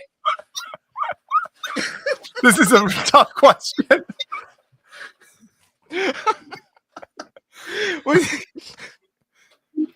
I don't want to be involved in this. I'm a roll. No, to be honest here, it is fine because Hudson was there also. Of course. But by the way, Aubrey says it sounds like Andreas got replaced by Hudson. So which is fine. By the way, Aubrey, you have kids too. I told my daughter, as long as I do the stream, she can eat chocolate, and I think it escalated very quickly here. So yeah, just let you know that the chocolate is gone soon in this apartment. So 20 more hours to go. Hey, so Shai, what I ask you, my question here is the other. I mean, this was just fun. Hudson's a great guy, and he was in New York City, which is cool for him. And Legoland, where I haven't been to because my good friend here was planned to go there on Tuesday. Tuesday was closed, but beside that, everything is very, very cool. Shai, why are you doing this for 12 hours? Do you have any hobbies? I mean, Do I have any hobbies aside from Lego? no, it's fine. No, I did it for 24 hours. Why? Also, why are you calling me? Why am I only being called out for not doing it for 24 hours? It's only 12 hours. Well, I don't know. I didn't plan that. That was created by this gentleman to my out here, stage left. But I'm not hitting on that nature. I mean, my wife is happy that I'm not going to be here for 24 hours. But damn, I just got called out. Now I feel like I have to stay. It's not bad. I never. Now you're sitting down in the tub. Yeah, for 5 minutes. Hudson has lost one of these brown pieces to the ship, and he's been searching for it for 10 minutes. Check the floor. Check the floor. But Hudson, is everything all right? It's everything. Oh my goodness, is everything all right? Hudson, all good? This lost piece. What? Okay, he's focused. And now he's gonna take it from another bill. What piece is it? Oh, Is right it? there, I found it. Oh, it's right there. It fell out of the bag into the box. And Yeah, there Shai, you go. what are you building there? What's your job? I am putting together my 1,000 Imperial soldiers. Oh, here we go. Oh my Yeah, goodness. so that's what I'm doing now. I figured I need something, this is something monotonous. I don't really need to think a lot. Like looking at instructions is just putting minifigures together. What better time to do it than to do it on this? Joshua obviously can't build and speak at the same time. No, No. I'm not multi-talented like that. We got a $10 donation from Dark Side Brick Zerkers. Thanks for all you guys do. So shout out for that. Getting closer to that $1,000 mark. Make sure you click that Tiltify link in the description in the chat. Go over and donate. Every $5, what can they win, Andreas? What set can they win for a $5 donation? Yeah, so if you give away $5 to Creations for Charity. First of all, just gotta remind them. Great guys. I met the owner, the godfather of the organization. The charity, the godfather of the charity. Give him my best, please. Nannan was on earlier. Yeah. His wall layout was awesome at Brickwood, Chicago. I loved it. Yes. Yeah, you missed him earlier. I know he is. He's a great guy. Yeah, you get the Jabba sail barge. Every $5, the brand new massive Lego Star Wars Jabba sail barge set for every $5 that you donate. If you click the link, absolutely, in the description. Of course, I know everything. You know what's going on. That's why you're sitting in the bathtub. I'm chill. My daughter's eating chocolate. It's 10 p.m. She's eating chocolate, so it's gonna be. Oh my goodness! So at 10, so if there's anything you or the 100 people, like 1,000 people in chat would like to ask, I have 6 more minutes. At 10, it's bedtime here. It's Friday night. It's cool, But Hudson has a comment. By the way, two things I can tell you. In the bathtub, this ball, and I give you the story. I was like, I think I sent you an image yesterday. I was in the big outlet here near Hamburg. And you know the thing, when you spend good money for like 2 jackets and you save money, but then waiting in line, you buy a ball and you give away all the money you know the story, right? They got you. So, they got you at the registers. Yeah. But, okay, Shai, there's one more thing because I'm sitting here, a big scandal. Do you say scandal? Like what you mean? Like when something is wrong, it's scandal? Yeah, that works. Okay. Sure. I bought this thing here at IKEA, right above me. Okay. And there's a mistake. It's a map of New York City. Is that New York? Yeah. Yeah, and you can see like Manhattan, Brooklyn, and Queens. Okay, on it. And the map says New York and Brooklyn. It's wrong. Thank you for sharing that. That's the scandal. I'm not blaming them. I'm just saying it is the whole thing. The whole cake is New York City. Right. With Queens, Long Island, Brooklyn. Andreas loves New York. I'm a big New York lover, and of course the Bronx, the North. Josh is a big fan of the Bronx Zoo. Is John around, by the way? Speaking of the zoo, John is around. Yeah, we went to the Andreas was referencing earlier about how our Legoland visit didn't work out, so we had some extra days. So we went to the Bronx Zoo, and I don't think Andreas was very impressed. It was lovely. It was a zoo. It cost me like I think $80 or something. Not as good as Hamburg. For a zoo, and I can. Yeah, so I'm member of the press union here in Germany, so I can go to every zoo for free. So I'm glad that I finally spent some money for a zoo, which was fine. There was Shai. How many elephants would you expect in the biggest zoo in the United States of America? Hold on. That zoo is not. Shouldn't be a representation of our zoos in the United States.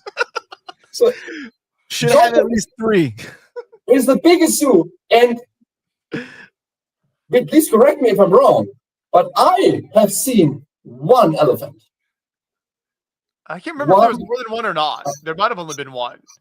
I can't remember. I think there was 1 in the distance. It was that. Oh no, but it was a lovely day. We had a great time there, and we visited 2 Legoland Discovery Center, which was also very, very fun. Well, next time you're in San Diego again, go to the San Diego Zoo. There's 2 of them. Wow. There's 2 of them. Well, I mean, it's one zoo. Yeah. So I asked Josh, there's what kind of amusement park? There's a new one, Josh. I sent you a link recently. There's any kind of new amusement park. What was it? Playmobil? In San Diego? Yeah. I don't know. What did you send something about?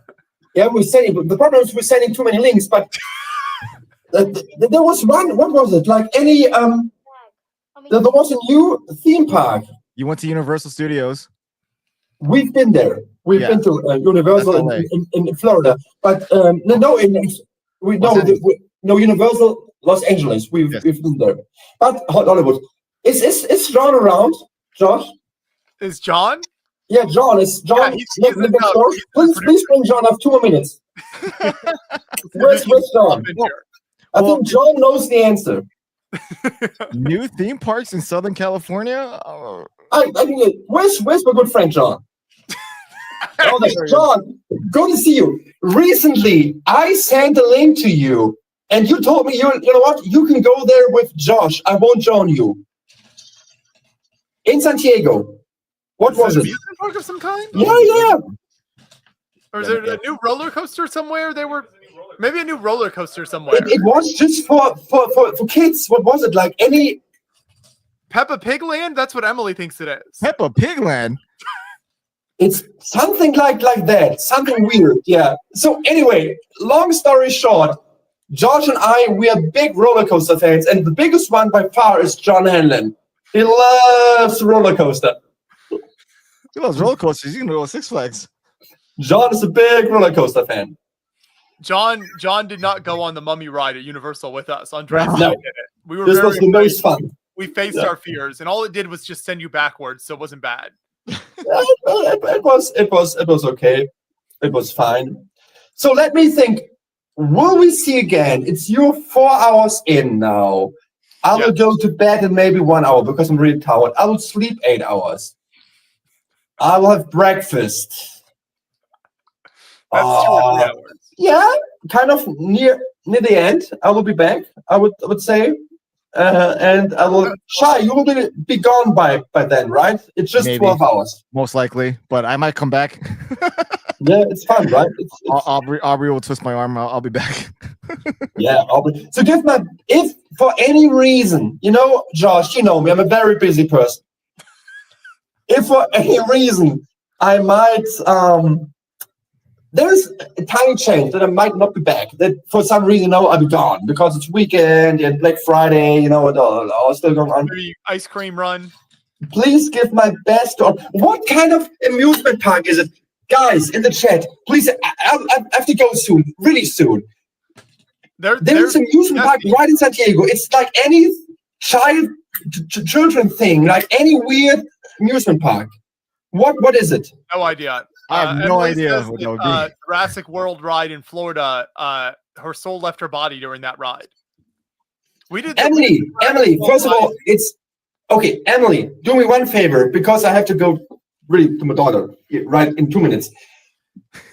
There is an amusement park in San Diego, which is meant it is meant to be for children. And Josh and I were allowed to go there. John told us go. But what is it? It's something weird. And I forgot. Google it right quick. While they're looking that up, Hudson needs to show you his an update on the build. Nobody cares. Josh, sorry, Hudson. Wait, one more piece.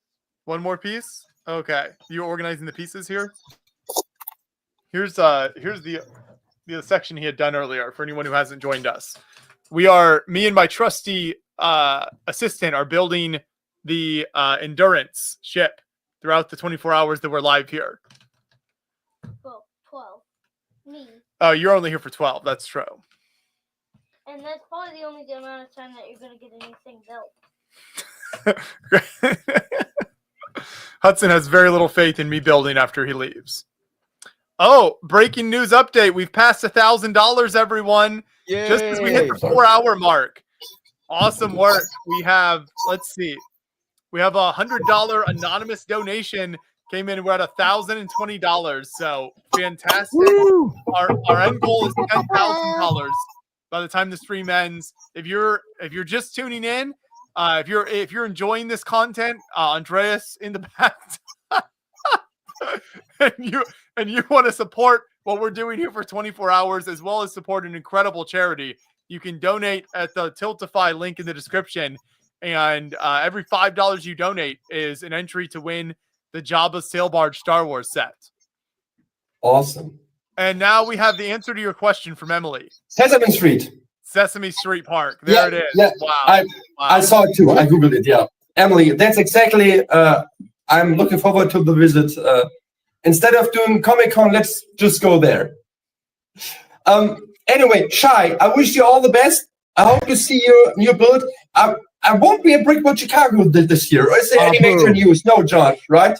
No. We're still working on that. We're working on getting. It could be. So it could be, Shai. There's a big secret. There might be a reason I can't come this year, but maybe it's happening. We don't know yet. Could be. I hope to see everybody in Atlanta. I'll be back in New York City, in America, in February. I have to bring my little daughter to bed now. It was lovely to see you. I'm not tired at all. Real quick, he said to stay on so he can show you what he's done here. Go ahead. Hudson, of course. He has to go though. His daughter is eating piles of chocolate while she's supposed to be in bed. Oh, look at that rush! There we go. Oh, great job, Hudson! Awesome. You finished the first part of the first whole section is done, and now he's nice. Hudson. By the way, Hudson, wow. Can you hear me, Hudson? Yes, he can hear you. Is there anything left from the present I gave you last time? So I bought you any sweetie in the supermarket. Is it all gone?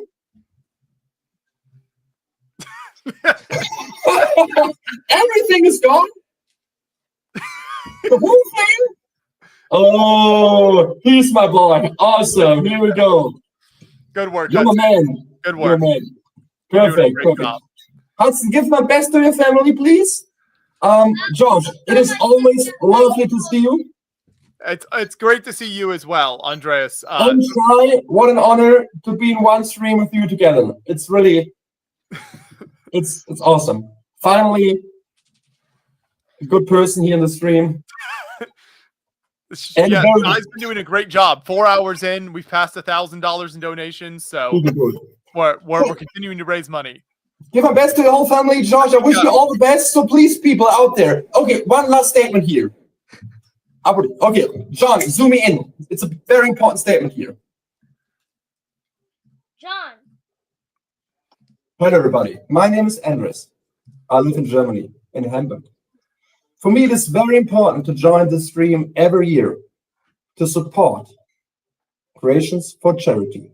Please donate at least $2,000 the next minute. I wish you all the best. Take care and see you soon where the bricks are. Take care. Good night. Mic drop.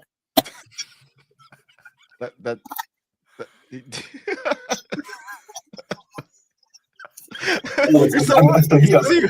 be back for a Bye bye. ukulele. It was no after the mic drop. I have to be gone. Bye bye. Ukulele encore later on.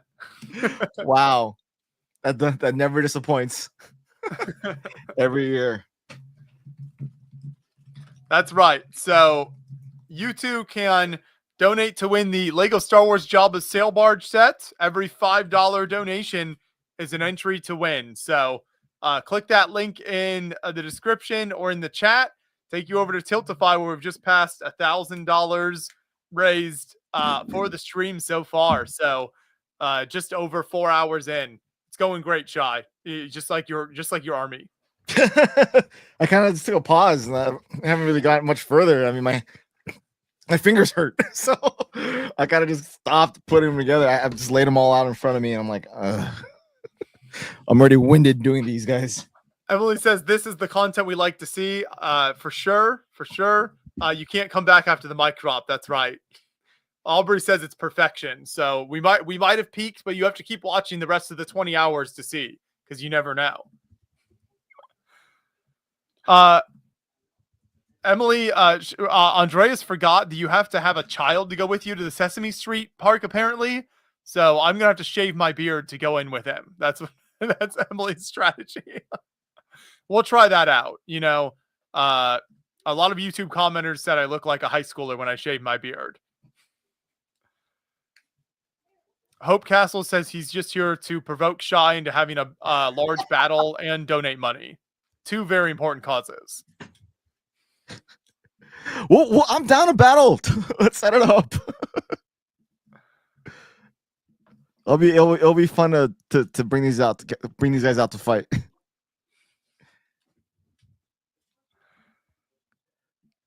Yeah. I'm impressed that Aubrey's been in we didn't get an update from her on Black Friday shopping, so you got to let us know if you found any good deals. Where are you? Not exactly. Don't tell us exactly where you're at, but like tell us what store you're in. What store? What store? Which one? All right, let's continue doing this. All right. Yes, Either way, we're gonna leave an impression at the park. Either way.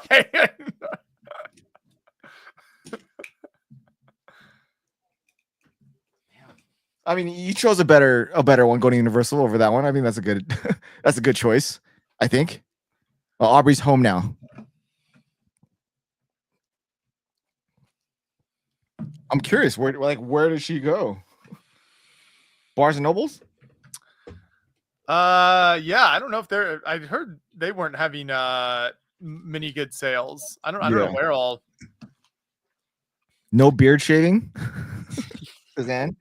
No, I'm not shaving my beard. I already shaved my beard. No, yes. I'm not. I'm no longer allowed to shave the beard. Okay, Aubrey. Yeah, she Target, Walmart, Barnes Nobles. I caught that. Bought a TV and some fun. Oh, look There's at a that. throwback to your classic Black Friday experience going out. Did you buy it in person? I hope you punched somebody. TV. That's right. Hudson's getting a TV for Black Friday. We just moved across the street. It's very true. That sounds like a good trip there, Aubrey. I like it. Let's see. My wife got a new pair of headphones from Target online. That was an online purchase though. So, Barnes and Noble has an exclusive set, like a Lego set. I don't know if I've. Yeah. Oh, it is. Yeah. That. I think that's why I thought Barnes and Nobles, because of that. Oh, okay. Yeah. Aubrey did buy it in person. Nice. Wow. There you go. Keeping the Black Friday spirit alive. Going out and getting a TV on Black Friday. Like, did you grab it and put on a cart, or did you like have to fight your way out with it, or did you get like a voucher to pick up after checkout? We want to know how throwback this goes. Yeah, I forget what was the exclusive build at Barnes & Nobles. I knew they had something. I just didn't know what exactly it was. Yeah, see the Barnes & Nobles gift for sure when she gets on here. Okay, yeah, we'll have a show and tell later on. I like it. There was some theaters were giving away like an exclusive Wicked little build I'd seen. Oh, what? Yeah. No, That's the what theater it's I on. saw it at wasn't doing that, but I think it was AMC theaters maybe. Oh, I'm an A-list member. I should have Oh done man. Recently became A-list member, whatever that means. I have no idea. We only have 2 theaters in anywhere near where I live, and the AMC one is much older and much worse. Just like the chairs and everything. The other theater has like the recliners and stuff, and it's much more comfortable. So I rarely go to the AMC theater. Okay. Yeah, we all we have are AMC theaters by me, but we have a bunch of them. They like took over like all the other theaters that kind of went. Yeah. There's only a few other brands in my area. Today is the best day to buy gift cards. That's true. There are a lot of gift card deals with like percentage off of just buying gift cards. So I didn't think about that. But you know, that's no fun. You know, buying gift card? A TV you can really hit somebody with. I want to know how big this television is. Is it like a 32-inch? Is it like a 56? How big do we go? An unboxing on stream. Let's set up Aubrey's new TV with her. Right? Yeah, the Wicked movie was very good, though. I wish I could have gotten the poly bag. Aubrey says she's got to pick it up, but big fan of Wicked. Yeah, and I'm a huge fan of Wicked. Saw the musical a bunch of times before. I cried. There you go. I cried during the dance bullying scene at the club. So yeah, that really resonated with me. So like yeah, that was a good one. But it was a great musical, really long, but I'm happy they like really spaced out Defying Gravity. Like they really like let that linger for a minute in a good way. So yeah, I mean the whole thing is, I mean, what they turned the first half of the play into like a 2.5 hour movie. So they really, which right? I mean, it's not a bad thing. I mean, it feels it's a great viewing experience. Like it doesn't feel like it's unnecessarily long. No. Yeah, my kids were both able to watch it and keep their attention to it. So it definitely is visually appeasing. The music's obviously great. But you know, I am happy that it's that long. I was sad when I saw the part 1 slap. I mean, I knew it was going to be spaced out that way, but I'm excited for the second half of it when inevitably that comes out. But I'm happy that everybody's also like enjoying the music. So hopefully more people get to see the musical, which then now makes the musical more expensive. So thanks. We've got comments saying they've been wanting to buy an 80-inch TV because they're so cheap. Now it's true. Like you walk in, there's like $300, like 80-inch television. It's like that 98-inch TV for like $1,500 or something. At Costco, yes.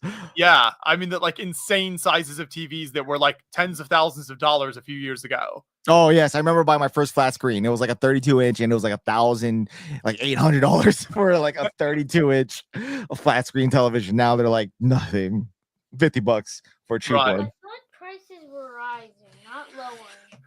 TVs, they have a lot of new technology, so the prices keep going down on TV. It's not like Lego. Aubrey, I think Aubrey is going to build maybe some of the Wicked sets. Yeah, no, she's obsessed with Wicked, as she said. Yeah, I don't blame you. It's a good movie. I don't know how your experience was when watching the movie, but like we had a lot of people clapped after every song. Did that happen in your? No, we went to a morning show like the weekend it came out. So I think that the audience maybe was like a little more low key in our showing. It was like a Saturday morning, like 8:30. So I don't even know if all the seats were full at our showing. I can't remember if they were or not, but I think because of the nature of the showing we were at, there was like a lot of the theaters had signs saying like no face paint, don't no singing, and just like try to keep a good experience for people. I went Saturday like afternoon, and like so there were a lot of people dressed up. I mean, my wife and daughter, they were both dressed up. So like everyone was cheering after every song, like clapping like it was the actual musical. There was no singing. at least out loud. People were definitely singing. I could hear it. So, but people, you couldn't sing out loud. I think there was like costume restrictions. Like you couldn't come in like with a face paint. Like you had to have clear. Oh, okay. So that no one could dress up as Alphabet like fully. But it was definitely fun to be there in that type of environment for the show. No, that sounds great. Yeah, I think your showing sounds like it had a lot more hardcore fans than definitely the casual Saturday morning that showed up. I've seen the play once, and it was really good. So then, yeah, I think I wanted to see the movie when it came out. Yeah, I think we saw it like the first year it had a traveling show. So back in 2008, I think 7 or 8, somewhere around that time. So we went there and we've been going every now and then since. We haven't gone since we had kids. So this was my daughter's first, or both my children's first experience with the musical. So they seem to enjoy it. We've been blasting it, the soundtrack in the car on repeat as many times as we can. But we've got a new section from Hudson. Oh, the midsection. Yep, working on the midsection. There we go. Is that where the engine's at? Are we there yet? You see it from the top. Okay, you're not there yet. Or is it the engine in the back? Oh, yeah. Never mind. You're not there yet. Hey, you're making great progress, Hudson. Definitely. I can't believe we're actually going to finish a build. Well before 12 hours, too. Like, there's no way this is going to go beyond 12 hours. How long do you think your build took, Shaw? Do you remember for the endurance? Well, so for mine, I built it in because I was traveling and building it. So I was building it in like random locations all over Cali. Oh, that's right. Yeah. So like I don't know. I mean, relatively quick. It wasn't that long. I would say like maybe 7-8 hours at the most. That was me taking my time, but it was fun. Can we save the Wicked talk from when I come on? I'm dying. Wicked is popular enough. We can have multiple conversations of I mean, I'll talk about that all day if you want. But no, Wicked was great. I'm gonna watch it again. Now that I have the A-list thing subscription at AMC, I could pretty much just go watch that by myself 3 times a week for free. So okay. I think that's how it works. I have no idea, but we'll see. We've got Finn in here. Just got on the stream. What's up, guys? Well, we're talking about Wicked right now. So this is the time to remind everyone that we're raising money for Creations for Charity. And if you want to donate to the charity, every $5 you donate can enter you to win the Jabba Sail Barge massive Star Wars Lego set. So check that out. Link in the description, link in the chat. And you can win an incredible Star Wars set and support an amazing charity that gives Lego sets to kids at Christmas. So we are just past the $1,000 point, trying to get to $10,000 before the stream ends. Lego Loghead asks, how long do you think you guys are going to last doing this? Well, I plan to last all 24 hours.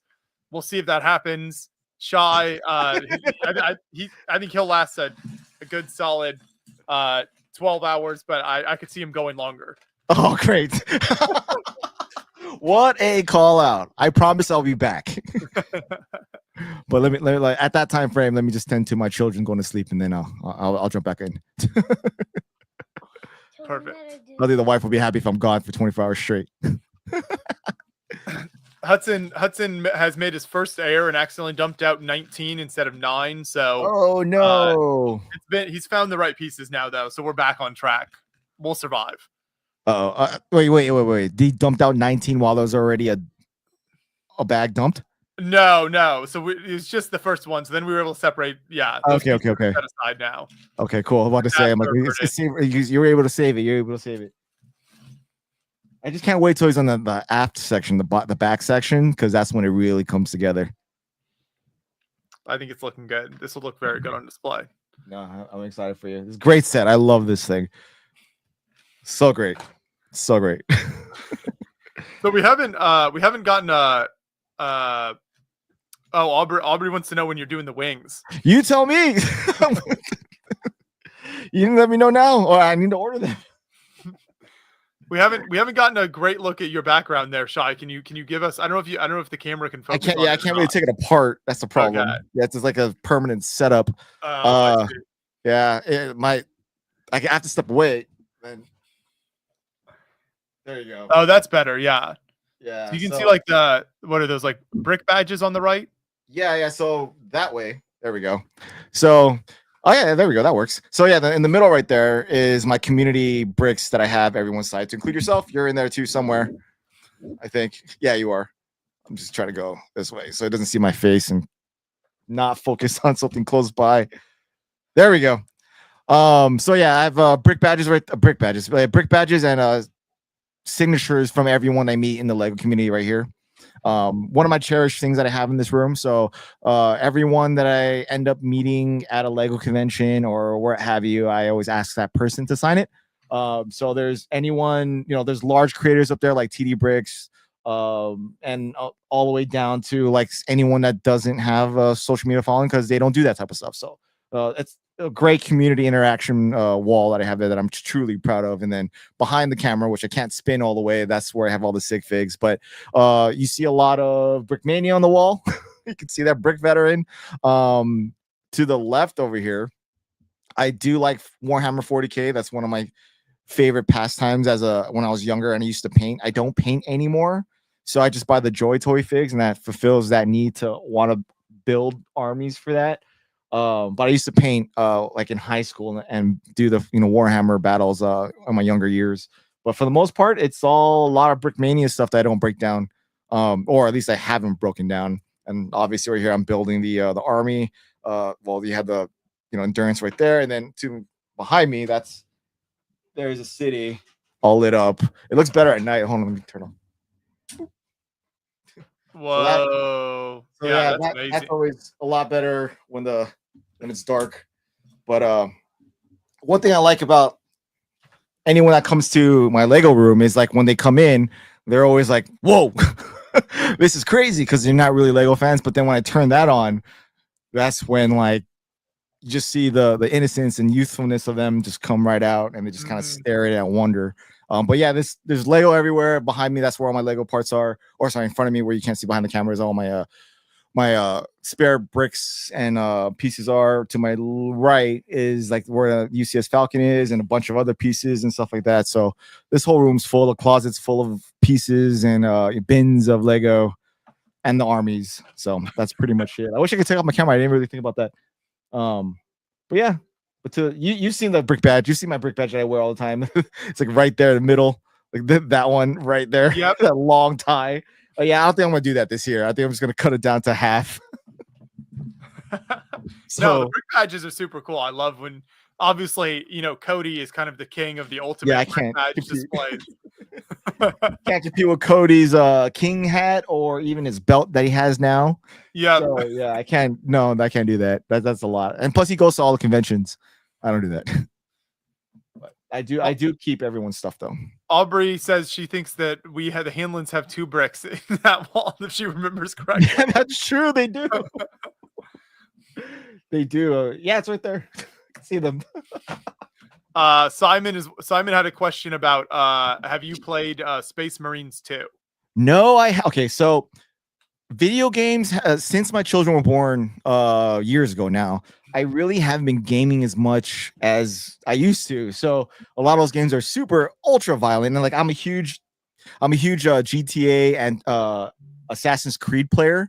So I play like all of those, but since my kids were born, I haven't really been diving hardcore into it. But now that my kids are starting to play their own video games and an investment of a PS5, I will definitely buying Space Marine 2 when I get that console. So hopefully my wife is listening and I'm getting that for Christmas. So we'll see.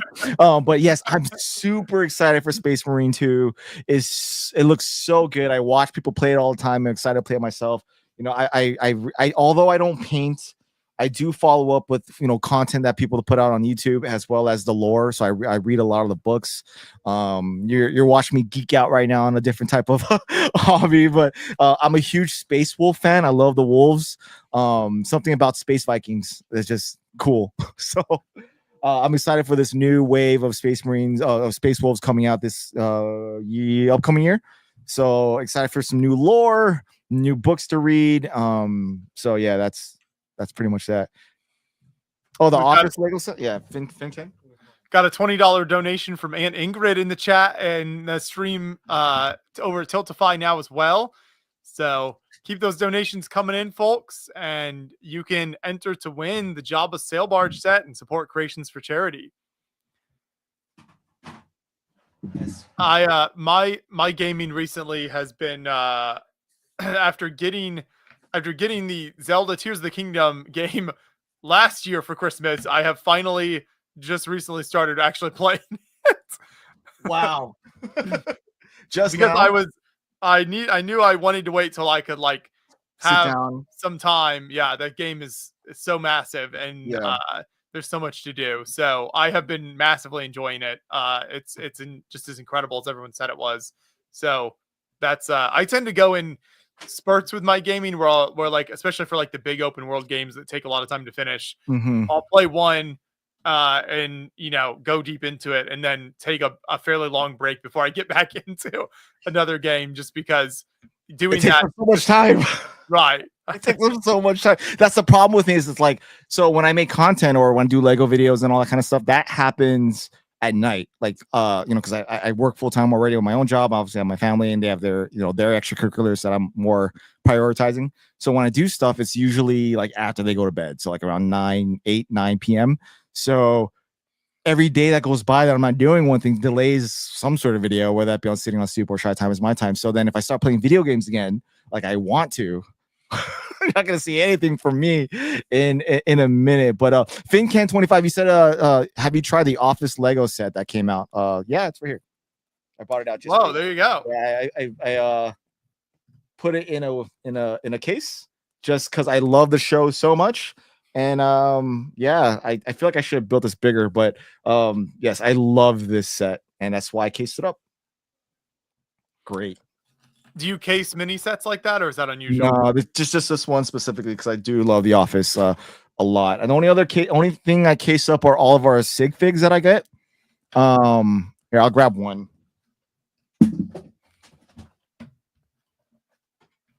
So here's one of 3 sig fig cases that I got. Here's a brick rolled one that we got last year. So you might recognize some people. There's Aubrey right here to the big Belleville version of her. There's Brickstar right there. You see Kevin Hinkle right there. Shout out to him. Emmasaurus. There's Ryan, Gene, Nicole, Martin right there. Brick Snaps right there. So, and there's Cody. So you'll recognize some of those people. But I do. Oh, look, there's Brian. But yeah, I do love trading out for these. Again, one of my prized possessions in the Lego room. I mean, again, these are things from the community, and this is the reason why I like being here. Is for people like the individual that you see in this case, and making content like that. I find this community to be a very positive place to be in comparison to the other two that I'm a part of. Like the biker world is not a friendly place, as well as the veteran community is also not a friendly place. So, but this one is. So, prized possessions in the space, all my sig figs and those 3 other ones over there, as well as that wall that I have to my left. Very cool. I have never built the Office set, but I have given it to multiple people, given copies of it to multiple people as gifts, just because It's great. there are so many huge fans of The Office, and so it's a great thing, especially to somebody who maybe isn't like huge into Lego, but they'll enjoy putting that together. So I have given a couple of different people that set as a gift. I need to get more before it disappears, if it hasn't already. I have no idea of when that's retiring. But it's such so many people. Again, there's so many people that love that set, and there's so many Easter eggs in it. I'm happy they finally came up with one, and yeah, it's a great gift. That and botanicals.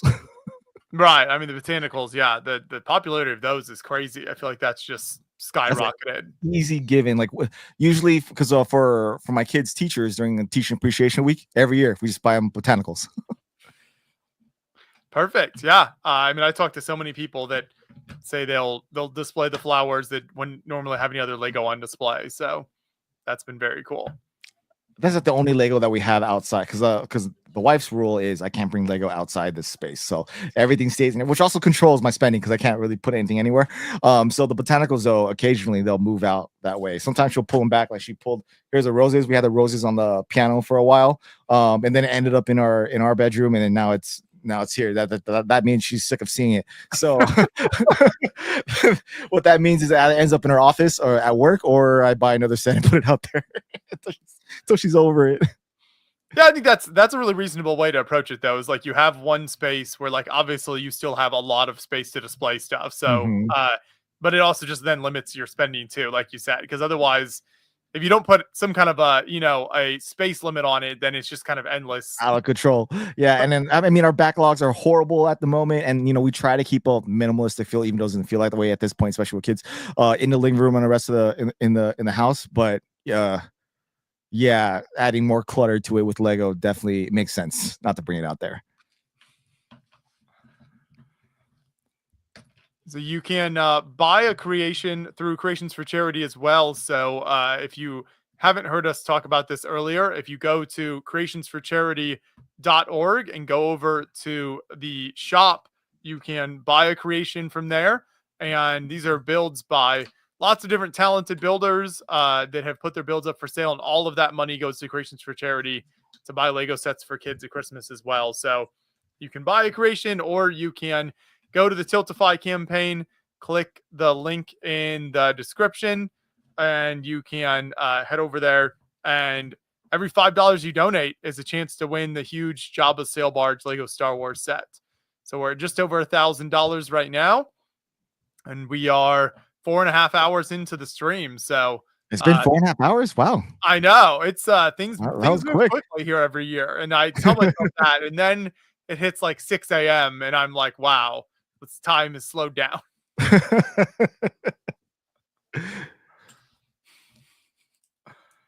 So for anyone watching, feel free to leave any questions in the chat. Your Black Friday deals, what Lego releases or sets you're excited about. We love hearing from you throughout the 24 hours that we're live and all joining together to support Creations for Charity. This is an incredible charity, and we love doing this every year. So it's always fantastic to be able to just chat with so many Lego fans and support some really great charity work. So that's what we're doing here. If you're just now joining us on any of the platforms that we are live on. And that's what, Facebook, YouTube, and Twitch. Yep, exactly. So I don't know. We could read all the comments on all of them on this one, right? Yes, I believe so. Yeah. Yep, all the comments show up here. Well, builders like Simon Liu hopefully popping in later. A lot of great builders who have joined us in the chat so far. We'll have them whenever they get a chance to join us. Will be fantastic, and lots more great content. There's some wings possibly on the way. So, Shy Suffering is going to happen later on this evening for sure. But yeah, there's definitely gonna be other people coming on. That'll be great. We have Aubrey in the second half joining Joshua towards the time that I like to tune into these, which is when where he's over it and not smiling. That's gonna be like the fun time. So towards the evening for most people, especially because everyone's out. It's the day after Thanksgiving. Everyone's still shopping. Now's the calm time. So it's gonna definitely get buck later. Definitely get buck wild. And so, we've talked about some conventions earlier. What are the ones you usually try to either visit or display at? Kind of either or for that. Do you have some you try to hit every year? Yeah, so far right now it is Brick World because just most of my friends go to that one. So makes sense. Go to the one where your friends go. That's what I tell people to do all the time. Is when people ask like, which convention should I go to? And generally, I mean, it's not. I will never just say the largest convention, right? So I always go to where your friends decide to go. Because if your friends all decide to go to the smallest convention ever, you're gonna have more of a you're gonna have a funner time at that convention because you're gonna be with your friends. You don't have to kind of open up your shell and trying to be vulnerable to meet other people. But if you're all going to this one convention, go for it. And Chicago for me is that just because a lot of my closest friends in the space go to that one, and we all try to go to that one, since, you know, a lot of us are spread out, not just in the United States, but all over the world. So I tend to make that one a thing. I need to go back to World War Brick. Just having it so close to Brick World is tough. Especially got to travel. I mean, back-to-back weekends. If they moved to somewhere else, then it would be so much easier for me to go. But Brick Slopes is something I want to do more often than not. I've been there once. I want to go back. I'm trying to make it out this upcoming year to Atlanta. So I think I can spare doing 2 conventions a year, because it's 2 traveling, you know, per.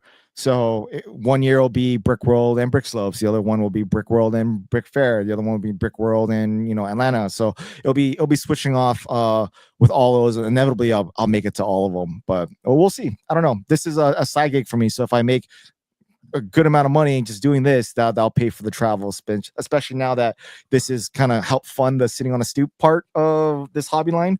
I'll definitely take more advantage of going to other conventions. But this upcoming year is also my wife and I's 10-year anniversary, and we're planning on traveling all over the world. So wow. That, I mean, not all of it. Well, we're going to go to different places. So sure. that might hinder my my convention plans for 2025, aside from Chicago. No, that makes sense. Yeah. Chrome Vader pointed out, that one of the side effects of kind of conventions becoming so popular is that if you're in the nature of your job or whatever, you can't make plans super far ahead of time. Then, you know, it's difficult to get in for shows because things sell out. Like the Brickworld Chicago, which happens in June next year, those hotel rooms sold out in September August. Or October. Yeah, this that's year. So, early. I mean, a lot of people can't commit that far ahead of time, and so you end up missing out, unfortunately. Definitely. And I'm fortunate enough to know that I'll be able to get it off. I haven't requested off yet, but I'm fortunate enough to know that when I requested a week off, I'll get it. But for me, I don't know if I can commit a large bill. So going again, what he's saying to that about mocks is I'm gonna bring something. I just don't know how large it's gonna be. I ideally I would love to bring a large castle mock, or maybe if I get the ability to do the Imperial Soldier mock, maybe. But that comes in 2 large traveling suitcases, which you got to pay to check in, and then you're worrying about it making it to the other end because they're going to be tossing that. My castle shattered on the way over, and it was to be expected, but pretty much had to rebuild the whole thing when I got there. But not only that, I got to travel with sitting on a stoop equipment, so that's already a extra large suitcase on its own. So traveling with 20 grand worth of stuff is on an airplane. It's not a fun experience. So I always have to consider that take that into consideration. So I'm debating. It really just depends. If I'm gonna drive, I'll bring all of it, or if I fly, then I can't bring all of it. I have to bring something smaller. But having to make that decision this early, especially with the spacing that's available at Chicago, it's relatively hard. It's not an easy thing to do. Hudson has handed me another section. There we go. Number 9. There we go. Number 9. Look at that. I love the portholes. They were just so satisfying to put on. Those are little printed one by one gold round tiles. Mm-hmm. Yeah. Very cool. Great work. Mm-hmm.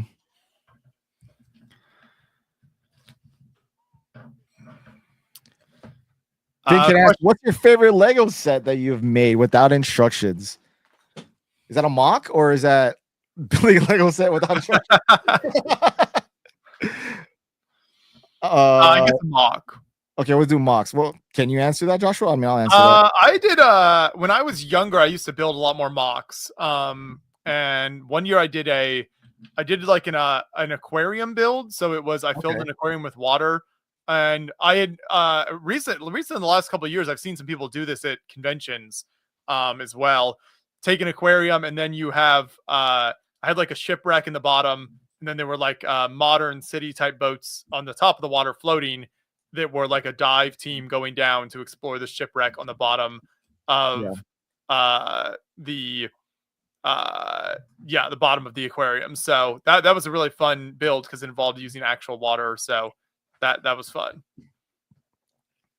I'm starting to see a lot of that now. It's actually pretty cool. The real water being used has been in the last couple of years. We've started to see that, and it's really impressive what people are able to do.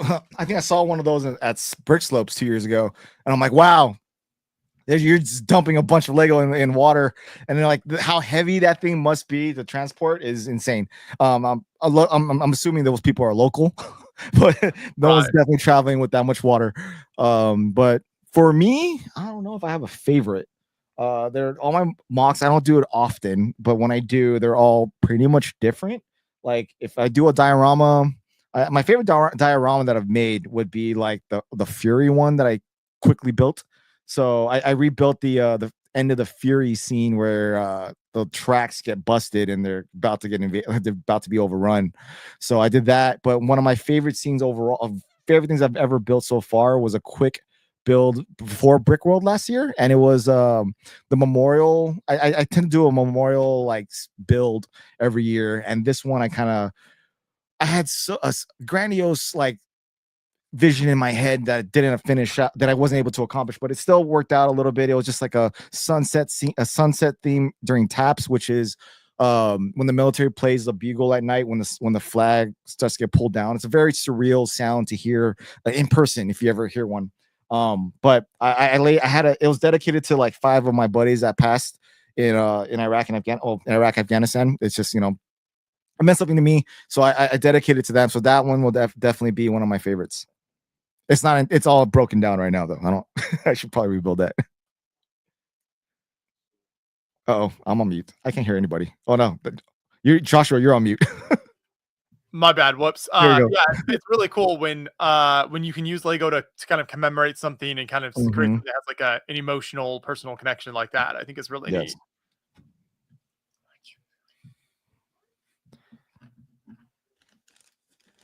So once again, a reminder for everyone, if you're just joining us, you can click that Tiltify link in the description or in the chat, and you're able to go over to the Tiltify campaign and donate to win the Jabba's Sail Barge massive Lego Star Wars set. We're just past $1,000 headed towards our goal of $10,000 before the 24-hour live stream ends this year. All of that money donated, every dollar goes to Creations for Charity, which will be used to buy Lego sets for kids this Christmas. So it's a fantastic charity and a really great organization to support, and a chance to win an incredible, huge Star Wars set. So go over and click that link and check it out. We will be streaming now for we're coming up on I guess 5 hours, isn't it? Wow. Yeah. Time's really flying here. Time is flying. I wasn't expecting it to fly so much. I think it's the longest I've streamed ever since those times, those hangout live stream times. Here is a question from the chat, Shy. I'm gonna step out to get some more water real quick if you want to answer this while I'm gone. Yeah, sure, I'll do that, and then we're gonna do the vice versa after when you get back. I definitely need some water. Red Space Cat says, with all the newer specialized parts, some builders long for simpler times. What's your take? The more parts, the better, or should there be limits? I guess if you want to go back to the heart of it and trying to be creative with limited parts, I think there's a great homage to that when people decide to do those type of builds, when you're just building with simple plates and bricks. It's cool to see what people come up with, and especially with those limitations. And then you have the other side where you're trying to make it as realistic as possible, or you see builders or creators kind of make things out of pieces that people would discard. Like, for example, I'm pulling out all these So I'm pulling off all these yellow hands from all these minifigures. So I'm switching my army I'm making my army flesh tone. To see someone build a mock simply off of, minifig hands would be cool to see, especially if you notice it as you're watching these creations made. But me personally, I like the parts that are being offered, because it kind of opens up your palette of what you can make. Having limitations is great, especially because you come up with some really creative things. But I personally like it to have as many new parts as possible, because we also got to remember that Lego can't keep every single part in stock. So what may be a piece 15 years ago may not exist today, just simply because they have no use for it and they need to get rid of that mold because molds cost money to keep and and maintain. Like, so if they're going to create a new mold, another mold has to disappear. So to see some older molds being used, like if you were to think of all the molds used in Bionicle or Belleville, like if you've seen those things come out again, it's pretty cool to see those homages to those times. So I think that answers that, but I personally don't mind it. Again, I'm not a huge mocker amongst myself. I mock when I can and need to, but as someone who enjoys looking at people's builds, I really appreciate what they come up with the pieces that they have, and more pieces, the more cooler things that people can make. And Aubrey's agrees, more parts. So yeah, that's pretty much it. Is someone outside? Why is my dog barking? My dog's going crazy outside and she's barking at somebody. I don't know. Okay, it's just my neighbor's dogs around. Okay, cool. Whew. I can't control this this part right here since he left me in control. So yeah, more parts the better. But me, I'm an army builder, so like I like to get multiple minifigs and do stuff off of that. So any mocks that I genuinely create. Oh look, I actually have this. So here's an example. Shout out to Aubrey. I have this still built. It's from Friendship Timber. This I only decided to use the parts that came in 2 different sets, so 2 different space sets. So one of the friends sets and one of the Space Friend sets, and then one of the actual Space Friend sets. So when I built this, I was only limited to the parts that were available, and you kind of come up with some cool things when you're like restricted to only those pieces. So it is cool again to go into like people building with parts only available from like the 90s or early 2000s. But that's one thing that's good about the Lego community in general, is that you'll get a fix from both of those. Thank you. Yeah, you work on your own. Which army is that? Like there's 1,000 of these guys that I need to put together, and then I don't know what I'm gonna do after that. I guess build a fortress for them, but I'm still behind on my castle armies. I got a lot to build. I still got 1,000 skeletons to put together, another 1,000 Black Falcons. I have like hundreds of wolf packs to put together. I have a ton of forcemen I don't care for. There I hear talking. He's back. Yes, thank you. Yeah, there we go. I was like, how long can I kind of hit that topic? But yeah, for me, to answer that question again, is I'm good. I see where people can get very creative with like limited parts usage.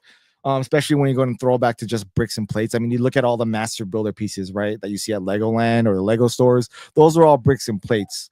But I love seeing like the cool things, that people come up with all these like cool pieces that are available in the inventory. But yeah, parts, man.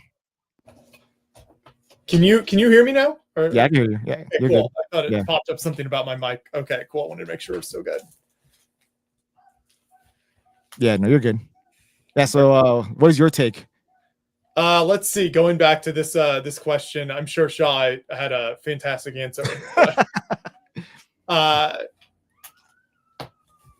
I think this has been something I've heard a lot at conventions and stuff. Or I feel like I hear this most often when like I'll tell someone who isn't necessarily a Lego fan like what I do for my job, and like one of the first things they say, especially 40 plus years old, is like this sentiment of like, oh, everything's so like specialized these days. Like back in my day, we just had like a bucket of 2x4 bricks type of thing, and that was it. But I don't know. I feel like they almost say that as if like to use it as like an excuse for like not building something, or like not having the creativity that someone else has. So I feel like that's a lot of times when that gets brought up. Mm-hmm. I mean, I feel like if you don't want to use those pieces, you don't have to. If you want to limit yourself to like just bricks, plates, and tiles, then you're that all the more to you. Like just limit your own creativity and try to be as creative as you can with that limitation. I mean, that's pretty. I like when people like limit themselves to only build from this. I mean, the Lego masters themselves, right?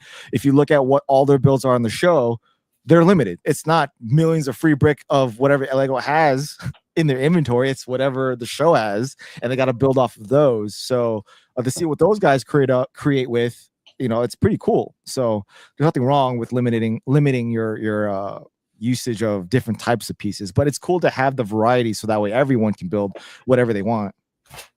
Yeah, I think that pretty much sums up my thoughts on it as well. I don't think there's really an advantage to taking away parts options for builders, because good builders are going to use parts in all sorts of unusual ways that you want to think of anyway. So it might be released as, a bucket piece, but they're using it in a spaceship and a cockpit and whatever else in like 1,000 other ways. So I think the more possibilities, the better, and builders will find unique ways to use all those pieces. So I think a lot of times when that reasoning gets brought up, it feels like kind of an excuse for like, not being as creative as someone else. Oh, your build's too good. Oh, it's because you have all those cool pieces. Right, I don't know. right. There's some really good builds out. Like some of my favorite builds don't have a lot of different type of inventory of pieces. Like the dragon from Australia. What's it called? The one that was made out of the gold scales. I forget what it's called. Oh. But anyway, it's a Asian dragon, but the scales are all gold. Oh yes, okay. Yeah. So, I think was that one showcased at the Lego house. I think so. Yeah. Yes. So at least some of the other work from that builder, if not that one. Yeah. Yeah. So that one is maybe 40 different types of pieces, but with one piece used over and over again. Limited parts usage. Amazing build. So I think people can just create, I get the limitation, but yeah, an excuse for not being able to create something like that is, yeah, I see that. But Finn can also ask, what's your fave set ever? I think Joshua and I might have something very similar. So mine is, I've mentioned this on many different videos and live streams, the old Western Fort Legorado set. I actually still have the shelf above me here. You can't see it. The like gatehouse portion of it from the original set that like me and my siblings had growing up. We still have that portion built, and that is my all-time favorite set. I spent so much time playing with that. I think it stands up great today. I mean, it's so playable, so modular. There's so many things you can do with it. Oh man, yeah. So same. I'm in the same boat. That's my favorite Lego set ever. It's Fort Legorado. I like to play like last stands. I'm sure a lot of boys when they were younger, they did the same thing where they have a last stand battles with like 5 or 10 minifigures versus the world. So yeah, I used to play like last stand type of battle scenes as a kid. So I guess that kind of feeds into why I like the army build, because I used to create like large battles with toys. So Fort Legorado is a perfect last stand set to play with as a kid for me. So it's still my favorite Lego set to this day. And I have it in my Lego city. It's not in the fort status, but it's in my base. I guess you would say. I love Western. Western ruled. Absolutely, yes. It's a shame that that we haven't gotten like a solid Western, like we were talking about Castle earlier. Mm-hmm. Do you think they would ever touch Western again? Because I think they made that in a time when they didn't really know what Western stood for. Yeah, I mean, I could see them doing it in a very different way. I think certainly the like, Western versus like Native Americans and like cowboys and robbers, like, yeah, a lot of those things are looked at very different light today. Yeah, definitely. So I don't think it would look the storylines and whatnot would not be the same. But I mean, Western, towns in general, and I mean, so like obviously they have like a lot of the like cops and robbers city sets. Yeah, so definitely. Like still work. sheriff and like bandits. I mean that dynamic I think still works and it goes over well. You think they'll make this cavalry soldiers again? I mean, they basically did for the what's the Lone Ranger movie? Lone Ranger, yes, they did. I mean, that was true. That was true uniform, yeah. So I mean, though that's been how many years ago was that now? I guess those sets are a long time ago. It's been 10 years or something now, but so we did see it there.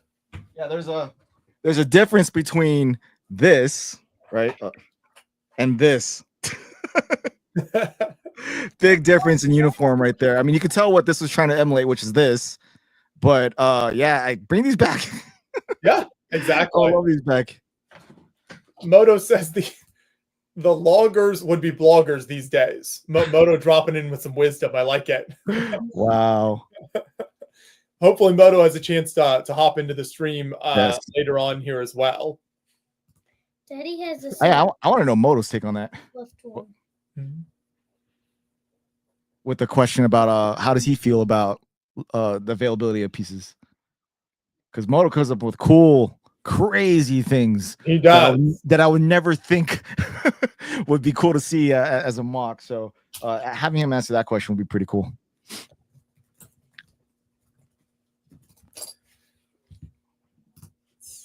Yeah, hopefully he has time to hop in later. Hudson was just saying he has some of the Lone Ranger. No, my dad No? has, and Well- he let me smash it all. He's destroyed a bunch of the Lone Ranger sets that his dad has. And I just Do you have the link to send to Moto? Yes, I can do that. Yep. There you go. So you don't have the Lone Ranger sets anymore? I mean, I don't either. So I kept the Western ones together. Well, not those, but there were some good sets in that line that I missed out on for sure. Yeah, it'd be interesting to see. I mean, we got a re-release of the Eldorado Fortress and got some of that Imperial stuff back. Yeah. it's there, isn't it? Do you think Pirates is done with the exit of Imperials? Because they are removing them from the online pab. So I mean, it seems like there's no indications of more sets coming in right now. So I guess you've got to take that at kind of face value and say that it appears there. I'm like, no, is it not performing? What was? See, that's why you need the little sets. You can't just bank on the larger ones. Because what happens when someone buys one? Then that's it. They're gonna buy 50 million of them. But that's just my opinion. True. Yeah. Yeah.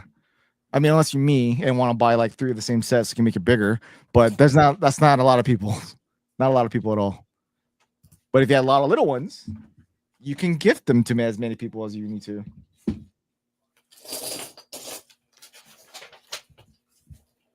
Let's see. Simon was shouting out some builders in the chat earlier. There's was that the builder you were referencing? Is it Stygian? However you say this name. Yeah, Stygian. So he referenced, I think, some of a builder that uses parts in really impressive ways. Mm-hmm. It's too powerful with the new parts. Hey, it's still cool. It's still cool to see. I appreciate it when I see it, whether that be on Instagram or in person. I like made a mess in front of me trying to pull out that office set. Put that back. Where'd it go? All right, halfway done with another platoon. My fingers are tender. Yeah, did you say you're doing the hands for all of them as well? Yeah, pulling out the hands so that I could put colored hands.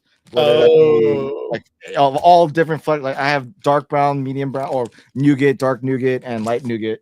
So I'm just going through all of them, just yanking them out as I go, and my hands are just like fingers are just not enjoying this whatsoever. But it looks cool in the end. That's right. Your sacrifice is appreciated. There we go. Oh, so Stygian. There we go. Referencing Red Space Cat. There we go. So I there we go. Mixed up. Hey, I mean, hopefully that answers that question. At least how I feel about it. I appreciate a good build, whether it's like some pieces or a limited amount of pieces used or a lot. For example, New Oshima. Quite a few pieces in that one. Quite a few. Just a little bit more.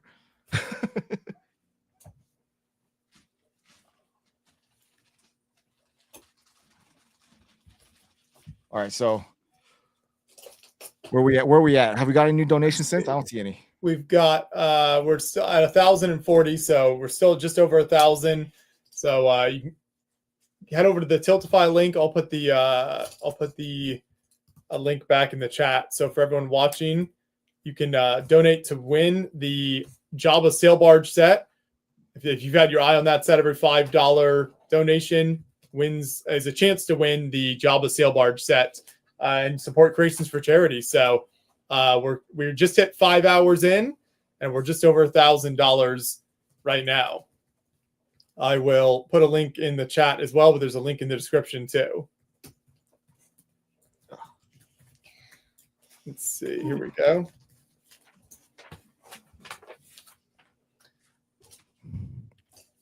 And you can support Creations for Charity, and all that money goes to buy Lego sets for kids at Christmas time this year. So fantastic charity. You can find out more info about the charity at creationsforcharity.org and buy creations over there as well. I'm going to step away for a sec just to get water. Yep, you're good. Yeah, I've got there you go. I need to refill mine. I finished my coffee. I need to get some water in. Perfect. Did you get your pop yet? Just going with the water so far. Do you want to give us an update on the build here, Hudson? No, I'm not done with this bag. You didn't do it last time, and he isn't here either way. He wants to see it. I'm sure he does. It's true. Your progress is very impressive. Yeah, I have a feeling I'm going to be done with this build before 12 o'clock. So I'm hoping you let me do the Ninjago setup there. We'll see what we have up next after the endurance here. Oh, here's the first section for everyone watching. So throughout the live stream, Hudson and I are working on the endurance ship. Really incredible Black Friday release from Lego this year. If anyone bought it on the Black Friday deal, there were 3 possible gifts with purchases you could get for buying it. So very impressive. I think this will be a really cool display model. Aubrey says you're crushing it, Hudson.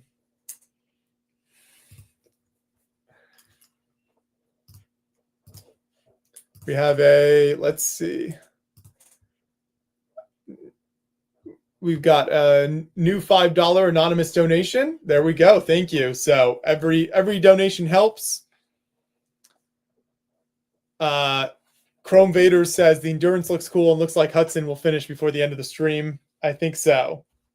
I think before 12 o'clock too, probably. This 24-hour live stream will have a first of build being finished here in the studio before the stream ends.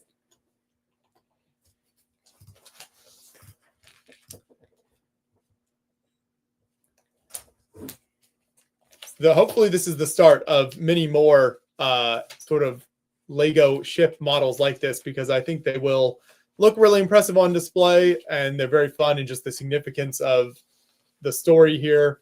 This one is particularly cool because they found the actual ship a couple of years ago on the bottom of the ocean, so you can compare it to what the actual ship looks like.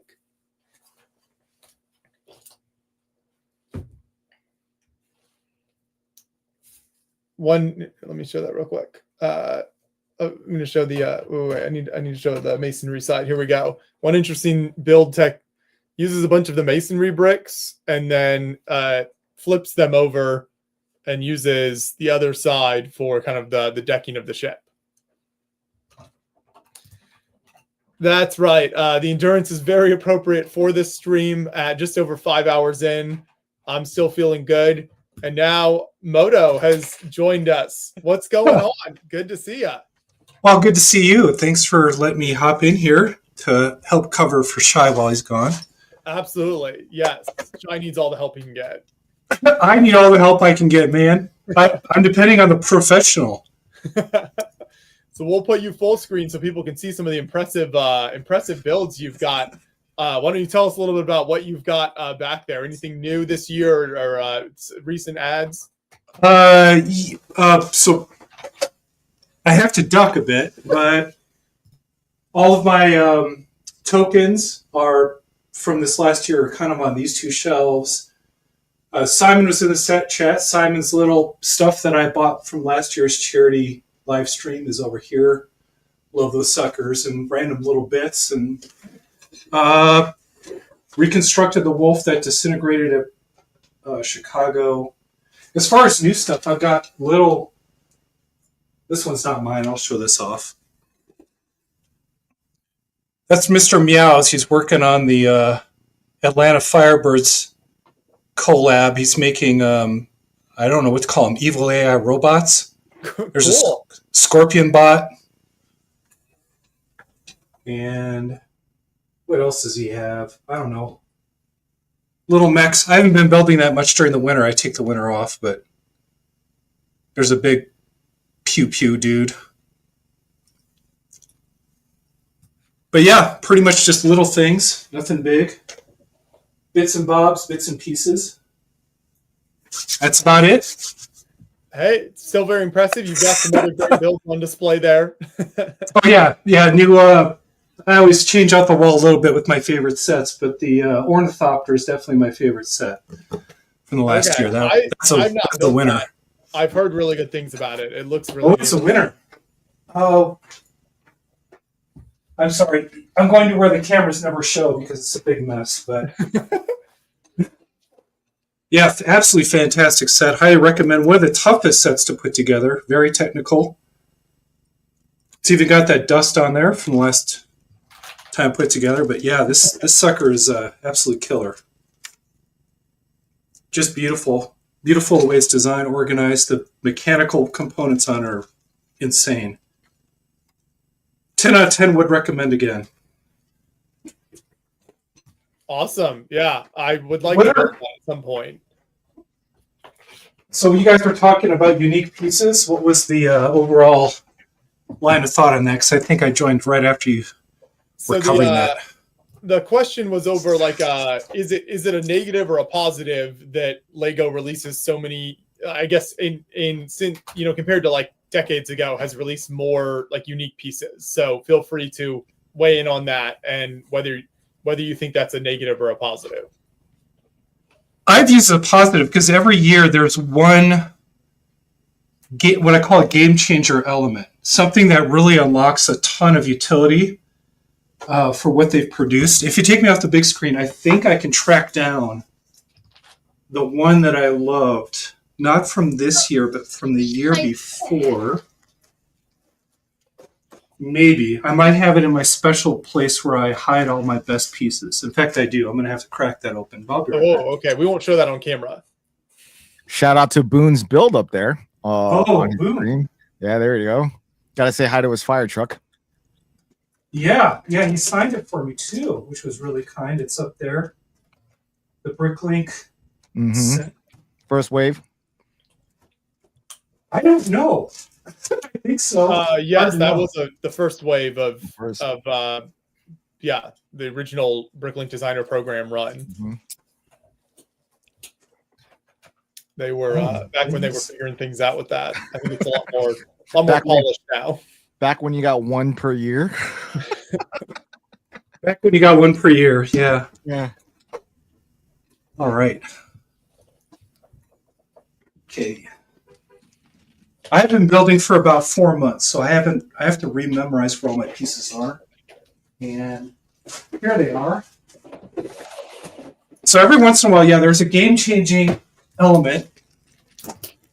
And thank you, Speed Champions, for the lovely, lovely, and I'm sure everybody's seen this, but the D-Snot 2-plate high, which makes it a blade. It's a brick, halfway between a brick or 2/3 of a brick, 2 plates.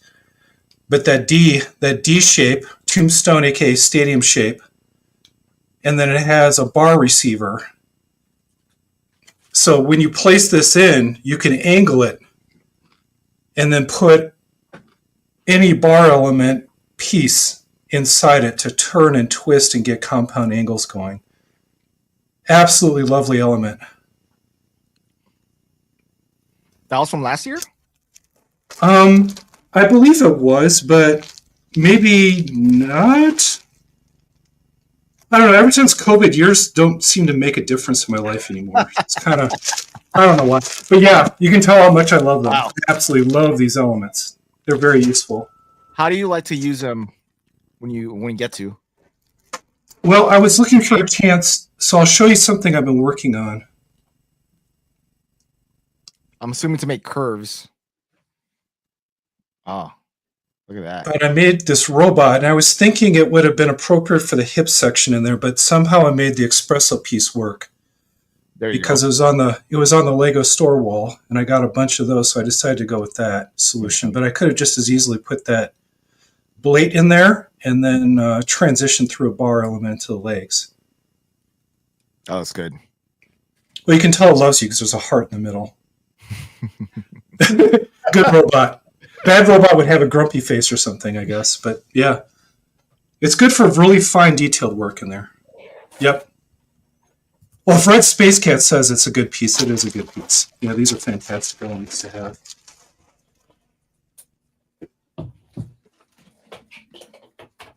And I had gone to the wrong place, and Steve Lee thought it was with all my bar elements, but not so.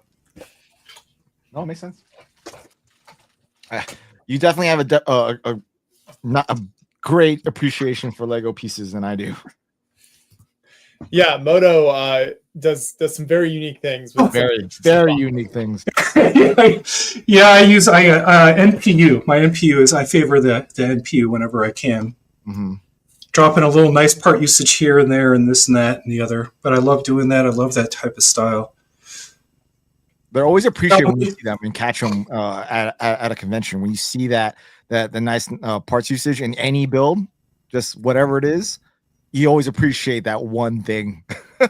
That's easy. Yeah. And I always appreciate tokens. You know, I always have a lot of tokens and figures and things stacked up. I love doing sig fig trades when I can now. Now they have a sig fig. It's always a fun thing to get further into that depth of the AFOL community.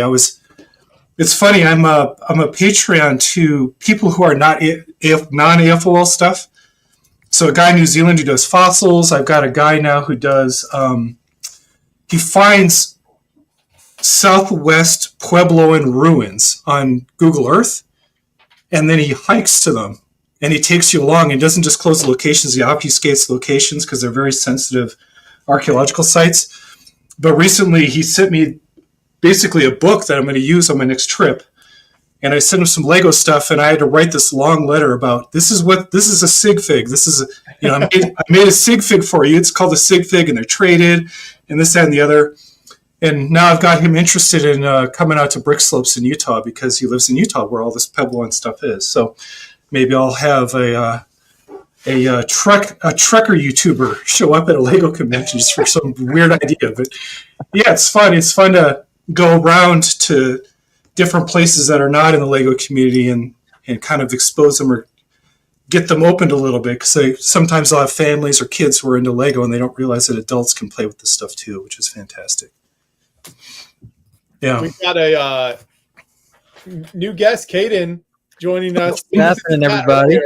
Great to see you. Yeah, what's up, man? What's happening? How's what are you working on there? Anything in particular? I literally just walked in the door from work about 30 seconds ago, so I'm not working on anything yet. Did you wear that shirt to work? No, I did change in the 30 seconds I've been home. It's a great shirt. I can't read the whole thing, but I think I know the message. Yep. There we go. I fall into that category. Introvert, but willing to talk with AFOL. Yep. Yeah, it came from Brett Hooper's wife's Etsy store in like March of last year. I was like, I need that. That's going to be one of my convention shirts for the year. I'm taking a note down in case those are still sold because I want that introverted shirt. I'm pretty sure I wore it at I definitely wore it at World War Brick. I probably wore it in Chicago, and I definitely wore it at Chantilly. So it's been around. I'm going to get me one of those if they're still for sale. But only after I donate. So go to the Spotify link and make sure that you donate. Absolutely. The link is in the description, and you can click over there, and I will put the link in the chat. While I'm doing that, Shai, do you want to tell them what set they can win? Yeah, every $5 will get you an entry for the UCS sail barge. There you go. So oh man, you guys are not skipping out. Not skipping out. Yeah. So link in the chat, description. Yeah. and you can every $5 you donate is a chance to win the Jabba sail barge set and support Creations for Charity, which is a fantastic charity that gives Lego sets to kids at Christmas. And it also just keeps us going here on stream. We're a little over 5 hours in now, so It's been 5 hours. it has. We're before you know it, we'll be at hour 6, and things will be going along nicely. And then 18 hours in, we get to look and fast forward and watch everybody age about 10 years. That's what I'm looking forward to the most. Joshua's beard will be another 3 inches longer. He'll look like he'll look like Rip Van Winkle coming out from underneath the tree. It is truly the most wonderful time of the year, especially when you donate to Creations for Charity via the Tiltify link in the description and help support an incredible charity this Christmas. We're at $1,045 right now.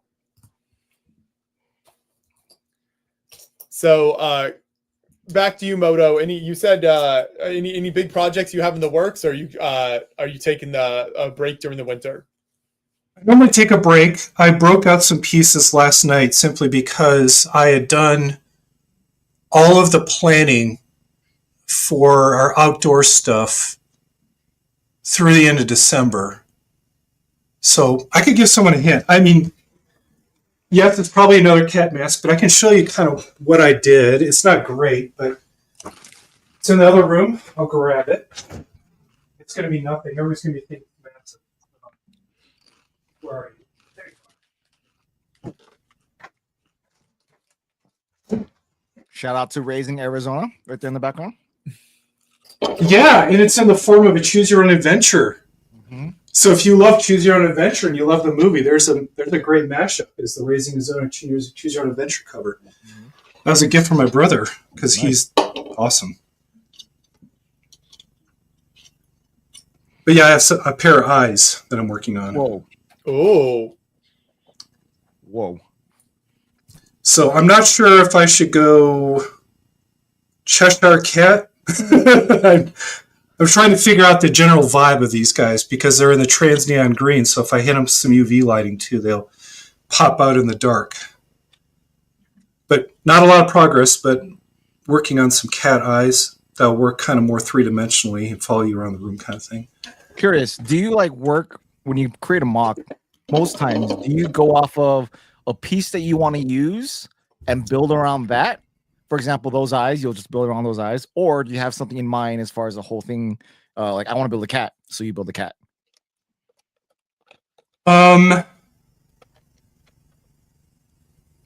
That's a good one. It depends on the scale, like something big. So the masks and the wolf, I will pull up reference photos and I will look at lots of the Google image search stuff. But then nowadays, I found I can also Google things like 3D low poly art of the thing. And it almost makes Lego playtized versions of these to get me a little closer. Some of them are messed up, but I usually start with the eyes. Now I'll give you guys, it'll be a guessing game. Why would I start with an eye? Why do I start with the eyes for the builds? If it's an animal or a person? You get to see how big you need to get a reference for your face for size. Yeah, so the eye will set the proportions for the entire build. So usually if you look at most animals, there's one eye distance width in between on the skull. So once you have both eyes, you can spread them apart with one eye length behind. And then the orbit of the eye will also set the proportion for the head.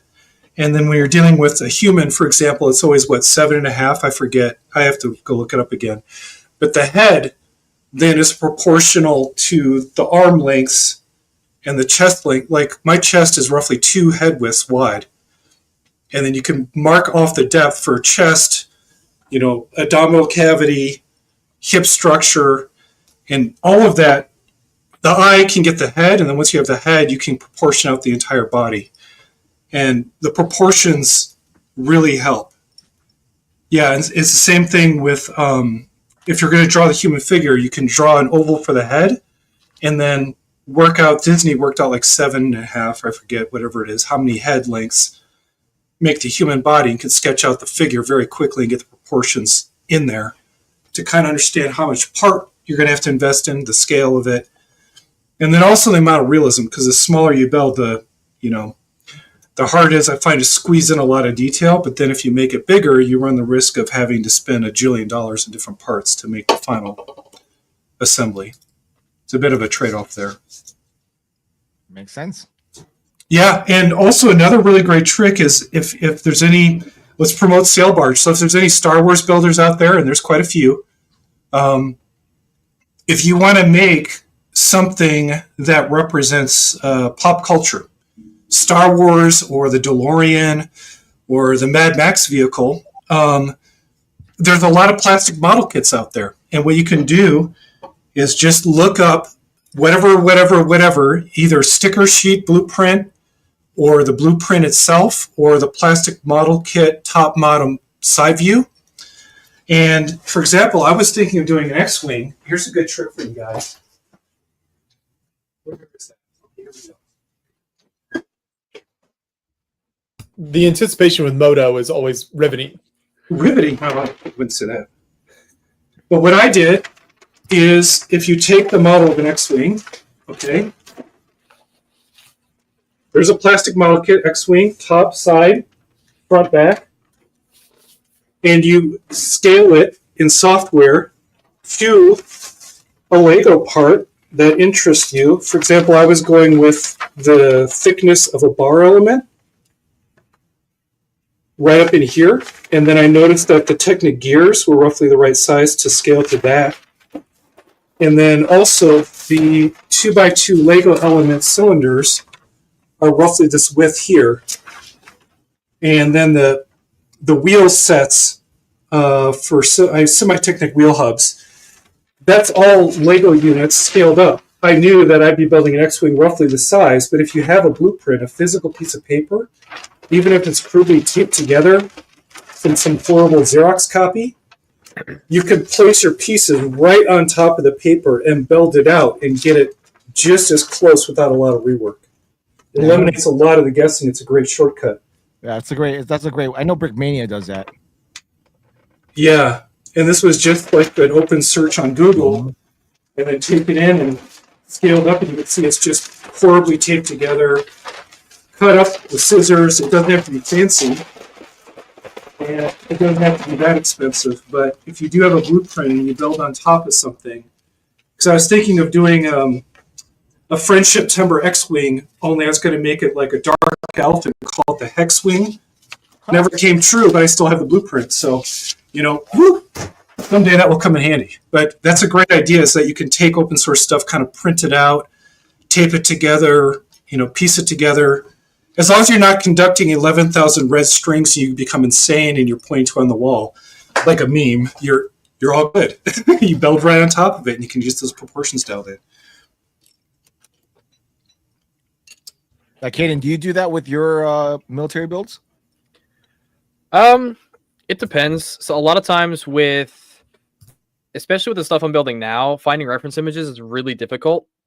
And so because I'm basing it off of like essentially a 2D image of a 3D object, especially when it comes to landscape, like it's near impossible. I know with Bloody Nose Ridge, I had a picture that was rather reminiscent of the valley that I used to at least kind of scale like the height, because there were people in the image, so you could kind of tell like how tall everything was.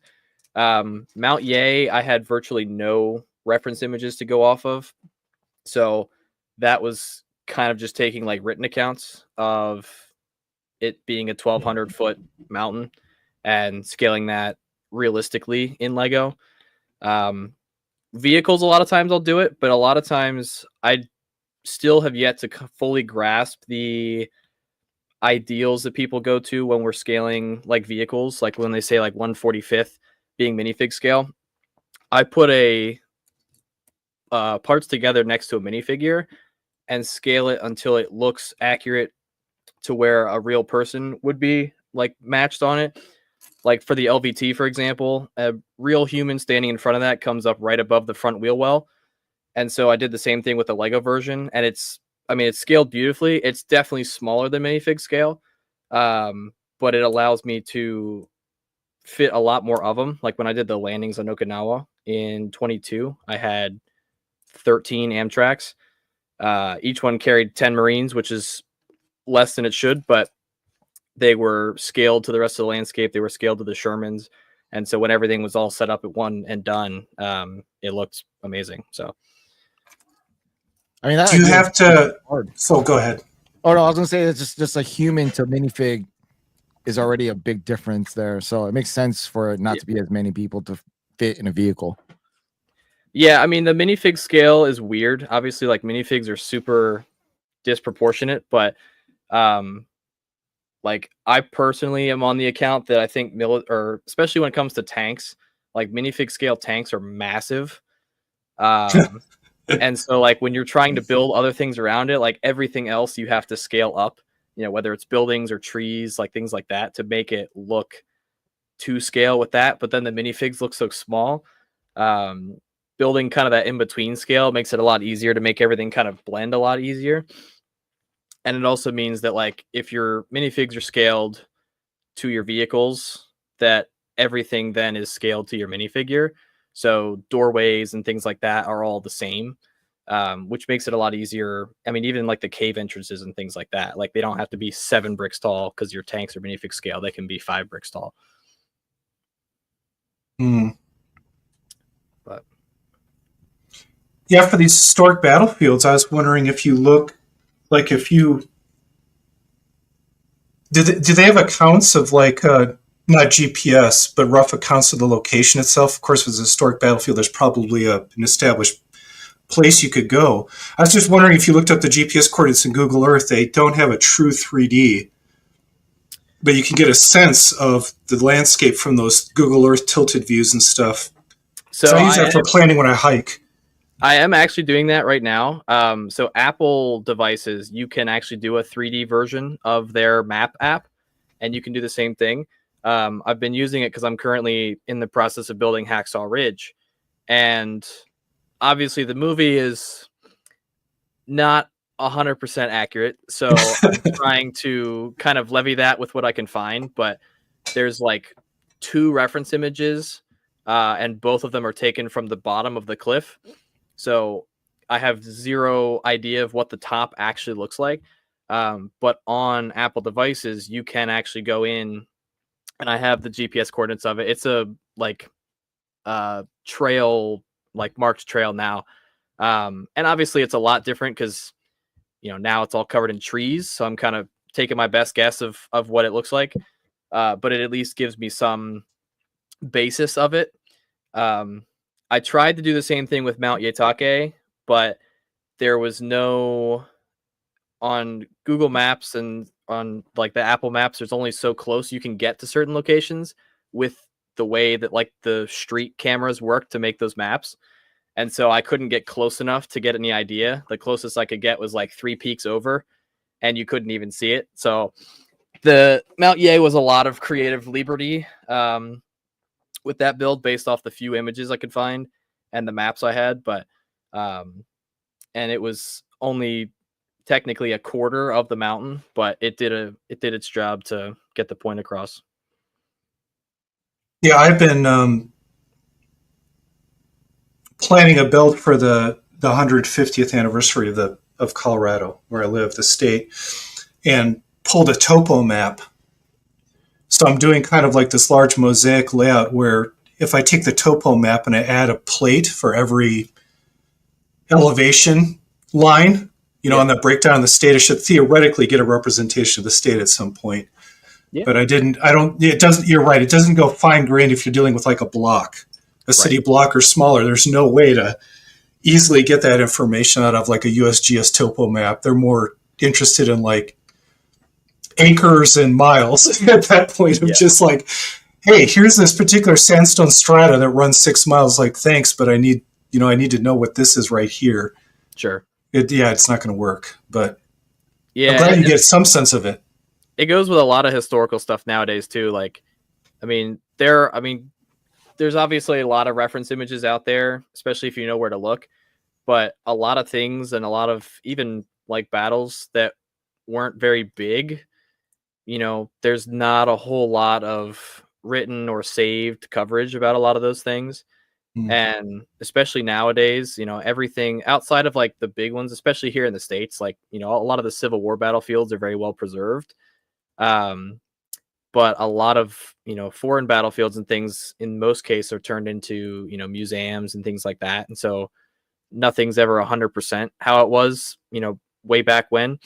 Like looking at Hacksaw Ridge, if I was looking at it now, I can't expect it that it looks the same as it did nearly 80 years ago.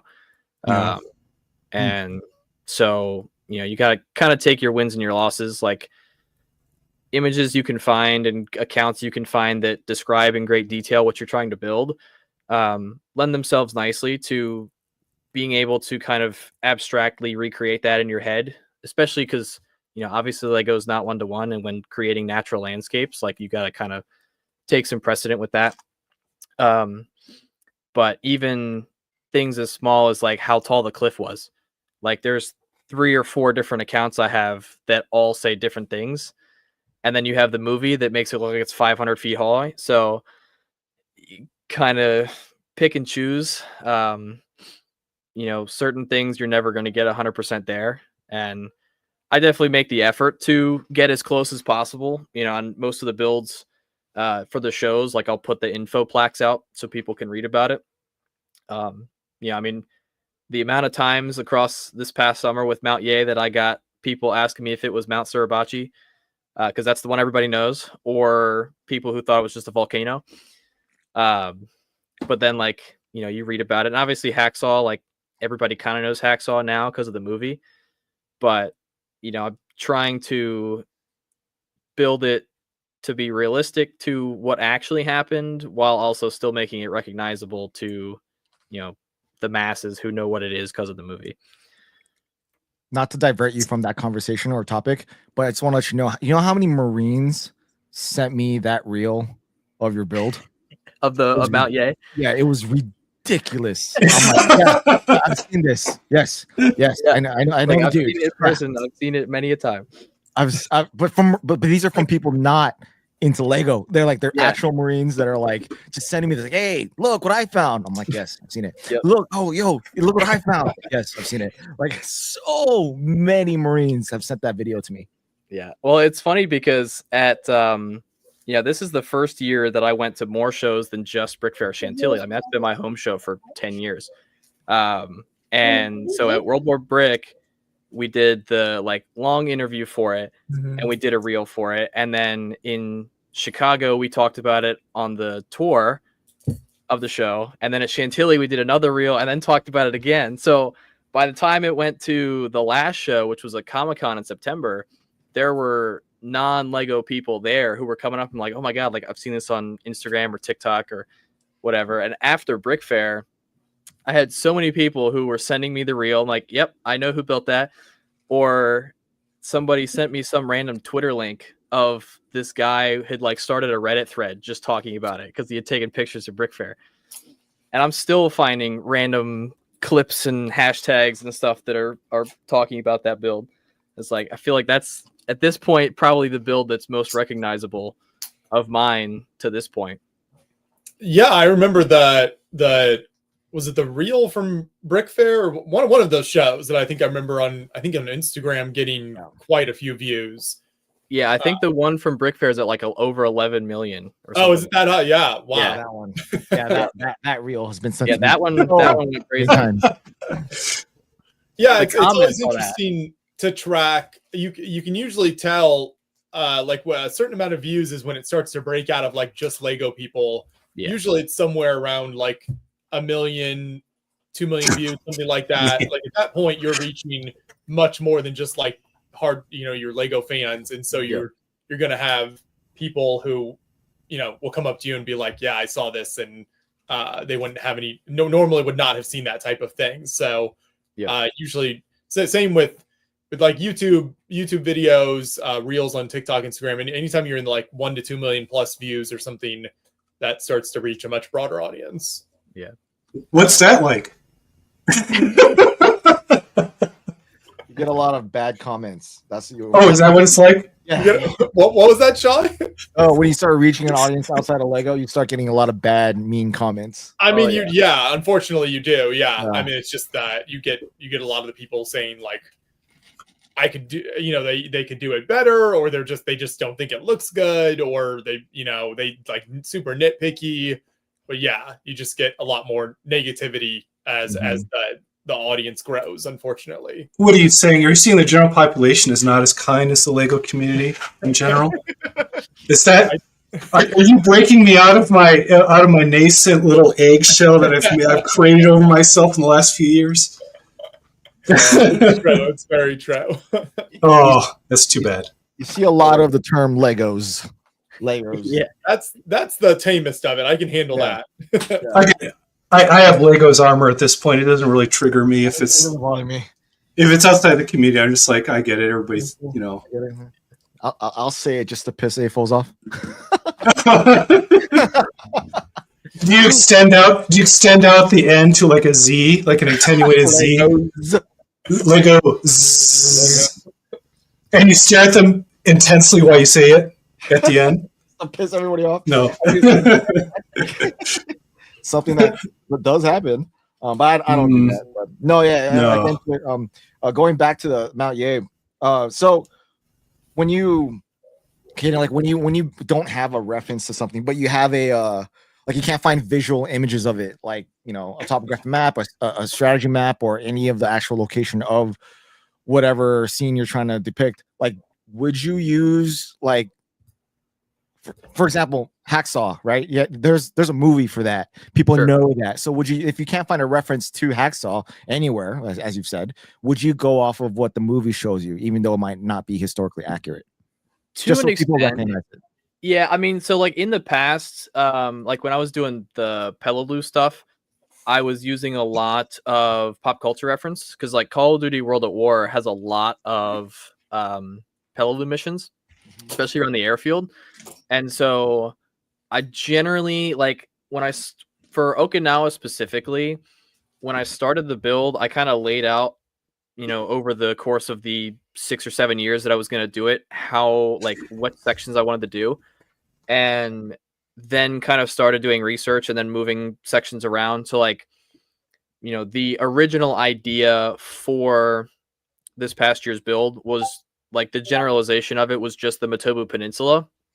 And then I kind of narrowed down to Mount Ye based on that being really the only large force-on-force engagement in that area of Okinawa, it being the first large force engagement between the Marines and the Japanese, and that kind of setting the precedent for the capture of the northern half of Okinawa.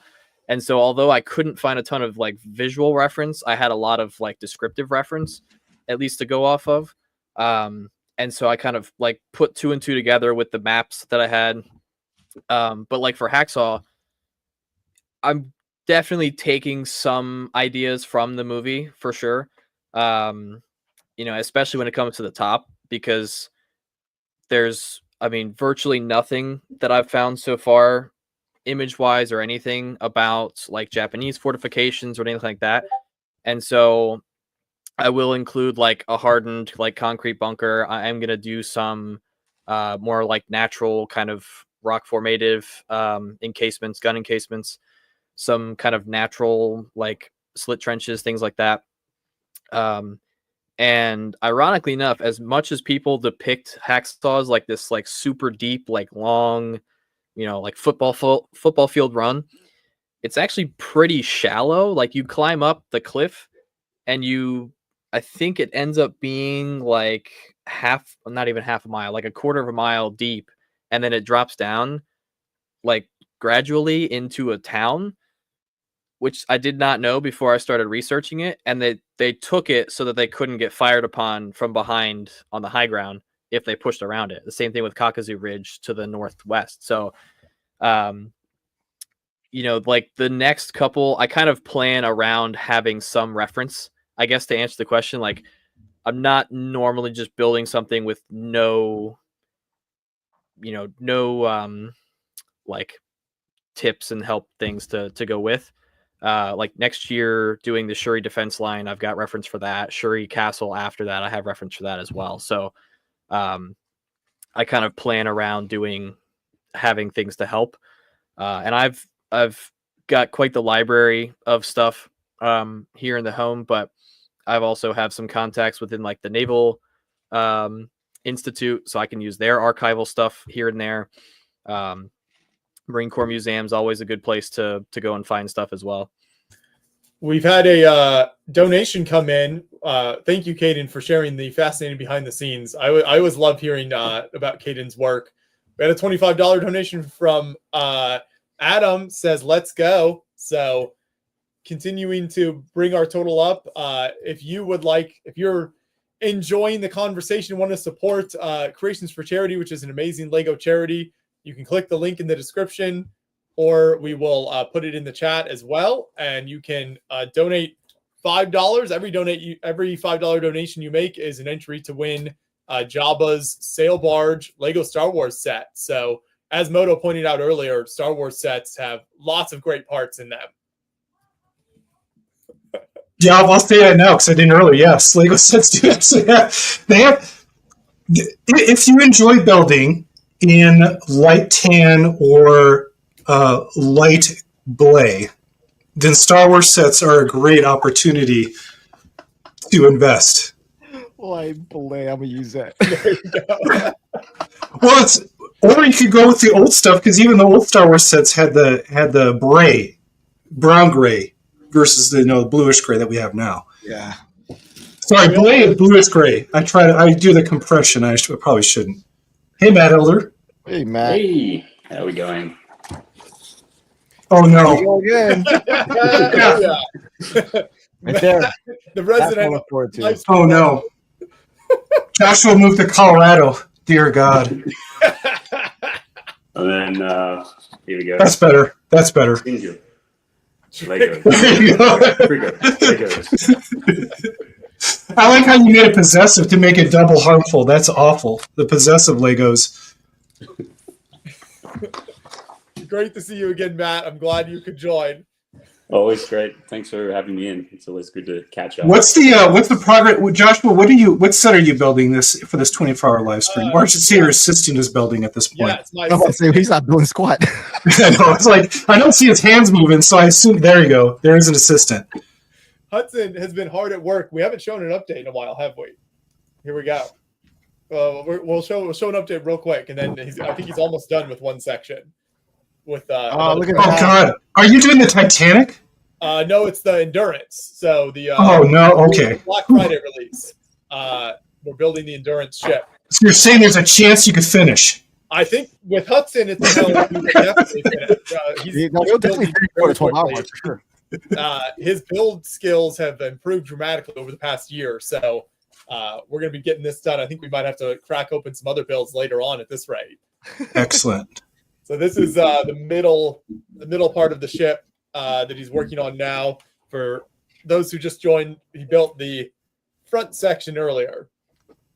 Look at So that. is this winter? Are you going to submerge it in water and then freeze it and watch it disintegrate and crack? Or I did bring that up. It's plenty cold enough to freeze outside. So when you finish the build, definitely some thought about taking it out and freezing yeah, it. like one of those 66-quart Sterilite containers filled with some water, and you just time lapse it and watch it just buckle and get smushed. That would be cool. That's a viral video. You just put the voice on the end and you just start gently Bricks King podcast. Yeah, child labor. That's how it works. Dominating the build. Look at that, Hudson. You have more and more fans. How many fans do it have already? You've got a lot of fans. A lot. approximately 96. Yeah, but for everyone watching, if you're enjoying the progress and the stream, we are about to come up on hour 6. I think he gets one slice of pizza for every part of the build he finishes. So 3 Well, at least slices. you're keeping him fed. And Josh was there to check for accuracy. Do you like check? You ensure that it's correct? As long as it's not falling apart, then that's as far as my if it stays together. It's good enough for me. There you go. Yeah, you can click the link in the description or in the chat to go to the Tiltify campaign, and that's where you'll want to make your donation to win the Jabba's Sail Barge Lego Star Wars set. And if there's a problem, I just fix it myself. There we go. Okay, There you thank go. you for defending. There's a lot less problems than in past years. I think he's gotten to the point where he can build on his own and keep things looking good. So There you go. excellent work, Hudson. Shai, any update on the army? How's that coming along? I just started building again. I only got one more rank in. So it's Oh getting there. dear. Oh. Oh yeah, just times this by 10, Moto. That's Oh, Shy. Why do you do this to yourself? because I love it. It looks cool, Oh, it does look cool. especially when there's 1,000 of them. So right now I should be done with this. I guess I'm just calling these companies now because I think the platoon sizes back then there was only like 2 or 3 platoons for a whole company. So I'll just keep these base plates as like one company. So I'm trying to have a battalion finished within the week. So what's the setting? Or are you just like going to be like, here's my army? that's pretty much it. I mean, for these guys, it's simply because I can. Will I build a mock around it? Yes, I probably will. But as of right now, I'm just trying to build as many of these as possible because they take a long time to put together. Because I'm taking off the yellow hands, so I'm taking off the yellow hands. Oh, I'm replacing them with flesh. you're going to need a thimble, dude. Yeah. So I'm replacing them with flesh tones. So that's what's taking me forever to put them together. Obviously they'll be separate to different units. So right now I'm working on just the regular line infantry units, heavy grenadiers right now. I have like light infantry to make, other types of units like artillery, cavalry, dragoons that I got to put together, and then I'll have a full size regiment, and just sitting there. So I have a building to a recommendation, but I think it's too late. Yeah. But here it is. What is it? Oh, you can't see because he's on the screen, but I'm trying not to make an obscene gesture while I show them off. You're going to need a thimble, dude. Yeah, no, I definitely need a thimble for sure. But I want people to pull it out. It's cool. I just have to take a break every like 10 minutes, and then like Technic axles. If you're doing like a Technic axle intensive build where you're constantly shoving pins in or something, you'll walk away with like a dent that lasts for 4 or 5 hours before you can. He's going to have these little dents in his digits there. Yeah, that's what I have right now. Yeah, that's not good. Yeah. I had so my family sorry. help me with the last 2 companies that I made, and they weren't happy. They were not happy at all, especially my wife. So not a fun process, but it looks cool once I'm done with it. So Yeah, that's what matters. yep. But it's not fun. That's where I'm at. There you go. That's you, Hudson. It's you fixing all the problems yourself. I love it. That's good. Aubrey has more faith in you than she does in me. Oof. For good reason. Ouch. How are you on this section? Aubrey, if you still like rocks, you can type a rock that you like, and I will try to do a price limit. And if you donate that amount, I'll send you a rock because I know she likes rocks. And by the way, I've been doing rock hunting. That's what I do when I'm not doing Lego thing. I go on hiking and find rocks. But Aubrey's one of those people where I might be able to get a donation out of her because I know she likes rocks. Do you look in like specific places for specific types of rocks, or just kind of go out and see what you can find?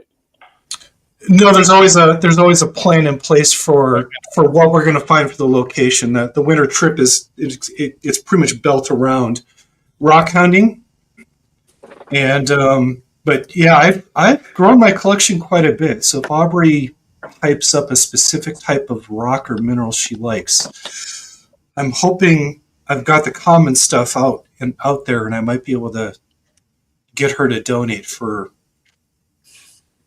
a rock to add to her collection. That sounds like a great idea. I'll do anything to raise money. I know it's not Lego. Well, I guess they've announced the Lego Ideas Rock Collection set, so there you go. It's the real thing. It's better than the Lego set. I don't know. How much for a commissioned Moto mineral build, like where someone can request a mineral and you'll build it a rock for them? I won't build it, but I'll pull stuff out of my collection seriously, and I'll start giving away rocks. I mean, I know this is a Lego live stream, but whatever brings the money in at this point. We'll take it all. I've got petrified wood out there. I've got crystal collection.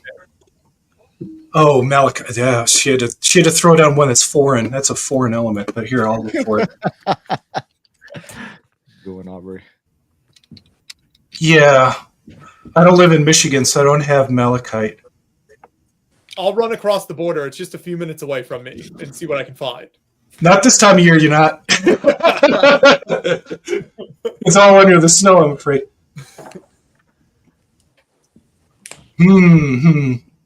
What can I do? I've got some bitroidal agate. If you don't, I mean, it's not green like malachite, but if you like that bubbly sort of grape looking stuff, I could go pull some stuff out there, and you could spend some money, and I'll ship it to you.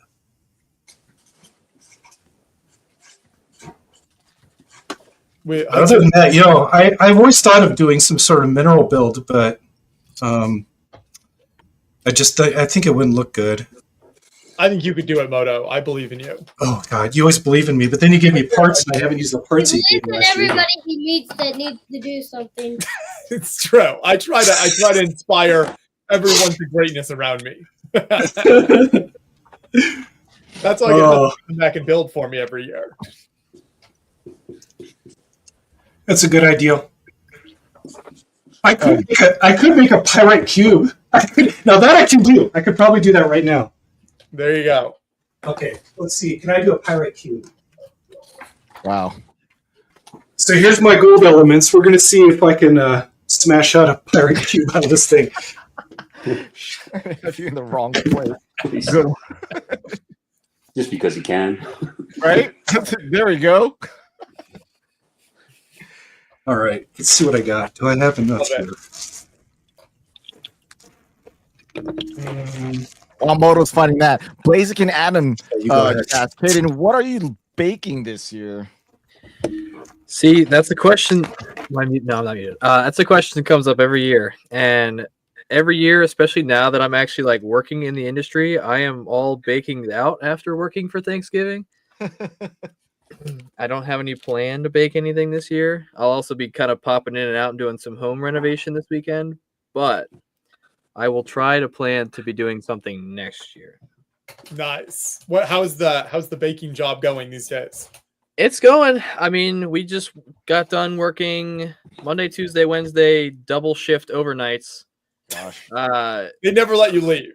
No, pretty much. Monday night alone, we did 900 dozen rolls for Thanksgiving. Wow. So I am I don't want to look at bread for a couple days. You can't count to 900. So I'm actually in the process of moving jobs. I should be in my new job by hopefully the end of the year. Is that moving jobs locally, or is that moving jobs like across the world?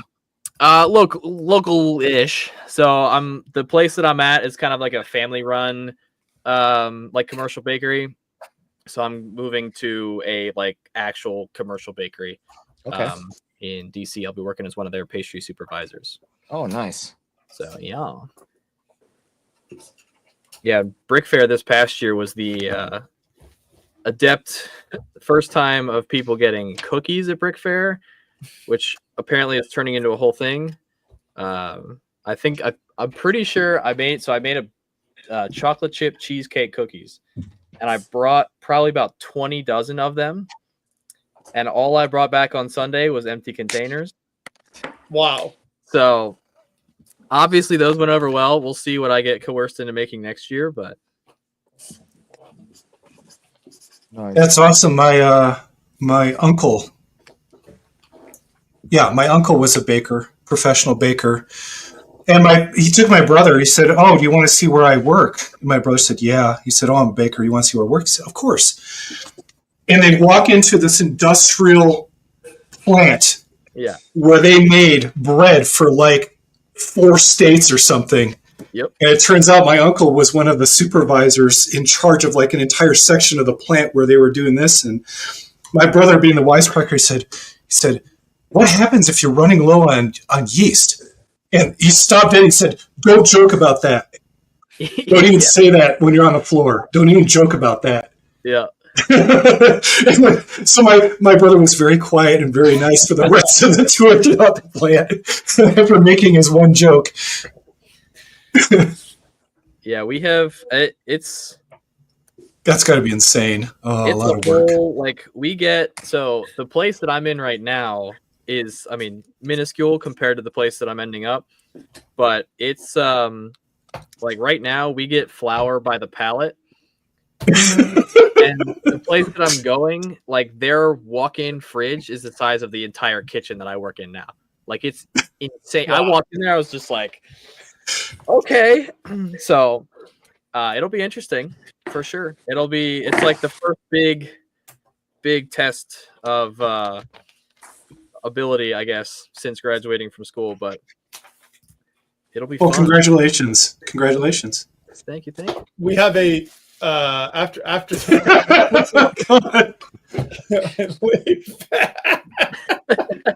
that is an accurate representation of Caden. Yeah, they don't even have a fence. They've got a fence with the razor wire topping and bars. They're like, Thanksgiving's coming up.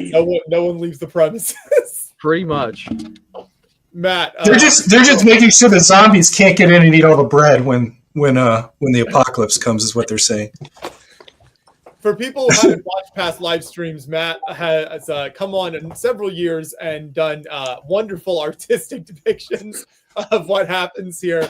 So, Matt, I guess we should have you, introduce yourself a bit if you want to tell people a little bit about where you're joining from and what you have going on. Yeah, and I'll head out so you'll get a nice Foursquare again. But I will be, Joshua, I'm going to come back more like in the dead of night just to get you through the Australian time zone, I think, maybe. I'll do my best. But, yeah, I'll be hanging out in the chat. Sounds good. See you guys later. Cool. Good to see you, Moto. Peace. So, yeah, I'm actually on the other side of the Atlantic and in the UK, but I'm an Aussie in the UK. And last week it just moved. So that's why everything in the background is kind of sparse. Because even when Joshua sent the thing, it's like, yeah, I hope I can join. And then I'm sort of like, okay, where did I put something to, where's the extension cord? Where's the plugs? Where's the leads? Where's the things to draw with? Like, so I'm at that phase. And everything else other than that has been around, when you move house and you haven't moved for over a decade and you've got 2 little kids and everyone's into Lego, figuring out what to do with everything. So I used to live stream sort of once a week and have a group, pretty regulars on that. And 1 or 2 people had moved or were planning to, because moving in the UK is such a painful process compared to the US. It takes so much longer. So we won't get into all that sort of stuff. But yeah, so on one live stream, I had somebody who literally spent, I think, the better part of 3 months just taking apart their Lego sets and putting into bags. So then after they move, they could reconstruct them. And it's sort of like, I respect you for that, but there's no way I can do that. It's sort of like, yeah. So part of it's been a matter of, okay, I've got all these things on display. If I eBay some of it now, then I don't have to worry about taking it apart. Whereas if you move and then you try to eBay it afterwards or sell it or something like that, it's like you got to rebuild it all. So, yeah, and with kids going into the dark ages, it's sort of like, well, do we really need all this? And so that's kind of where I'm at the moment. So, well, thank you for still joining. It's great to have you. It's always So, what did you do with your Lego sets in your move? Did you just move? Oh, good question. What happened to the brick? What happened? Where'd it go? I got some over here. They've got a company called Really Useful Boxes, and they make these really big, strong plastic tubs, and they're nice and clear. So, because there's nothing worse than when you move and you got like hundreds of boxes and you can't see in them or what's going on. Yeah. So, for some of the bigger models and things, sort of had packed them up and attempted to glad wrap them and do certain bits and pieces and things like that. So they travel kind of well. But then other parts of it, so that particularly when we had in the previous places a big garage and loft space and things like that. So it's sort of like, your backlog's kind of a little bit embarrassing. And even particularly when we first started moving, like when the estate agent first came through, you're sort of like, oh, don't worry, we'll declutter all this sort of stuff. So it's kind of like, clearing it down so people don't think, it's sort of as much of a freak sort of place as what it might be like. People in the AFOL community will understand that. We like our stuff, but so it was a very much a process of that. And then the same thing with some of the kids. It's like, do you really want this? Do you keep it? Do you want it? Sort of thing. And the things we didn't want, we sort of just moved on and that sort of stuff. So it's a bit of a process, and I'm kind of curious if anybody else has had to move and try to deal with Lego and things like that. Like certainly Shy, I'm sort of looking in the background there. I wouldn't, with the lights and everything in there, it's kind of like Not looking forward to having to move this even to the garage where I intend it to be. So just moving it 600 feet is not something I look forward to doing. Yeah. Or 100 feet. So I've when I've like got my house that I have now, I didn't bring too many sets in there, so a lot of what we keep in the studio like on display kind of permanently. So most of what I've got on display like in my house is stuff I built there, so I haven't actually had to like move a lot of sets between locations, fortunately. Not looking forward to moving. We did get a donation from Aubrey for $50 for Moto rock bribes. Unfortunately, Moto left right after that. But Aubrey will be back on for the second half of the stream. So I think she can catch Moto then and make sure she gets pay up my rocks. He's probably working on it right now. He probably is. He probably is. Knowing Moto, he's going to show up with some crazy build. Knowing Moto, he's probably going to be hiking right now. That's true, actually. Call us when he finds exactly what Aubrey is looking for. Moto is back in the chat, so that's good. He'll be wandering the woods, the mountains of Colorado at night. All right, finish my first base plate. Nice, cool. 6 hours in. 6 hours in, I finally got 82 of these guys completed. So now I have 4 of these base plates finished. Another 4 more to go. I don't think that's gonna happen. That took him like Wow, 5 hours. That's more building than I've done. Obviously. Well, that's more building than you probably. For sure.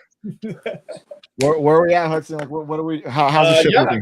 There's a big update here. So this is it's quite. Here we go. Ready to show it? There we go. Oh, yay! Section. They're together now. You're about halfway done. Just over.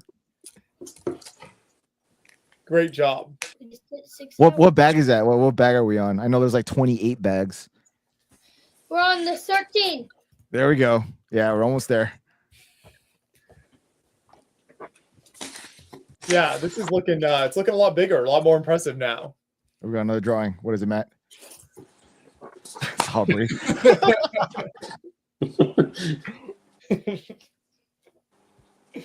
Okay, they're getting a little more threatening now.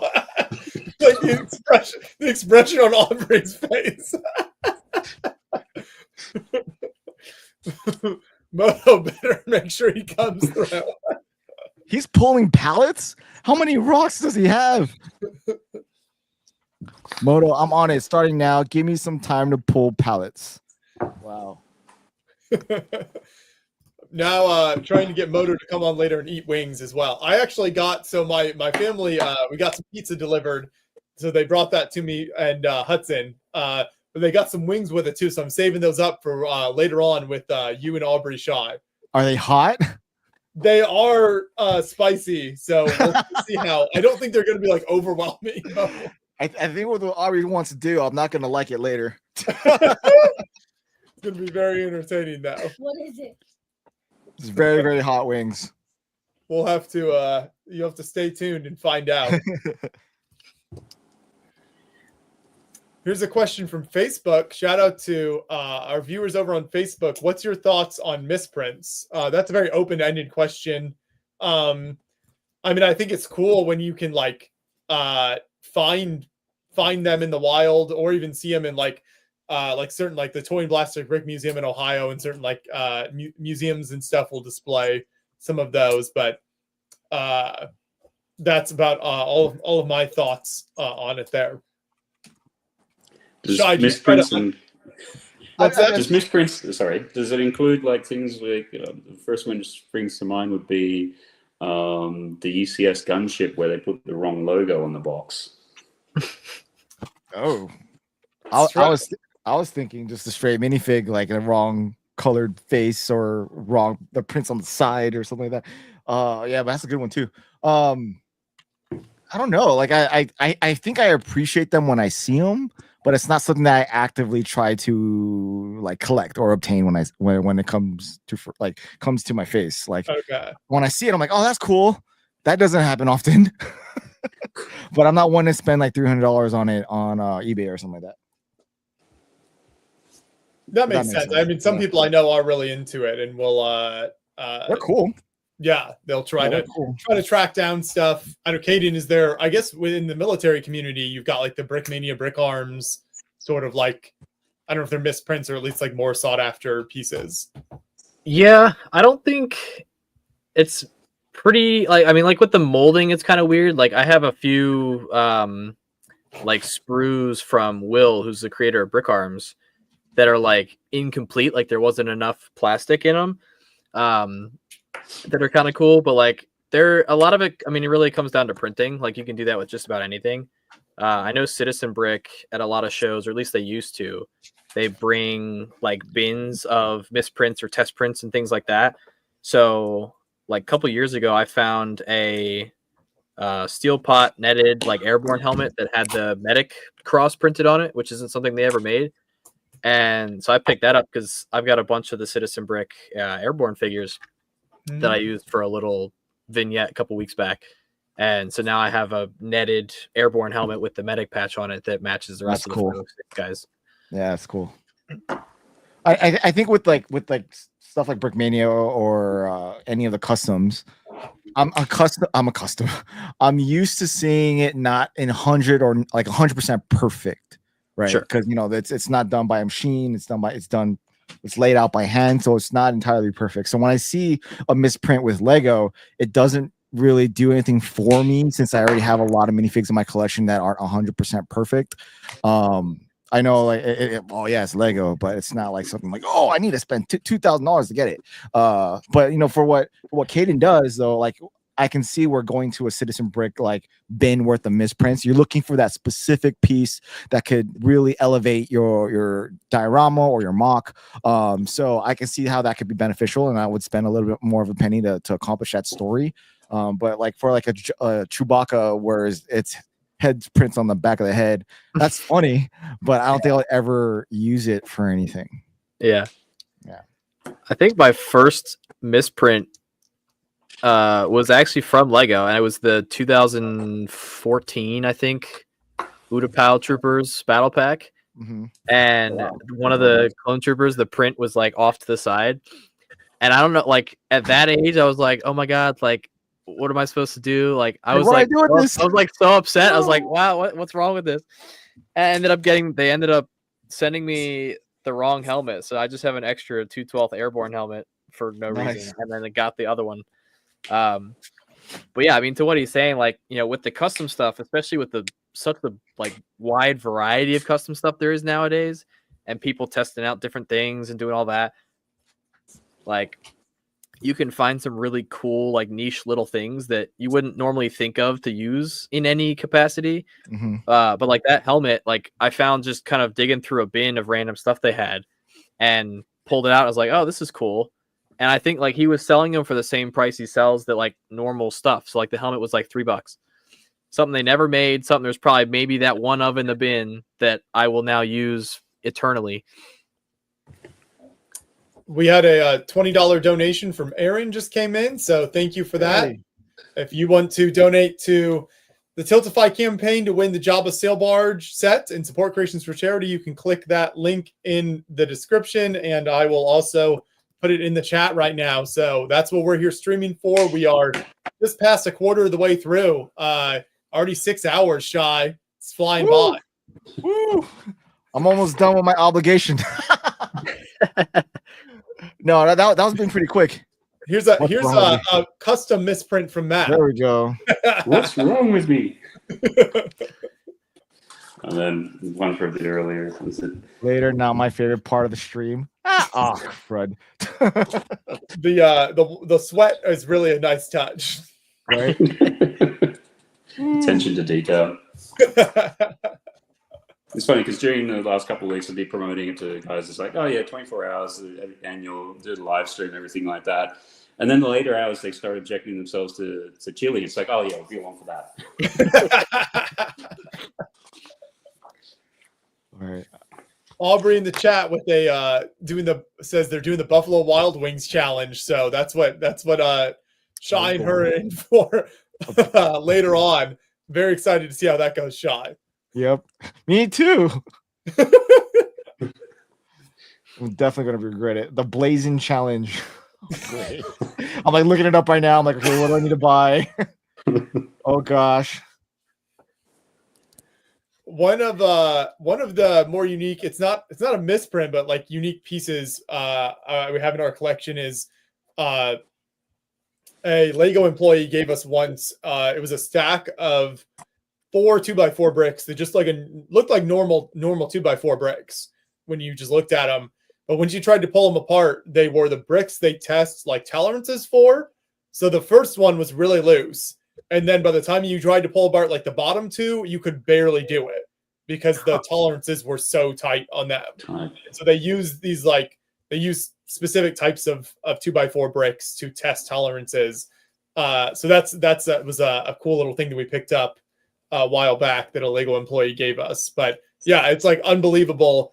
It looks just like normal bricks, and then it takes like all your strength to pull them apart. Oh. We'll say I'll have to see if I can find it. At Brick Fair this year, I picked up one of the like Lego heads that they like the calibration quarters for when they're printing on Lego heads. Yeah. I'll see if I can find. I mean, I don't know how well it'll show up on the camera, but I came to mind earlier. Was talking about the stream at work.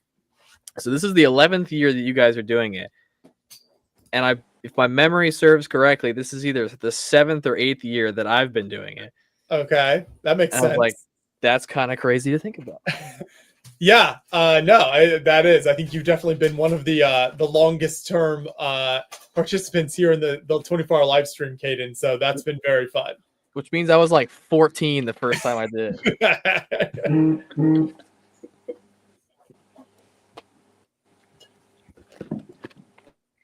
Do you guys have some?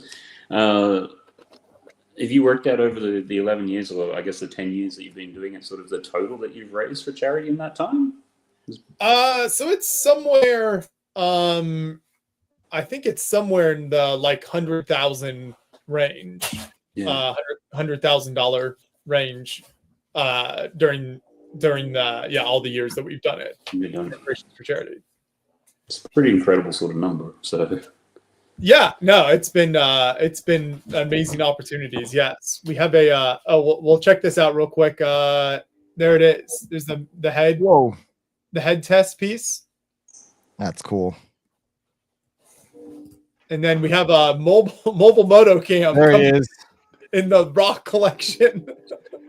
Yeah, so I'll let you guys guide me over time, but I'm going to start pulling these rock things down, and I'll let you guys pick out what Aubrey gets, or she can influence you through the chat here. I should mention real quick as well that Aubrey says the wing challenge to see Shy and Aubrey under great distress happens if we make it halfway to the goal by midnight. So we have our goal is $10,000, so we have to make it to $5,000 by midnight for the wing challenge to happen. That's what Aubrey said right now. So Oh, cool. we'll, Midnight? Who's Midnight? Your Midnight? Yeah. No, Midnight in Hawaii, isn't Shy's midnight. Oh, that's fine with me. Okay, I can make that happen. Okay, cool. Less stress. That means I can actually leave and go get it. And not have to order it online. Awesome. Cool. Still not looking forward to it. I just read the rules. I can't drink anything or go to the bathroom. So yeah, get those donations coming in. The Tiltify link in the description, and you'll get some spicy wing challenges later on. Oh man. Back to Moto's rock collection. This is what Aubrey made her donation for. I don't know why. Okay, this is not good stuff. Oh, maybe good stuff. Hold on.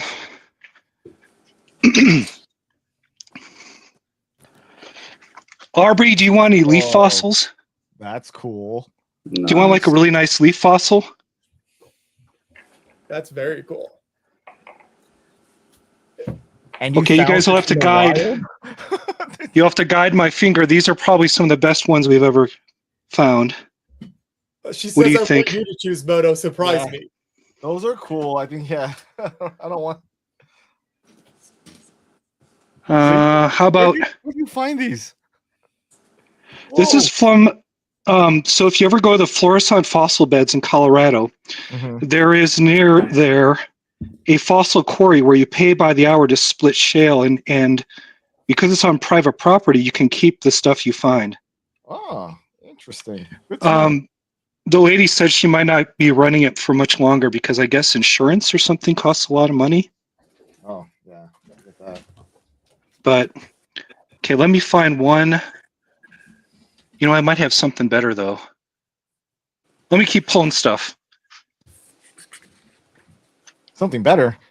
Yeah, I think I have something better for her. Hold on. I want to snap. get. How much did she donate?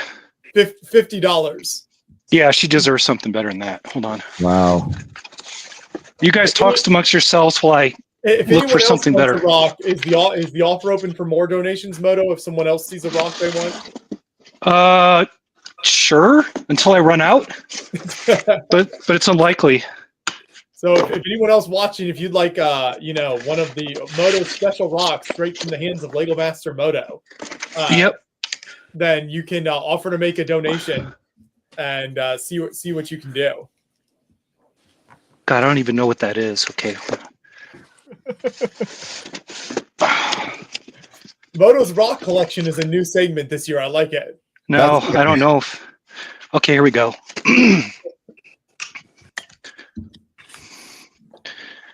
Okay, Aubrey. Whoa. This is this is expensive stuff. So there is a location in the US called the Blue Forest. It's in Utah. And what's cool about it is it's really tough to get the petrified wood out. But if you do, it's one of the few places in the world where the petrified wood will have some blue to it. And this is from, I think they call this the Eden lair. And I bought these at an estate sale where someone had managed to collect a bunch of this stuff. But because it's rare, I'm thinking this is probably going to be better because I don't think she'll come across Blue Forest petrified wood unless she goes out there and with a pickaxe and wants to do it herself. But let me see, does this have blue in it? Let me, no.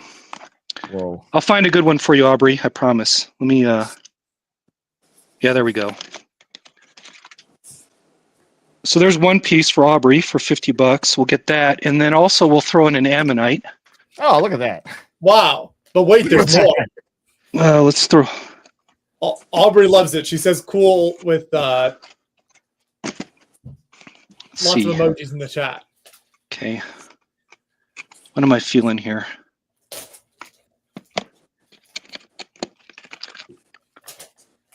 Yeah, that's pretty cool.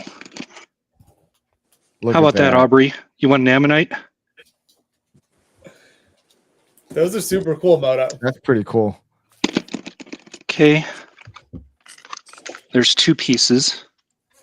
And if anybody else wants something like leaves or things, they can chat. I'll pull down some more stuff. I think I'll get Aubrey an agate because I haven't actually got her a rock yet. These are all fossils.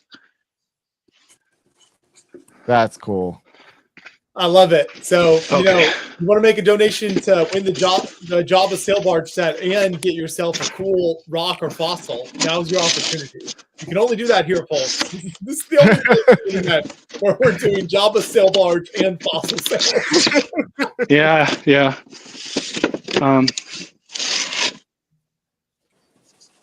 Okay. What's in this one? I don't even know what's in. I don't even know what's in this. Oh, sorry. We've got Moto buried under a pile of rocks. That could be more appropriate. Oh. So Joshua, I have some stuff here, but they're going to have to donate a lot for it, okay? Okay, let's check this out. Oh, whoa, yeah. Whoa. So these are real artifacts. These are projectile points. I'll only give away one. These are scrapers, so these are for cutting hide and butchering. These are spear points. This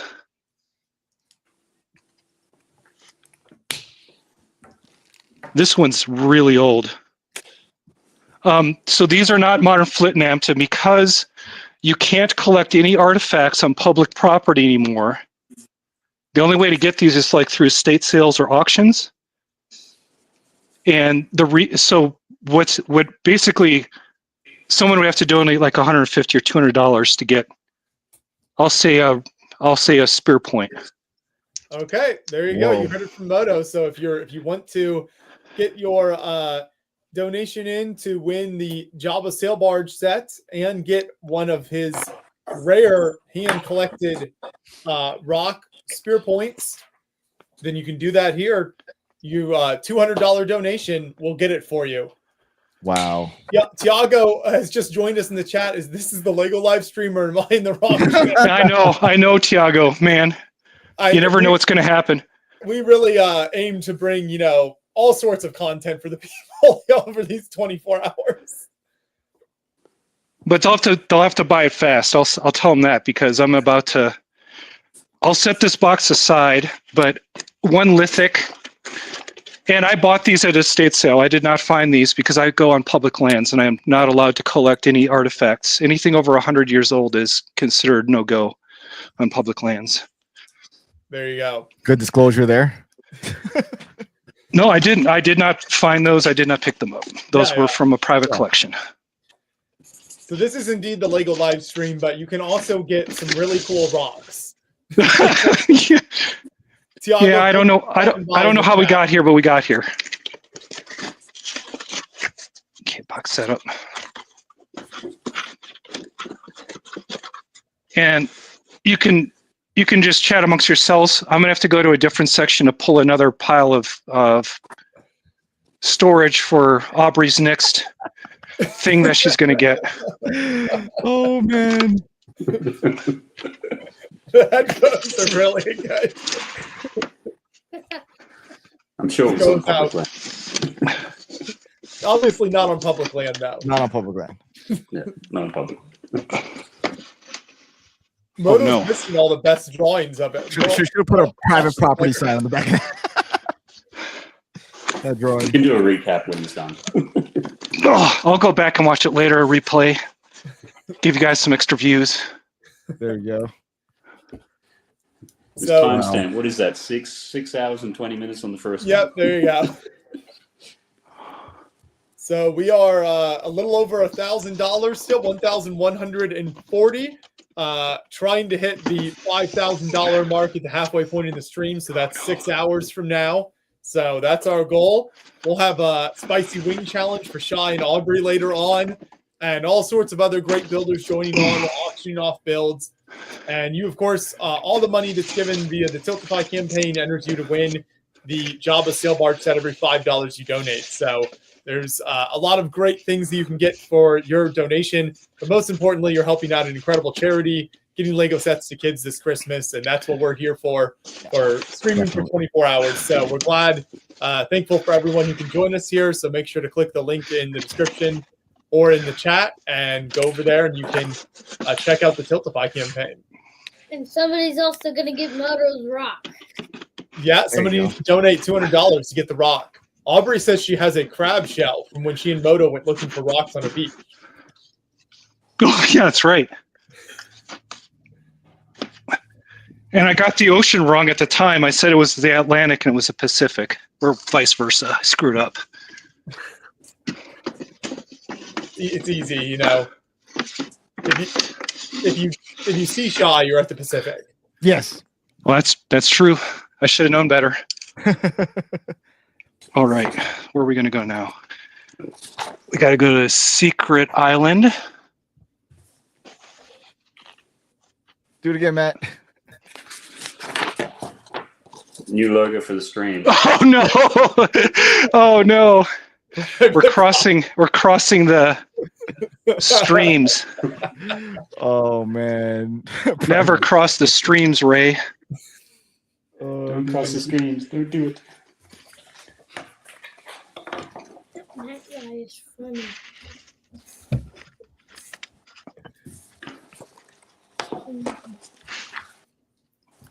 We're getting a behind-the-scenes look at Moto's space now. I'm all looking at what's back there. What hidden gems of Lego sets? Yeah, I can give you a tour later, but Are those all Nerf guns? yeah. So Mr. Meow, this is kind of his. We're getting into his area, but yeah, he's a Nerf aficionado, as you can tell. Quite the armory. Yes. And yeah, all the massive ones are over there too. But yeah, he's quite the Nerf gun collector from thrift stores in the area. When each Nerf gun's only about $2, Oh, wow. over the years you get quite a collection. It turns out. There we go. So I've seen this again. we want to get Aubrey something cool. Where are you? Is it this one? Oh, that yeah. The anticipation is the real answer. I can't auction that off. These are Whoa. Puebloan pottery shards. Look at Wow. that. Cool.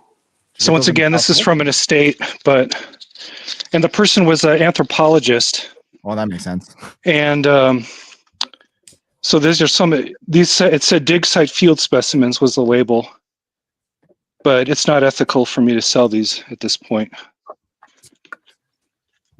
You'll get some bad juju if you own those.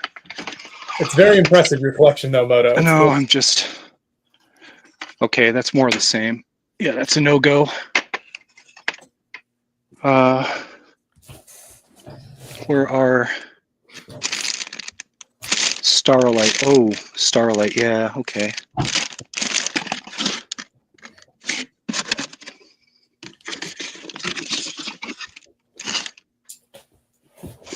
No one gets to see Aubrey, Moto. do you have a dirty diamond by chance? Does Aubrey know what a dirty diamond is in Utah? You find them at the Great Salt Lake.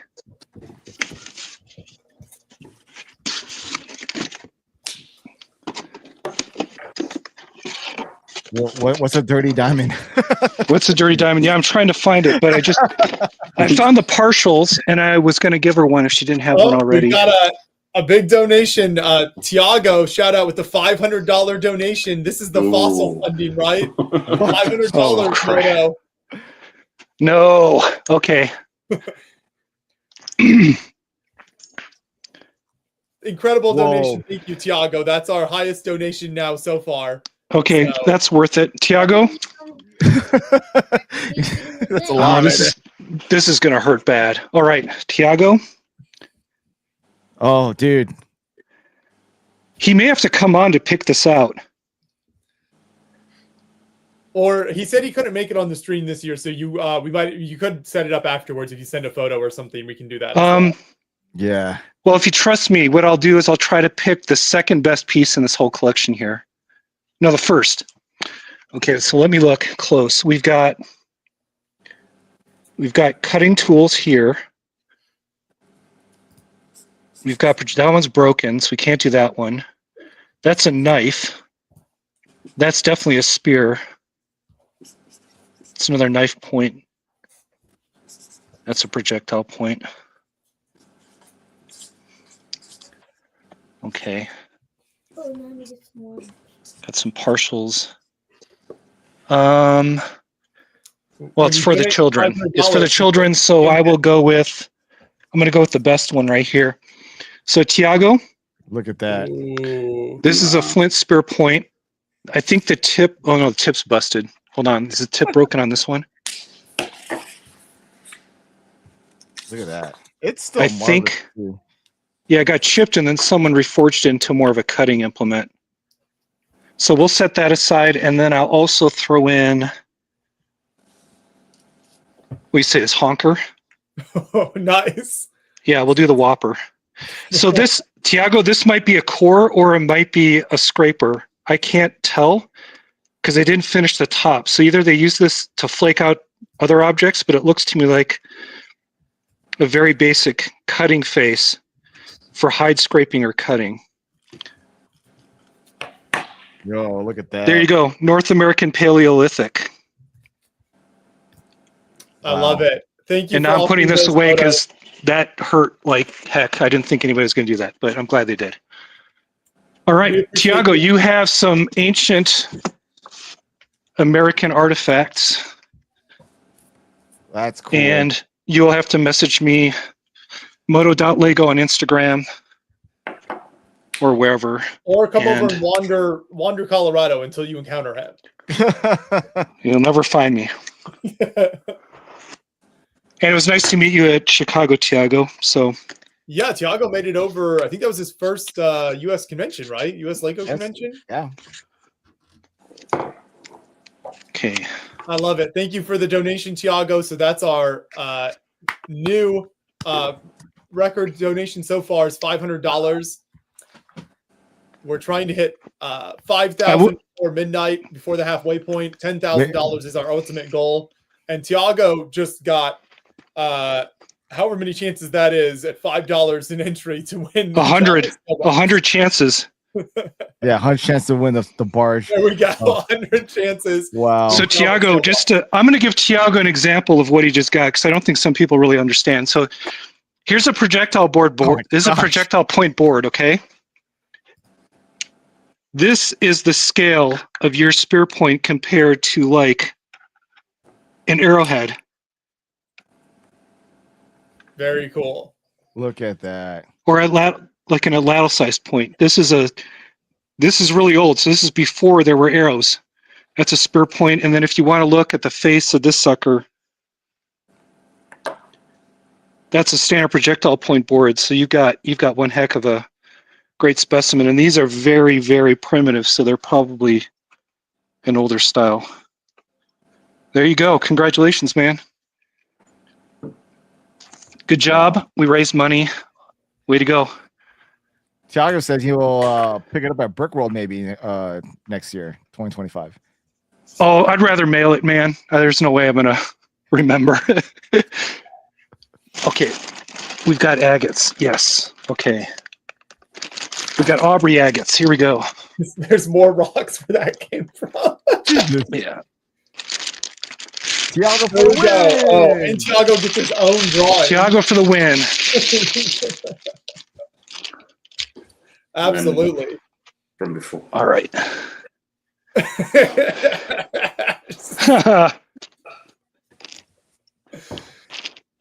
It's easy to get lost. Okay, I'm going to head on over to Arizona now for some agates. Let's see. What's a good one for Aubrey? They look kind of like brains or grapes. Whoa, that's crazy. Yeah. Oh, this is what we call an inappropriate rock. An inappropriately shaped rock. Yeah. I'm going to give that's Aubrey, you're going to get the inappropriately shaped rock. There you go. All right. Look at that. There's a collection. There you go, Aubrey. There's your collection. All I have to do is write a label so I remember to ship it to you. Love it. I'm just going to take my cam off for a minute so I can put everything away, and then I can give people a tour. And if there's anything they see on the tour that they want to donate to have, we can continue playing that game. I love it. So yeah, all these donations also enter everyone to win the Java sail barge set. So if you donate, you're also entered to win that. Hayden, how much is like a dozen rolls going for a donation these days? You're on mute. I could take pre-orders for Brick Fair next year. Yes. Could do that. I mean, Hacksaw, I'll have a little bit more room in my car than I did with Mount Yatake, so. There you go. If you want to pre-order fresh baked goods from Candid for Brick Fair next year, make a donation.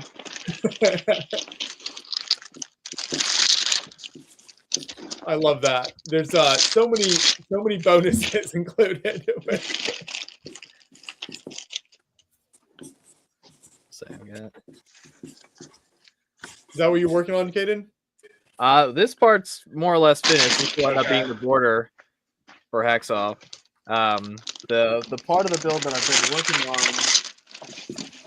working on the front first, so that I can know how all the landscape and stuff needs to line up with the cliff, but I'm starting with the ground. So this is the landscape for the trail leading up to where like the nets and ladders will be.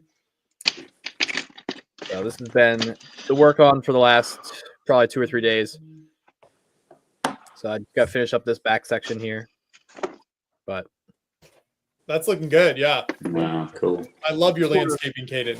You can see the cliff face behind me here, or what will be the cliff face behind me. Those are a bunch of giant gray base plates? Exactly. Wow. So you're gonna be building the rock face from the side. Yeah, so I'm taking a different approach, both with Mount Ye and with Bloody Nose Ridge. I did just kind of like vertical building with slopes. So I want to try the kind of like snot panel technique using a lot smaller pieces to kind of more broadly, but also more intricately kind of fend in those like natural like curvatures and stuff. I mean, it is a sheer cliff, so instead of going back and forth with slopes and making it look super jagged, I think this will be it'll also complement the landscape because I can use a lot of the same pieces, both in dark tan in the earth tones, but also dark gray. Very large scale. I like it. Are you bringing this to World War Brick? I'm gonna try. I'm actually in the engineering it and building it to be shipped. So last year I drove to World War Brick and Chicago. This year I would like to fly. So I'm gonna attempt to ship it. I trust FedEx a little bit more than I trust TSA. Yeah. So we'll see how it goes. But I mean, the way that I'm building it, and obviously from the front you can't see any of the structure from the back. But essentially it's built so that everything comes apart, and the top of it is going to be this basically big Technic frame that all the landscape will connect to. So in theory, it should come apart into about, I think, 84 different like modules that can all get like wrapped and packed together. So that's the only one that's a distance to be shipped. Every other show I'm planning on going to next year, I can drive. But so you're gonna mail it to the GHQ? Yeah, that's the plan. That's one less stress. Yeah. I mean, it wasn't too bad. Like, and there's pictures and videos of it up everywhere on my Instagram. That when fitting Mount Ye into my car, it basically took from the hatch to the back of my front seat and all the space in between, and it was so tight that like nothing could move. So it traveled about 4,000 miles on the road, and I think I had like 2 pieces pop off. Oh, nice. So I was like, yeah, that's how I need to build it every time. But that's experience right there. Oh yeah. I'm curious to see how FedEx treats it. Yeah.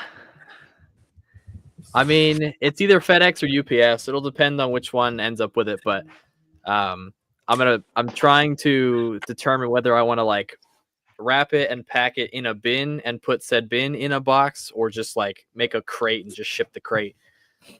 But we'll see. I got some time to figure that one out.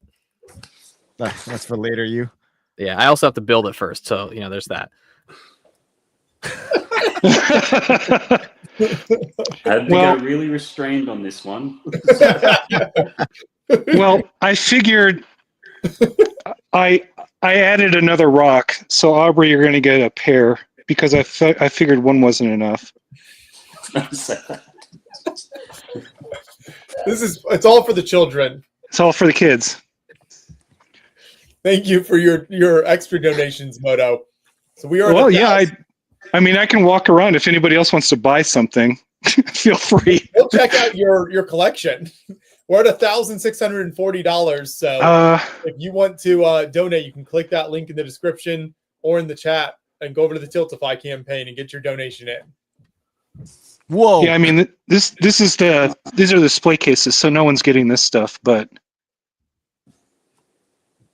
that's a dirty diamond right there. Okay. Wow. What's in that? That's crazy. It's mud. So there's this really fine clay, and then the crystal forms around the clay bed in the Great Salt Lake. Wow. Oh.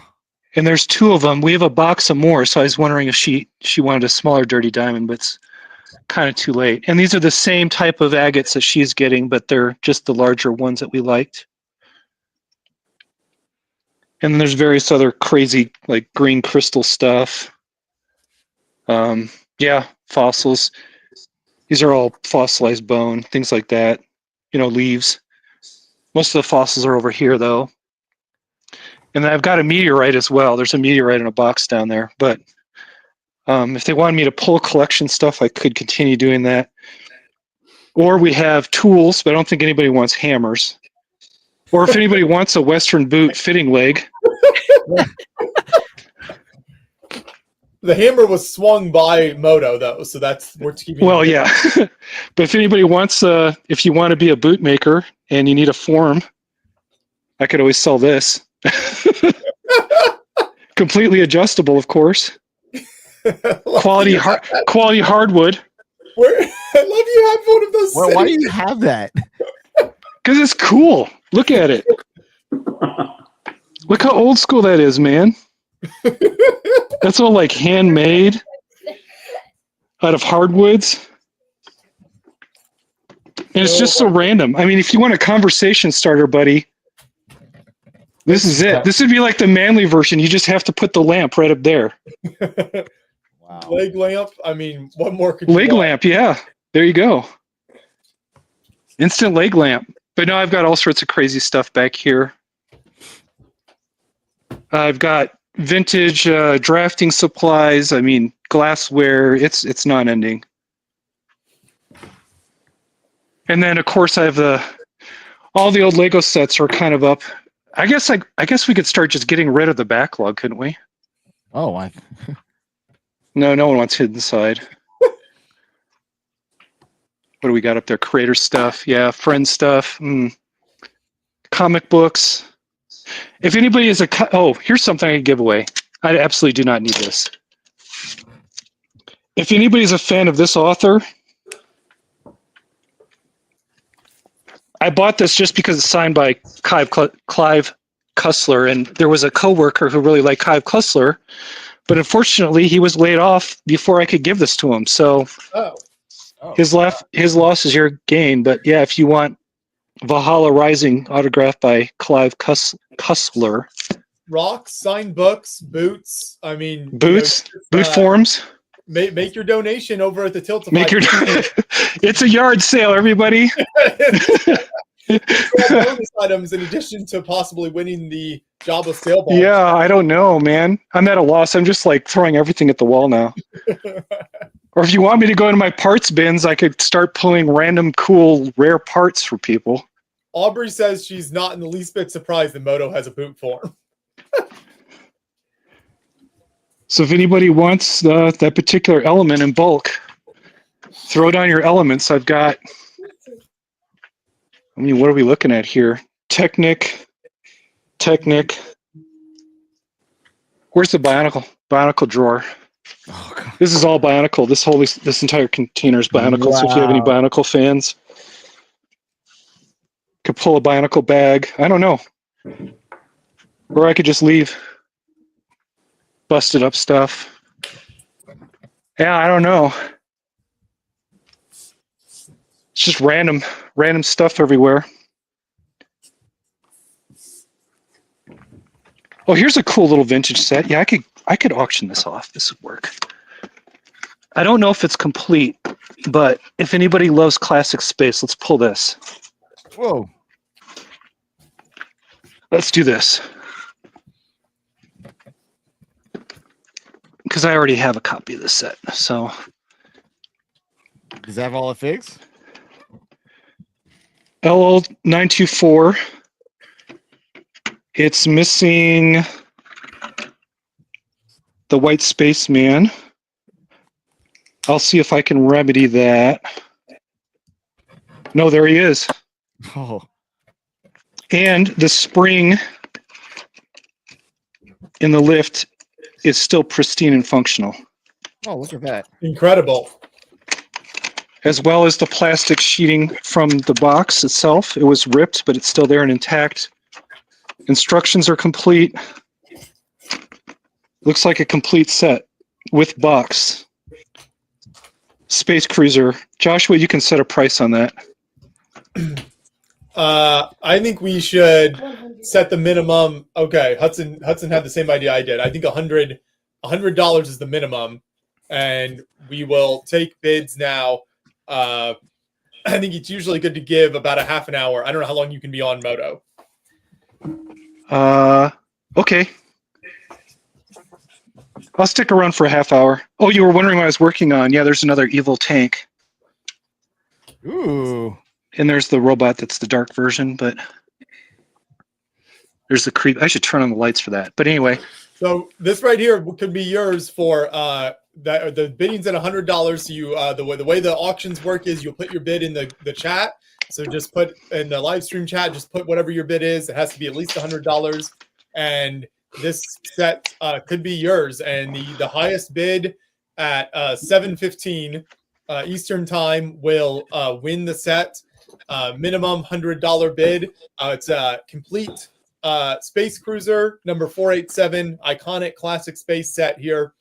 And when you make your donation for the bid, you'll also be entered to win the Java Sail Barge set. So it's a potential 2-for-1. Yeah, can we? I want Aubrey on this one. Can I go past 30 minutes for this one, just so more people can see it?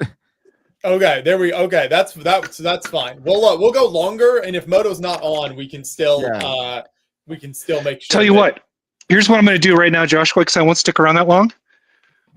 What I will do is let me pull my mocks off of this thing. You can make me full screen. I will stage this, and then you can take a screen cap and display it later. Oh, there you go. Okay, so I mean, we got $100 already on the chat. Okay, go ahead and screen cap that sucker right there. Okay, one second. I have to figure out how to do that. Oh, no, wait. Or Shy, or anybody who knows how to do print screen and save the file. Just let me know when you're ready. Not quite there yet. I'll let Shy handle that one. Yeah, let me know when you're ready. I want people to understand this is like a complete. It's too bad I got to let this go, but whatever. It's for the kids. Thank you. We have our first $100 bid, so we will keep this going for a while longer, and then at least an hour, and we'll take the highest bid at that time. We'll get this, but we have our first $100 donation. Okay, go ahead and screen cap that bad boy. All right, let me get ready to do it. Shy knows what he's doing. He's a professional. Yeah. I haven't done it before, you know. All right. And I will get close so you can see the quality of the prints, because the prints make a huge difference on these sets because they're so old. All right, so that one's crisp. All right, got it. That one's crisp. These are crisp. These are crisp prints. I hope you can see how crisp that is. Yeah, this was thrown in some garage. This is thrown somewhere and never really touched. It's not worn. It doesn't have playware on it. So all the printed elements are really crisp still. I think this one's better than the one I have in my collection. Isn't that funny? That's how it works. Anyway, there you go.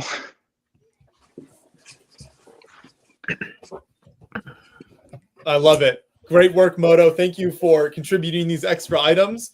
So this will be going for at least the next hour. You can put your bids in on what your highest bid is. Oh, here we go. We've got our first appearance from Martin. $150 for a crisply printed set. Moto doesn't want anymore. Well, I talked before I inspected the quality of the set. If I had actually looked this over, I probably wouldn't be doing this. But hey, here's where we are. And if it raises money, that's great.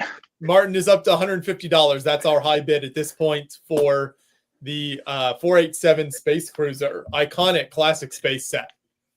Yep, the box is a bit dented and beat, but you got to expect that stuff for 1977, 78. Martin just outbid himself at 155. 55. Well, I think Martin doesn't understand how this works, but that's okay. Josh, I sent it to you in 2 different places.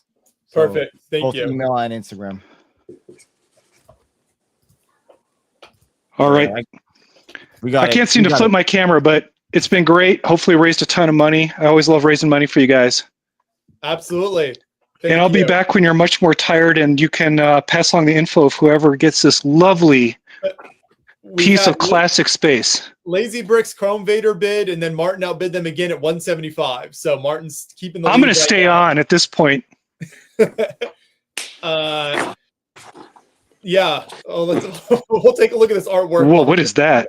There's a lot of rock. Do I hear 100 up here? Do I hear 150? For the kids, we'll put it in. Yes. And going for a little bit longer. Outbid yourself for 155. You're going to outbid yourself. Come on, let's see. Some more money for the kids. Come on, let's go. Oh, I didn't read the whole thing.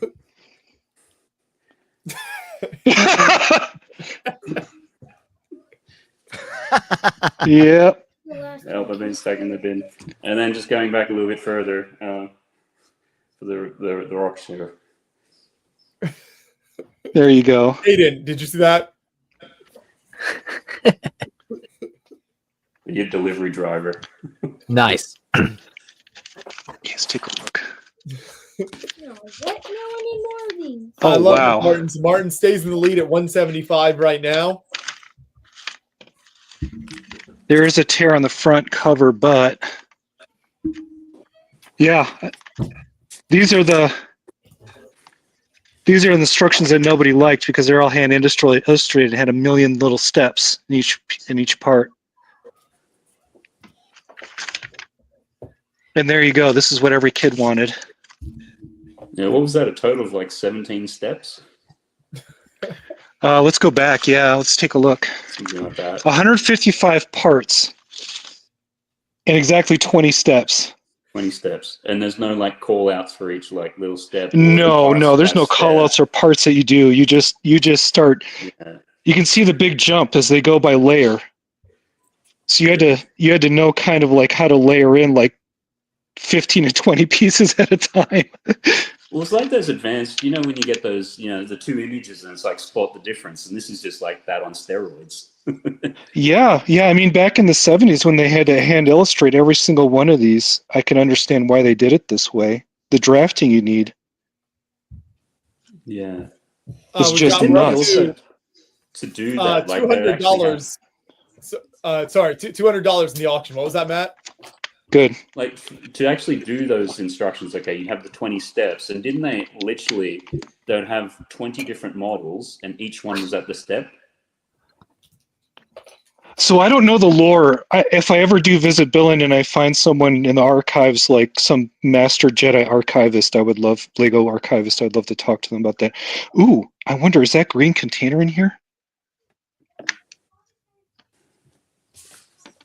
Uh-oh. Oh, no, it's there. Cool, so it is complete. There you go.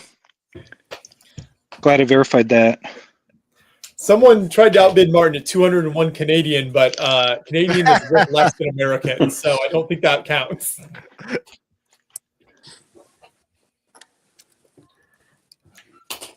Yep.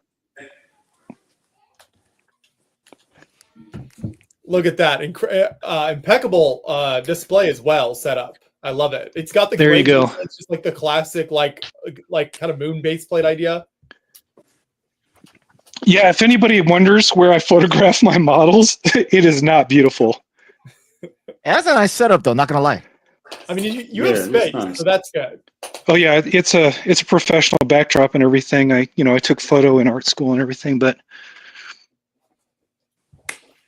looks nice here. But the minute you recognize what's going on around, it's kind of funny. The chaos. It's just like COVID live streaming. Everything from the camera is nice, and then it's a bit of a nightmare behind the scenes. But there you go. And just for Martin, I'll sully the entire thing by putting in a sig fig. There we go. We'll throw in a sig fig.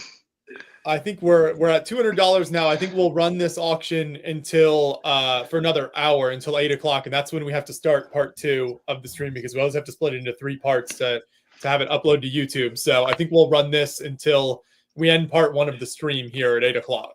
Sounds good.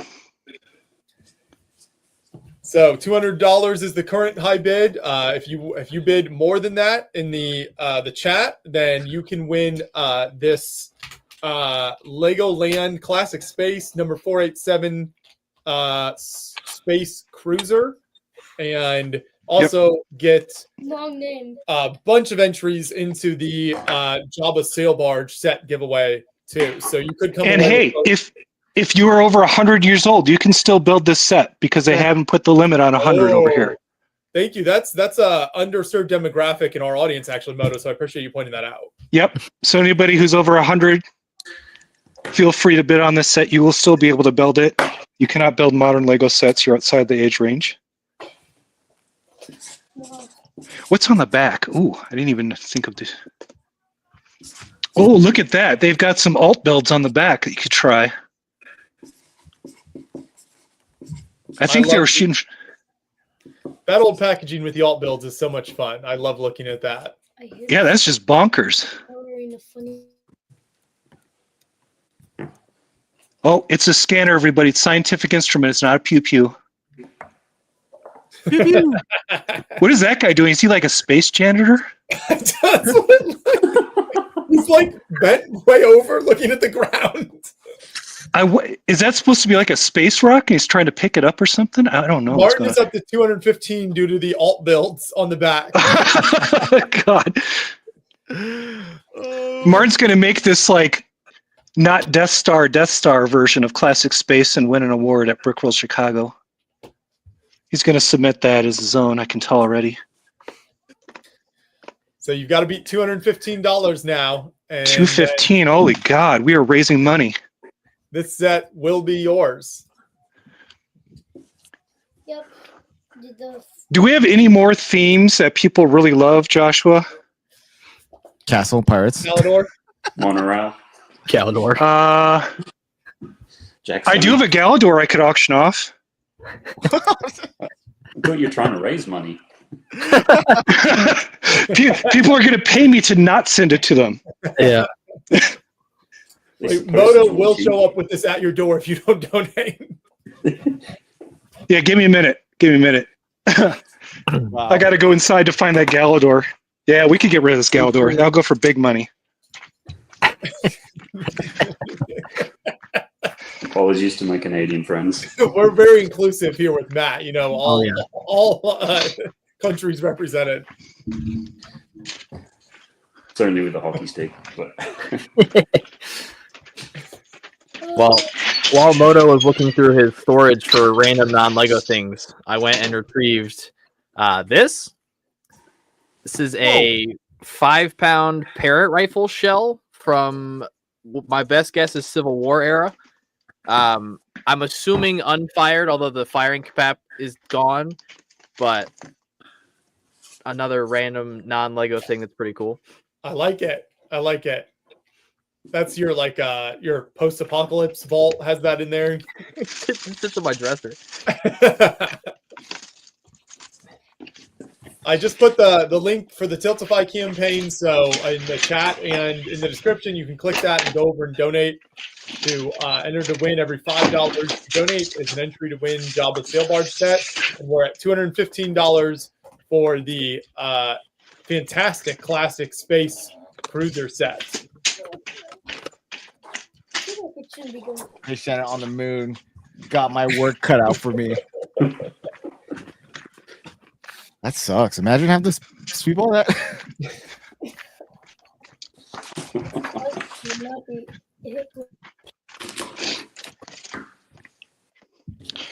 Well, you got to pay for that. You know, you got to take care of that chonky cat somehow. Right. What? Let's see. I guess this year was kind of the year of like the space sets for Lego, with like every theme having space sets coming out in it. So I don't know. Was there like a fan favorites among those with all the different themes? Were there any sets that stood out there? I just remember seeing all the different ones in kind of stores, and I didn't look too closely at a lot of them. I mean, I was a fan of the Friends ones just because of the purple and the orange color scheme together. I just really enjoyed it. Galador, oh. The Friends ones? Okay. What were you saying, Matt? I think most people seem to like all the getting the space babies in different colors and things. Mm-hmm.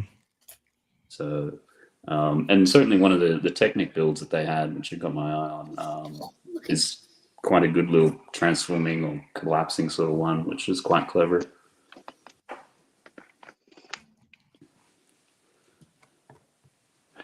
Anybody want Gorm still sealed? Original price sticker still on it. Which was how much back then? Wow. Big money, man. What's that polybag price now? CMF? Not even. Wow. Maybe not. I don't know, but it looks like one of those old-fashioned. Yeah, like printed, like a tape gun. Yeah. Yeah, it's tape gun stickers. So I thought that was original, but maybe not. I don't know. But yeah, if you want to make something that will haunt you in your dreams. If you want to make cursed Lego videos, this is a perfect thing to start with. Hudson has some Galador as well. Yeah, cursed Lego starter kit. Right? Refusing to acknowledge his ownership of Galador. Oh no. I don't blame you. Most people. I didn't think anybody would want this, but I will set it here just in case there is a Galador person who shows up much later. Now, Aubrey wants to save Galador for later. Okay, Aubrey. Now here's another one that Aubrey. I might be forcing Aubrey to bid on this one.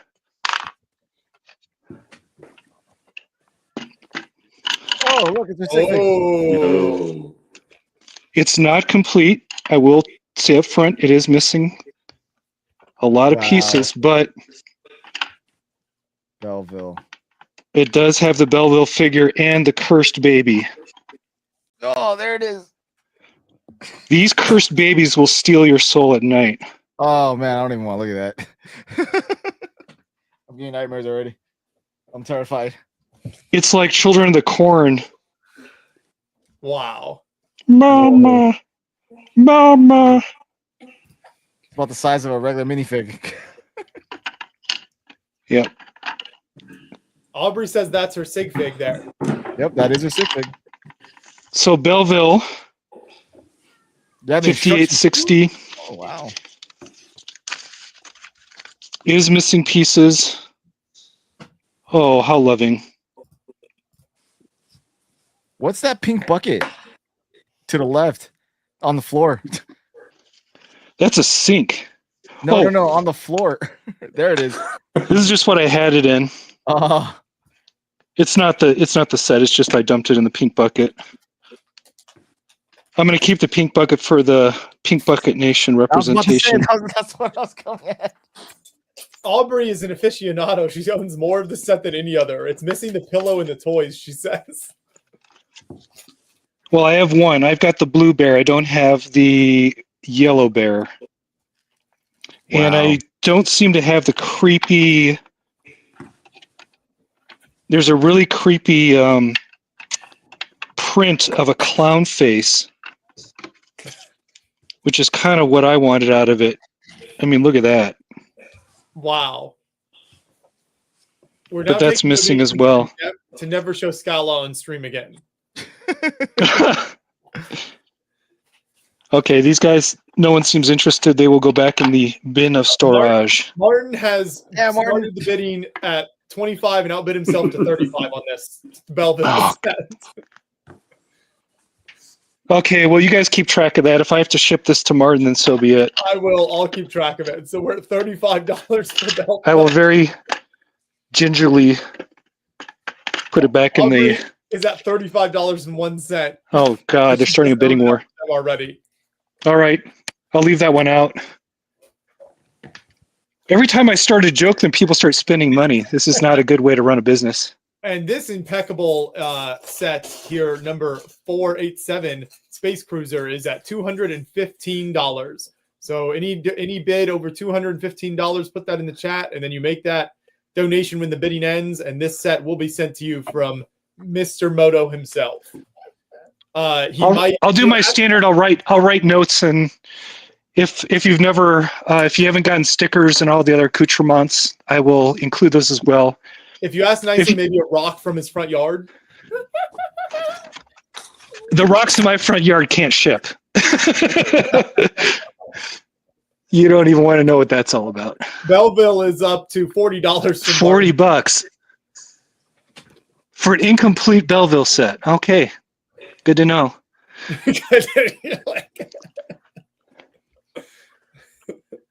We'll also have look at that. Builders on with some more custom builds later on as well. So there'll be lots of great opportunities. If you miss out on this stuff, get outbid, there'll be more opportunities for great builds later on. Wow. I'm surprised they're not scratched as much as they normally would be. Good quality. Yeah, this is a really good set. Look how crisp that print is. Yeah, it hasn't been touched or played with. Yep. Definitely has been played with. Fig especially on the chest. That's a crisp print on the chest too. Good. How's the white torso? Let's take a look. Yeah, he's got a little bit of wear. Yeah, that's not that bad though. You can still see the spaceship. Yep. Yeah, that's pretty. The gold has been going. Yeah, well, the gold flakes that rubs off very easily. So yeah. Still good, not bad. Yeah, that's pretty good for a white. It's pretty fly for a white guy. Definitely worth more than the $215 it's at right now. So get those bids coming in, folks. I'd agree. We're getting close to probably what this set would go for retail. Yeah, we're there. Sure. And box instructions. Both minifigs are in good condition. We're not missing anything. It's 100% complete, right? I'd have to take the entire model apart and flip every part to check the mold was from the 80s. But from what I can tell, would you say 95% complete? It's 100% complete. But I can't tell if there were parts substituted out. The grays all match. The grays all match. Let's see. These are late 70s shots. If you look at the tool mark on the bottom, see it was mold marker 218. That's a vintage mold. That's wow. Yeah, see the number 2, that's a vintage mold. The colors check. All right, then look at that. So from what I can tell, without taking the whole thing apart, yes, this is 100% complete with original parts. There we go. I'd have to take every single part, though, and flip it in order to make sure it was manufactured in 78. It wasn't a modern sub, but from what I can tell, just looking at the bottom and the grays, it's all the right colors cast. Yep, that one's a classic. There we go. So it's Yeah. So I think this is complete. Love it. The bidding's at 2:15. We're gonna end this auction in about 50 minutes before we sign off for the first section of the stream, and then we'll be back for part 2 at 8 o'clock.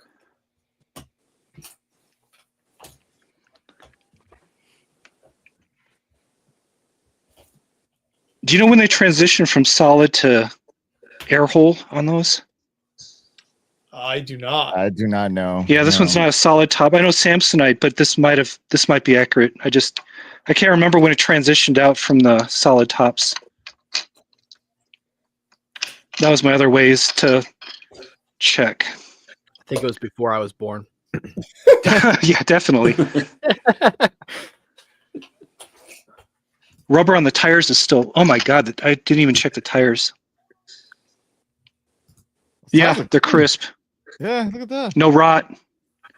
Crisp. I like it. No rot on the tires. Rubber's still good. There you go. Wow. Good quality set. Into the horror genre.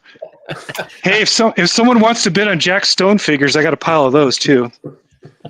Where's Micah with the Scala Baby Army when you need him? Yeah. $40 for the Belleville set still.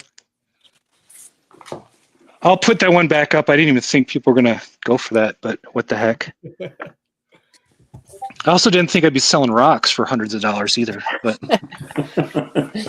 this every year, Moto, you never cease to surprise us. I know. I always find random stuff. Okay, we'll move that over. Let's get the Belleville up, see what people are bidding on. This is not complete, nor is it pristine, which I think is the whole point of why people are bidding on this.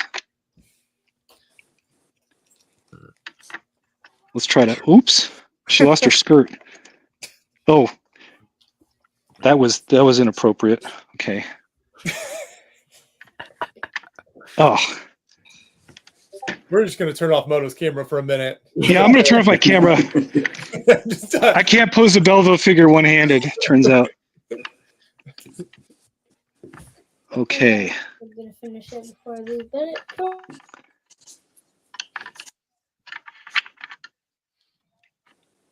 Ooh, I was hoping they would.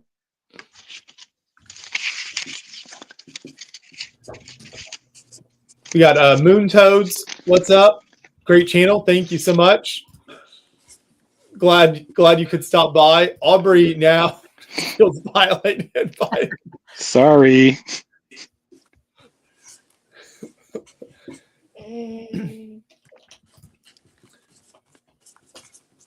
Look at that. For only bid is at $40 right now. Any bid over $40 could have this incredible work of art. This beautiful set. That baby right there.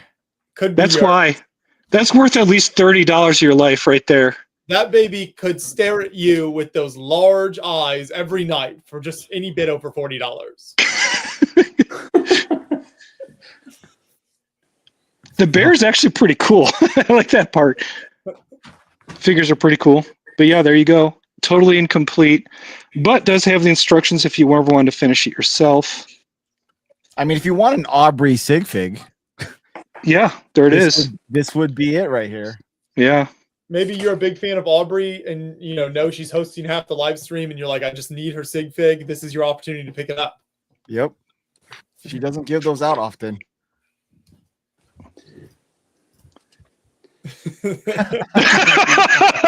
God. Some use eBay, some use whatnot. I use the Beyond the Brick annual charity. That is a stunning representation of myself. Incredible. Oh my. Red Hooper's in the chat. Shout out to Caden's shirt. Oh yeah.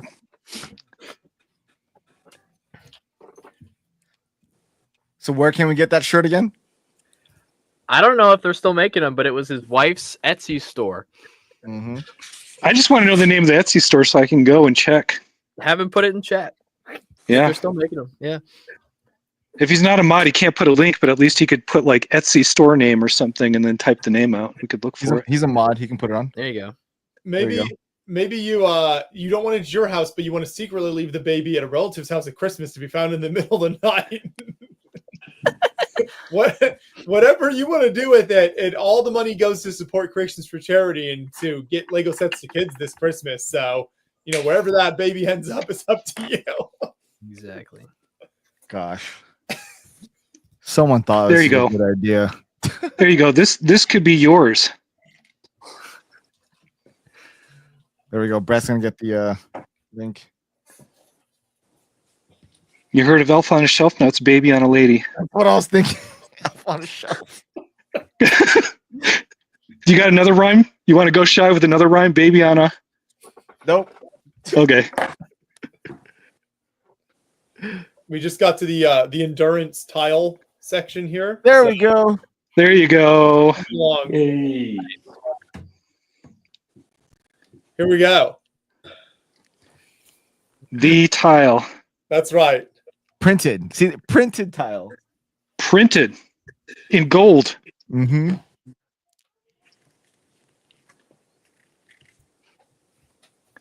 Yep, making good progress here. Just like we're making on the auctions here at $215 for the Space Cruiser and $40 for the Belleville set.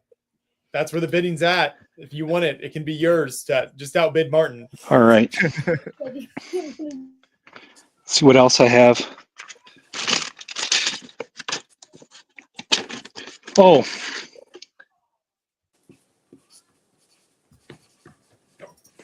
Okay, so people don't realize this, but the Samsonite plant for Lego, one was set up just north of me, I believe in Loveland, Colorado. And this is one of the original OEM box from the 1960s with the Lego Samsonite parts. And they've never been used.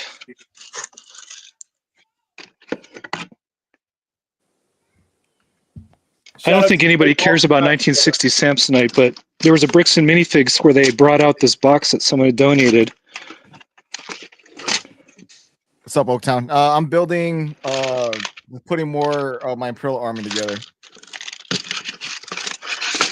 So I'm on the second. I'll leave that up for later. If anybody wants 1960 Samsonite pristine components with the original, or with a Samsonite box. Whoa, wait, hold on. Go Sent back. to I Wards. wasn't even paying attention. What was Moto showing from Samsonite? Are you into Samsonite? No, but I'm intrigued.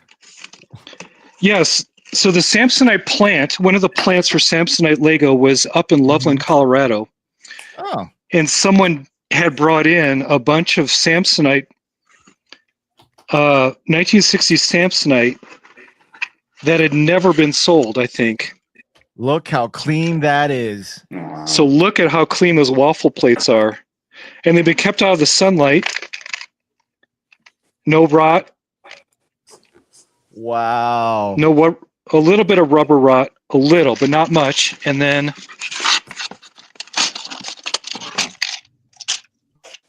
I believe, there we go.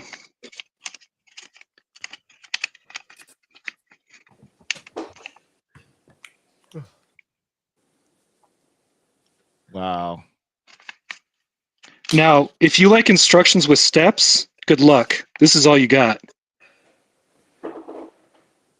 Oh, man. Here are a few of the things you can build. So they're like, here's some pictures. Good luck. Have fun, kids. They might as well have just said, like, look outside there, build. Hey, it's a brickhead. That's me. I should make that. Hey, they made a soldier. Is that? Oh, that is. That's a. You're right. That's a soldier. Well, then. Ooh. Hashtag cancel Lego. There you go. Shy, you should get a bunch of my Samsonite brick, and then you could build an official Lego soldier You make and an parade it army. around Right? as legitimate. I know. I'm intrigued. How much is the starting bid? I think did you have a starting bid in mind, Moto? No, like I said, I was just pulling this out of some corner of my garage. These are. I think we should start this at $100 as well because this is Samsonite is rare, so I think that's a good starting. Yeah, but so these parts you can't use these parts in that instruction set. These are just the random loose parts I pulled out of the lot for the pieces I know that are rare for Samsonite. I mean, so 1x1s and 1x1 plates, as well as the cylinders, and these are solid cylinders. I don't know if you can tell. Yeah, I can see it. So these are the parts that you can't really find anymore if you're into Samsonite. These are the rare parts that get lost. They're all, especially black, a black 1x1 tile or plate. Sorry, the solid cones, the red 1x1 plates. I mean, they look so. And because of rubber rot, I pulled a lot of the wheel elements because they were perfect and crisp. Look at that. The old school Lego logo. Yep. And what's cool on the Samsonite parts is if you look at the mold patterns, I'll try to find one. Well, I'll definitely have to find one now. Whoops. I just dumped a bunch of stuff. Look at that logo. So check that out. It's fresh so off the machine still from the 60s. It looks so good. I wouldn't want to press that onto anything. No, you'll shatter it.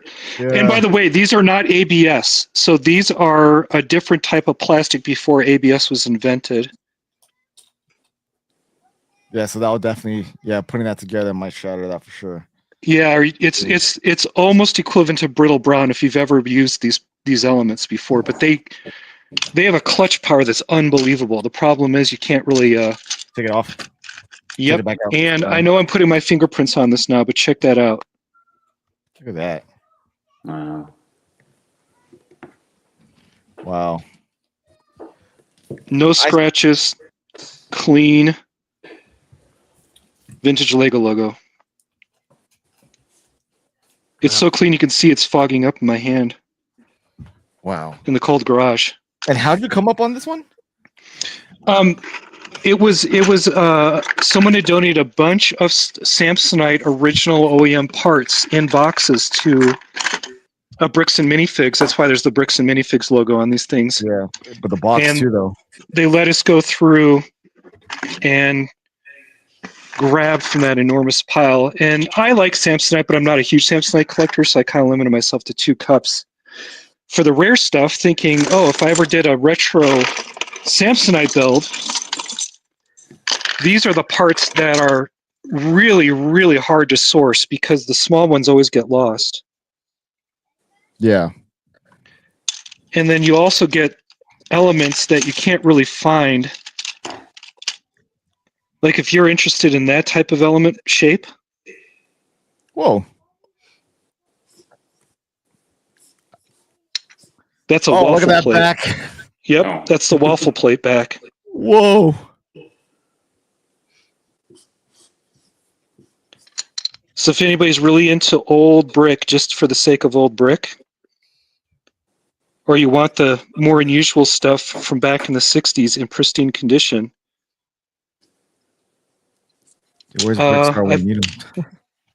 Yeah, I've got two medium-sized cups, some instructions, a couple of the epic big chonker gears. How are the teeth? Perfect. No time's broken. Yeah, they're straight off the. It's like they still came straight off the plant and were sealed away. Wow. So I think interested in bidding. I think we'll start it at $100 for these Samsonite parts, also from Moto, and that'll be the starting bid for now. Yeah. And I don't know what Skatemobile means, but here's the Samsonite box, the original Samsonite toys, a division of Samsonite Loveland, Colorado. So this has this basically assures you that this is a legitimate sourced from Loveland, Colorado plant 1960s Samsonite elements. So there you go. That's your proof of this. I'll keep the box with the all the parts when I ship them out. I want to say, I mean, like the proof's in the back of the brick also. Well, that too, yeah. I mean, they're perfect and pristine, but the story is these came directly from the Loveland plant, and the box assures you that it wasn't like just a great find anywhere in the U.S. This came from Loveland, Colorado, directly from the plant, and was tucked away somewhere, and then eventually someone brought it back out. Well, John and I visited that plant. The building is still there last year when we went through Colorado, and there's supposedly like a Lego plaque or some kind of signage somewhere, but we couldn't find it. Well, I've wanted to find the location. I could never find the address. But if John, or Joshua, if you ever send me the address you had, I could drive up there. I'd love to check it out. Yeah. Yeah, we were definitely at the right building, so I can get you the address. I think it was maybe one of the Bricks Minifix people or somebody like that gave us the address. So okay, what's it being used for now? It was either, I think it's just like office space now. I think. Oh, okay. I'm pretty sure. But there used to be like big bricks on the outside of the building, and they've taken those all down. And supposedly somewhere on the property was like a Lego plaque, or like a plaque saying like this used to be the site of the Lego factory. But we walked all around and kind of drove around and couldn't find anything. So I don't know. Cool. So yes, we've got Moto's offerings here. So we're still at $215 if you want to bid on the Space Cruiser. That will end in about a half an hour. We'll end that auction, and at $40 on the Belleville set next to it. So we'll end that I'm here. bidding for that $100 right there. Shy has the first bid in for Samsonite at $100. There we go. Okay, Shy. And then no one wants the still sealed Galador figure. Not that I know of. If someone really wants that, they can say it when they make their donation. Gorm. Oh man, I don't know. I don't even know who the character is. I never watched. I don't either. I have no clue. Who Gorm is. All I know is on the back you can make Gorm Deluxe if you buy 2 different sets and assemble them together. Oh. Okay. Well, it could squat. Or no, is that how it is? That's some other. They're showing how you can glinch everything together. I don't get it. Wow. What is that? What is he doing? What? Is he like a scorpion type thing? Yeah, it's like a scorpion Gorm. What a great time Galador was. I did watch 2 episodes of the TV show. Oh, Martin, there you go. I got it in $15 right there. $15. Martin, $15 Gorham. Oh God. Martin's going to get one heck of a delivery to his house if he keeps bidding all this stuff. The Moto Care Package Bazaar. And before you got an army of me, please. He got me on the instructions. Just like Shy.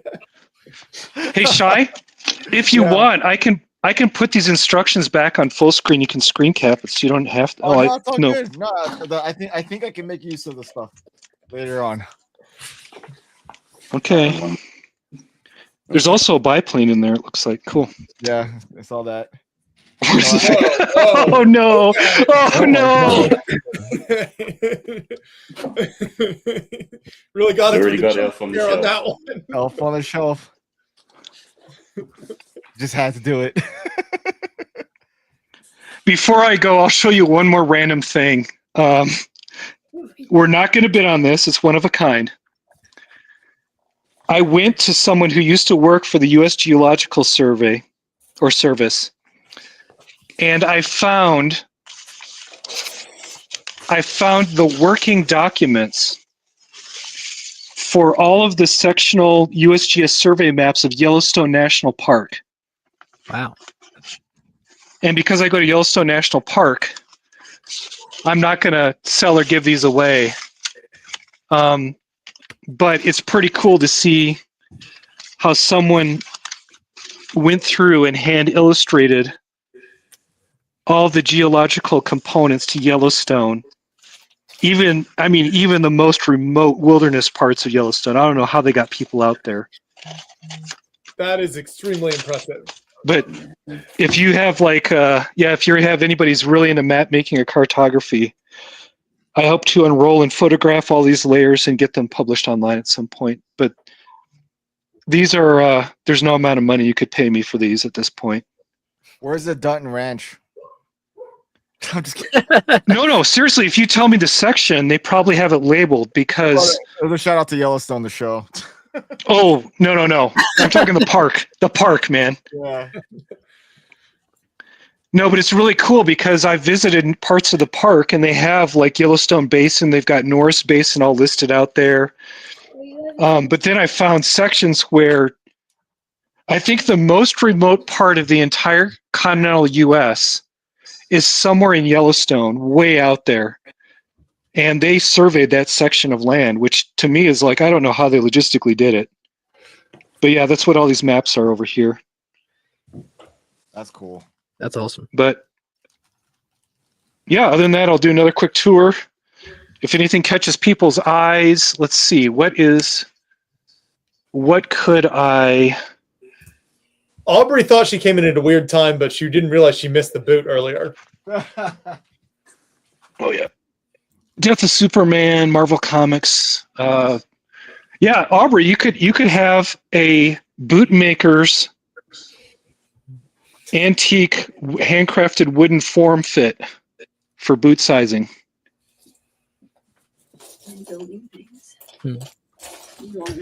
Made out of hardwood, weighs a ton. It's going to cost a lot in shipping.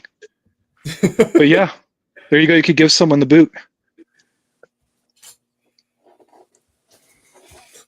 We'll see. We'll see what people want. No. All of your all of the bids and donations through Tiltify also What enter else do you we got? in Java Sail Barge set. So anything you get from the Moto Garage Bizarro Extravaganza also enters you to win the Java Sail Barge set. That's right. Agates. No. I still have some more fossil leaves. I guess if someone wants... No. You'll have to tell me. Excellent work, Moto. Yep. Yeah, sorry. I'd have people start bidding on all the oil paintings I have, but there's no way I could ship them. I like how every time you turn around, there's Wow. something new. And there's just something. Oh new yeah, right there. yeah. This is an oil painting from 1918 of the Colorado Front Range, a little person's abode. They painted it. They're not famous or anything, but it's over 100 years old. I thought that was cool. Yeah, and then these are just standard mill stuff. Same with those paintings up there. What is that Lego plaque frame? Oh, okay. I think, let me think. I think I'm allowed to show this now. Okay. This is why I can officially carry the title of Lego Master. Oh. I love it. If you're part of Lego Masters, they send you this note with a little gift, but it is titled Dear Lego Master. So I had it custom framed because it was just too cool. Absolutely. But I do hide it a little bit because it's a little sensitive as to whether people are supposed to know that we get these special things when we're on the show afterwards. I won't tell anyone. Yeah, my understanding is they don't do this anymore, so I think I'm allowed. But yeah, I say that this is my actual written proof from the Lego group that I have the title, even though I didn't win the show. I'll just show the top part. It's the bottom part that gets a little sensitive. There you go. That's it. Perfect. So other than that, I'm gonna have to start selling off like cufflinks and stuff, but How many more all right. do you have? You want to see the hammer collection? Sure, I can get rid of hammers, no problem. Amorite. What kind of hammers do you want? Like ball peen? I mean, this whole thing is... I think he wants the rocks, right, Shai? Yeah, I want the rocks. Go back The to the Amorite. Like you want a nice ball peen hammer?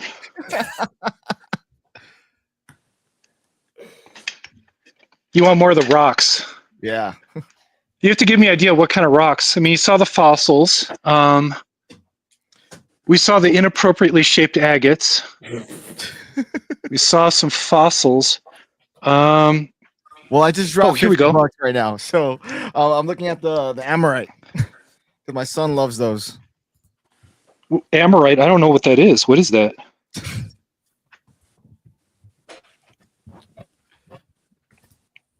Here's a nice druzy cluster. Wow. Bigger than my hand. Wow. People could bid on that if they want. We've got $10 donation from Zeke and $50 from Shy to peruse the $50 from Shy to peruse the rock collection. Again? Oh God, you're gonna kill me, dude. These are not like Lego, man. They have some weight. Okay. I'm gonna set up the stand again. This time I'm gonna go through these bottom shelves. And while this is going on, don't forget the classic space set is at $215 and the Belleville set is at $40. And you can get your bids in. You've got about 20 minutes left before we end the first section of the stream and come back for part 2. Yep. Okay. Because people donated, I shall serve. I will be of service. Let me get the mongoose out of the way.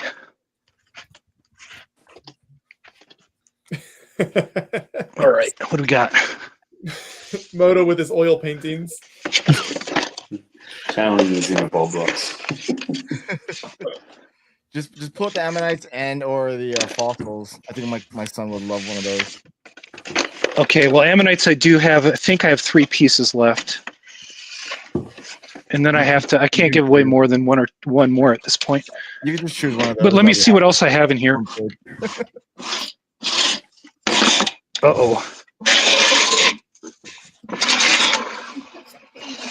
Oh. Okay, what do we got?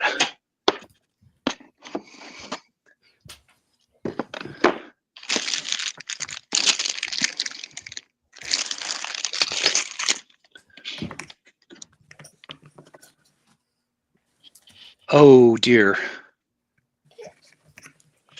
Yeah. The anticipation here. Look at I that. know. It's like, what is he looking I at? can show you, but these I can't auction off. It's just, yeah, let's just see it though. Okay, you guys want to see it? All right. Absolutely. All right. I'm sorry.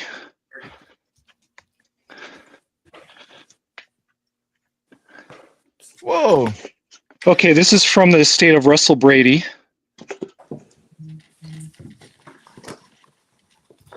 Fossil There's some grass. There's. Show Ammonite. Hey, Shai, you feel like this Ammonite? Or this one? Which one? Left or right? Doesn't matter. Whatever you're willing to part with. I don't want to pull anything that you're not. How much did you pay? I just dropped 50 bones. Okay, you get both. What? Oh no, wait. That one had a cutout. Sorry. I'll get you that one. Yeah, that one works. I'm good. Okay. I don't love it. All right. So that one came from the state of Russell Brady. We've got some other shells, petrified bone. And the reason I said, oh no, is because all of these are, they're flint-knapped artifacts again. And this is an original bone necklace, which is I'm not gonna get rid of that. Yeah, and here's more projectile points and artifacts, but they're clearly indexed and numbered for the collection. Yeah. You know what, Shai? I'm gonna put this one back. No, that's all good. I'm not judging. I'm gonna get you the other. The other one's bigger and it's better. It's also agatized, so I'll pull another one of those for you. Real quick, we have a question in the chat. Can you show the sealed Gorm again? Someone's wondering which Galador set is being auctioned off. Absolutely. This Galador, the Galador bidding is at $15. So any bid over $15 gets you a sealed Galador 8314 Gorm Deluxe. Gorm Deluxe. There you go. Any Still bid sealed. over $15. Light damage on the packaging, as you can see, which you would expect for the age of it. But the seal is not broken.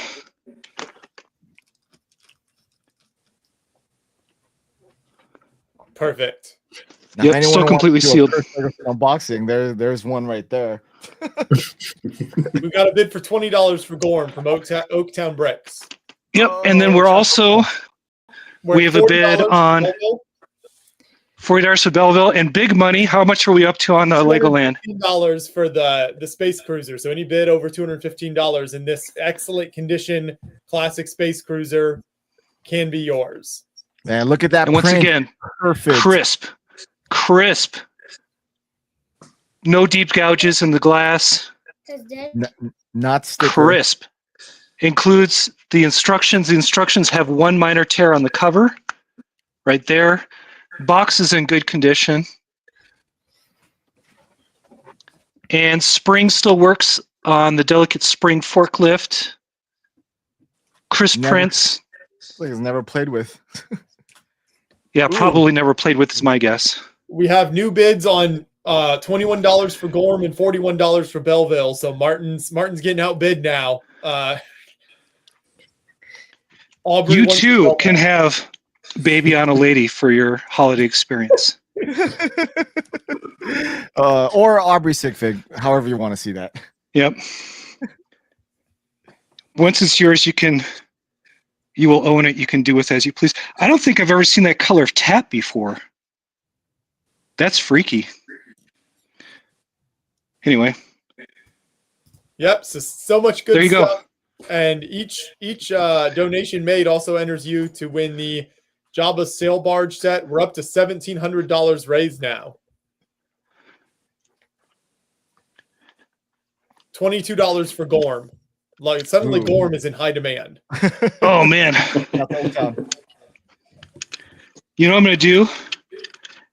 As I pull Shai's prize for his donation, I will put Gorm in the scene so that people can see what they're bidding on. Now. 23 for Gorm. We've got. There we go. There's Gorm. Where's We've Gorm? got about just over 10 minutes left before we'll end this bidding. Oh boy, Martin's back to reclaim. 25, 45 for Belleville. Martin didn't want to lose out on the full package from Moto.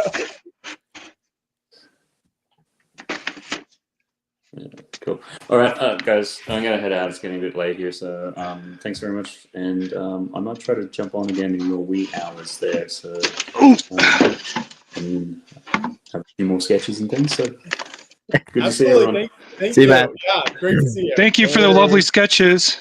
No worries. Take it easy, guys. See you soon. Bye. I love the sketches. They are incredible. I'm having a harder time getting Gorm up there than I am actually putting stuff away. There you go. All right. There he is. There's Gorm. The Gorm's at $25. What else do we have? Belleville's at $45. Classic Space Cruiser is at $215. Oh wow. And Samsonite's at 100. Oh yes, I forgot. Shy has the starting bid of $100 on the Samsonite bricks that we showed earlier. So those are still up for bid as well. Okay, $100 for Samsonite. Cool. I may go into my Samsonite bin and pull more elements for you, Shy, if I have time. But you don't have to do that. Gorm was just taken out by Shy's rock. Yeah, I see that. That's a problem with dealing with these rocks. Is these shelves often they can weigh as much as 50 pounds when they're loaded up. It's kind of like CrossFit without any benefit of health. Okay. And now I have to go get that ammonite. Okay. Oh my goodness. You're gonna make me work for this. My bad. No, it's for the kids. It's for the kids. No, at this rate, I'm earning more than 25 an hour, so I'm considering it it's solid, dude. I'll keep working.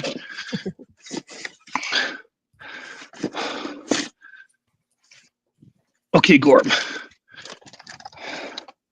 I'm sure I just devalued him by 25 cents by dropping him on the floor. There we go. Gorm. Okay, Shy, we're gonna get you an ammonite, man. Woo! All right. There are. I'm gonna love that. Oh, there's only 3 left. Yeah, this will be the last Ammonite I give away.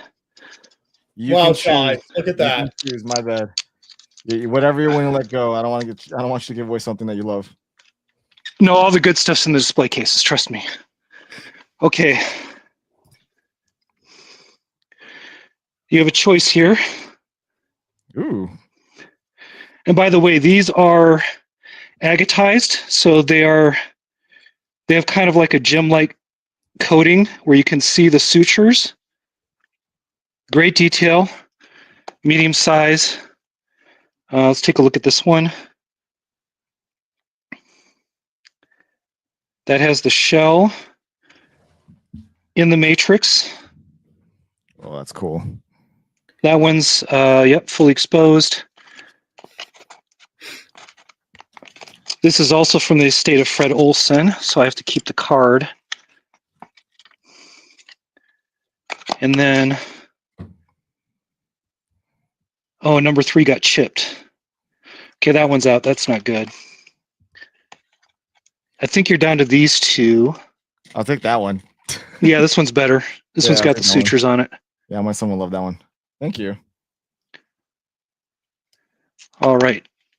So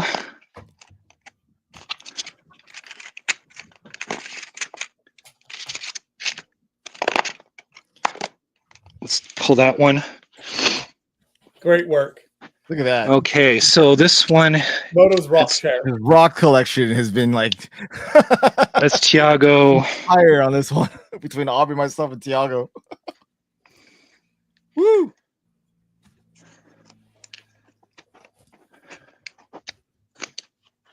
That one's Shy. Thank you, sir. Shy will need your address, and then will send Tiago that will to need you. his address. And there's Aubrey's. Petrified wood. Is that the blue Yeah, one? if anybody wants that Blue Forest petrified wood, they better bid now.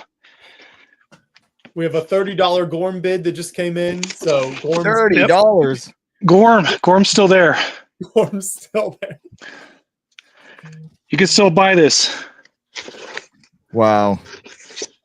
We have got right about 10 minutes left. We'll have on this first part of the stream, and then we'll start part 2. So we'll right before we end the stream, we will end the bidding, and people can make their donations, and then we'll pop back right back up for part 2. We always have to split this into 3 parts so that it processes on YouTube. Because if you try one 24-hour live stream, it doesn't work. Yeah, it doesn't save. Well, that's the artifacts. Yeah, we're not doing any more of those. We tried it one year, didn't we? We did, and we thought, okay, well, we'll save, because you can like upload a video longer than 8 hours on YouTube, Yeah. but the live stream, and we did it 24 hours straight, and then it just never processed on YouTube. Fortunately, it was on, I think StreamYard had saved it, so we were able to get it from there. So we have a recording of every year, even though we had that issue. Yeah, I remember that. I'll throw this sucker in the mix. What's that? This is a large cluster of Druzy crystal quartz. Whoa. That is very cool. Joshua, I'd recommend at least 75 for this, starting. Okay, I think we'll start at 100 then. I think that's very impressive. Yeah, that's $100 for sure. That looks like it must hurt really bad to step on. Yeah, and I'm going to go. So I'm going to do the screenshot thing. Shy, you ready? Oh, hold on, not ready. We can keep this. We'll keep this one going for longer, maybe since we're just adding it in now. All right. Here, let me turn the overheads off so I get some nice lighting. Hold on. And then I do have to get going.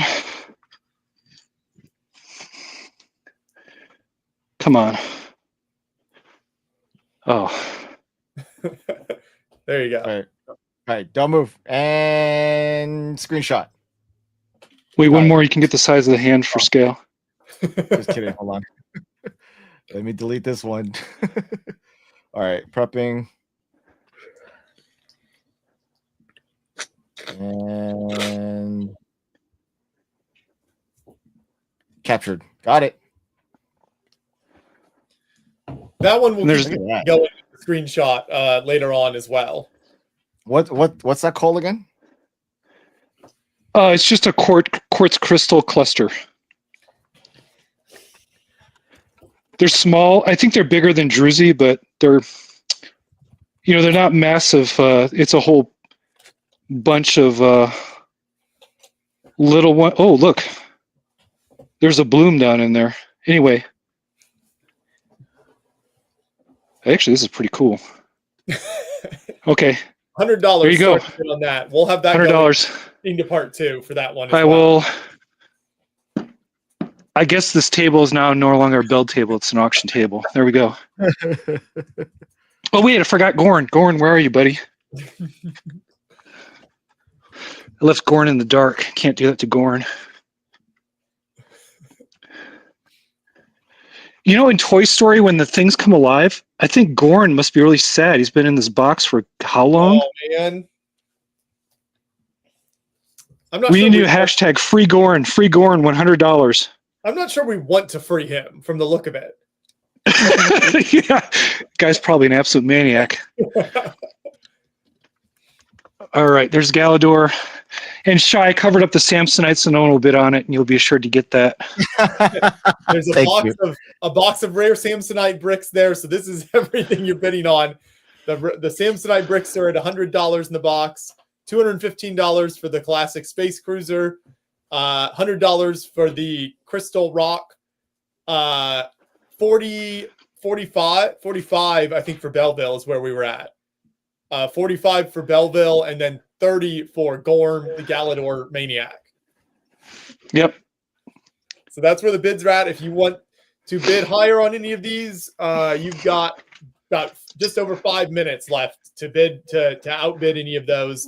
You just put your bid in the chat, and then you'll make the donation over on Tiltify, and you will you'll be able to get the items shipped out from Moto. So yep. You're also entered every $5 you donate on Tiltify's linked to there's a chance to win the Jabba Sail Barge set. So you're getting a 2-for-1 here. And that doesn't even cover Tiago getting some very, very old, probably thousands of years old, flint-napped artifacts. Shy coming in. He gets a beautiful, beautiful ammonite. Aubrey, another ammonite, blue forest petrified wood. By the way, this is probably the rarest thing. And some highly inappropriate bitroidal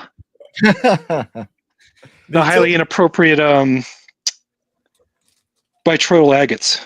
The Tiltify link is in the description, as well as I just put it in the chat. So if anyone's just joining us, if you want to leave your bid in the chat for any of these items and then make that Tiltify donation, or if you don't want to bid on anything right now, there will be more custom creations later on throughout the stream.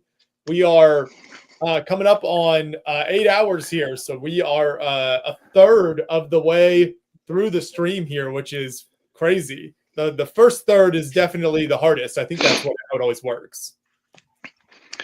Yeah, I'm just clearing the way for the heavy duties to arrive later on, the custom stuff. We will have some really great creations from the Creations for Charity shop that will be auctioned off later on as well. Yeah, the good stuff. That's what I call it. This is the amuse bouche part of this live stream.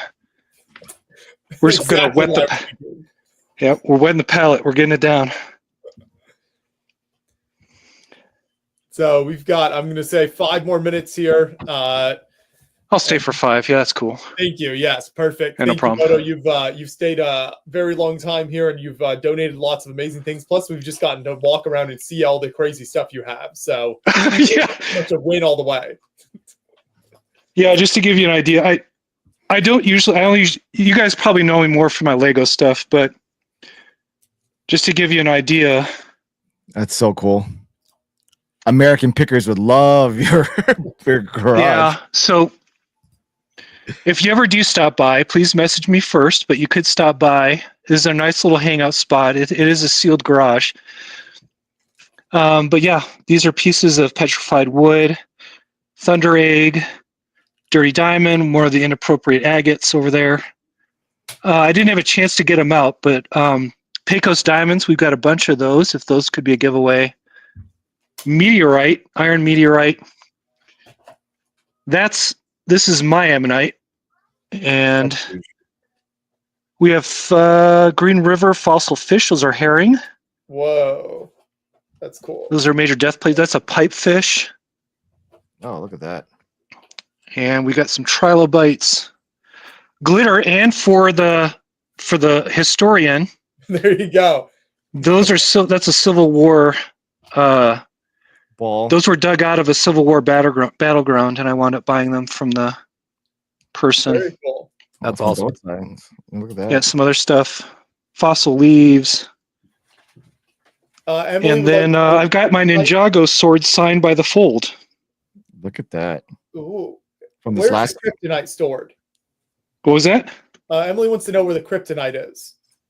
It's right here. It's this dark green piece. Wow. Oh. There you go. It's not really kryptonite. Nannan says he has a similar size rock collection, so he was a fan as well. Cool. Founder of Creations for Charity. Yeah, awesome. All the standard stuff you'd expect to find. And it goes a lot deeper. This is just one display case, and then I've got another over here. Like, this is a piece of woolly mammoth ivory. Oh. There's a molar from a mastodon back there. So yeah, I've got all sorts of crazy stuff in there. My wife found this. That's a tooth from a saber-toothed cat. Whoa. Yo. Yeah. Camelid skull.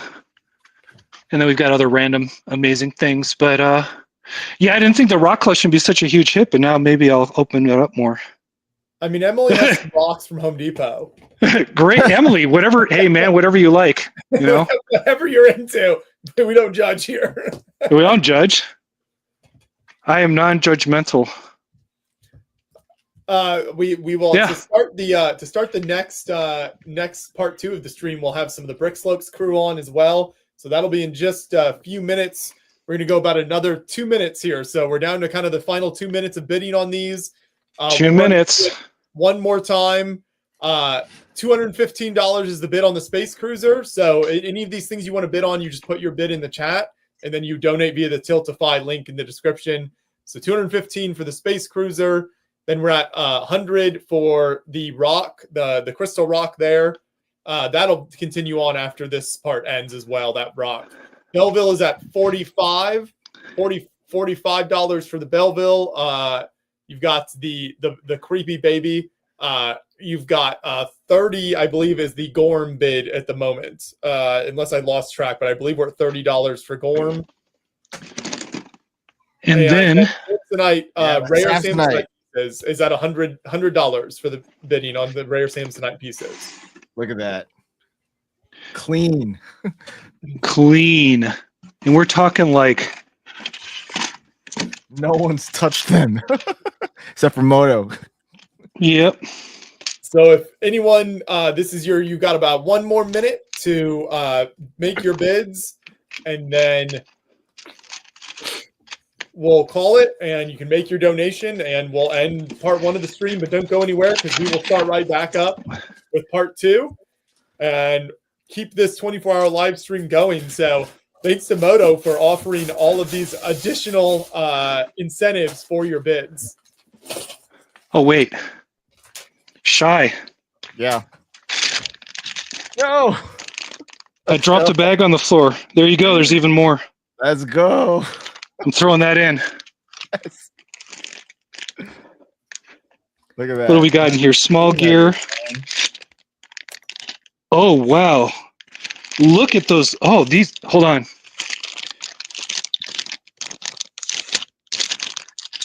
That, I don't think I've seen anything like this before. Finding more Samsonite for the. What is that? Look at that. Yeah, it's got the obscured patent pending mark. Lego mold. That is freaky deaky. It's a space bar. Right? So you get 2 of these. Yes, let's go. That's dope. Okay, we're gonna start counting down for the bids on each of these final ones. When you make your donation on Tiltify, just put in the comment section what it is you're donating for, so that makes it easier to make sure Moto There you knows go. who got what. So we will start with the space cruiser there, and we're at $215. So I'll count down from 3, and if we don't get any more bids, then we'll go through these one at a time. So $215, 3, 2, 1. Final bid. There we go. $215 to Martin for the space cruiser. Nice. Good, Martin. Keep bidding on. Don't worry. Hit on himself. Martin just outbid himself at $220. Oh, man. Belleville now. Belleville is at $45. This is just missing a couple pieces, but it has the most important one, which is that baby right there. That's all you really care about. And the sig fig. And the Aubrey sig fig. Yes. This is at 45. We're going to count down. Martin's at 50. Now it's up to 50. We're counting down. 3, 2, 1. Any final bids? Okay, $50 from Martin in here sniping. Good job, Martin. Going on to the Samsonite now. Samsonite. Okay. We're saving the best for last. Samsonite, we're at $100 shy, is at $100 on this. So these are rare Samsonite parts, manufactured. And the box, the OEM box, I believe, OEM from box. the Loveland plant. Manufactured in the great state of Colorado. So this is, we're at $100. So we'll count down any final bids. You have to bid over $100 to beat out shy. 3, 2, 1. Any final bids? Okay, there we go. $100 for shy. Man. For all the winning Nice bidders, come up. you make your donation on Tiltify and put the item in the comment section. Cool. Now, for this final one, I'm going to have Hudson help me because this is the most important one. We are at $30 on Galador. So you have to beat out a $30 bid to win the Galador set. Here we go, Hudson. You ready to count down? 3, 2, 1. Sold. $30 for Galador Gorm, the deluxe edition sealed. There we go, everyone. Yay. Thank you so much for all of your bids, and thank you so much for to Moto for joining us and for adding in these items into the auction. Once your donations go through, we will make sure that Moto gets your contact info if he doesn't have it already, and make sure you get all of your winning prizes. So we are now going to end part 1. We do 3 different sections of 8 hours each.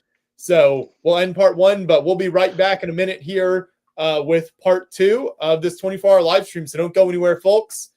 Thanks, Moto, and we'll see everybody in 1 second here.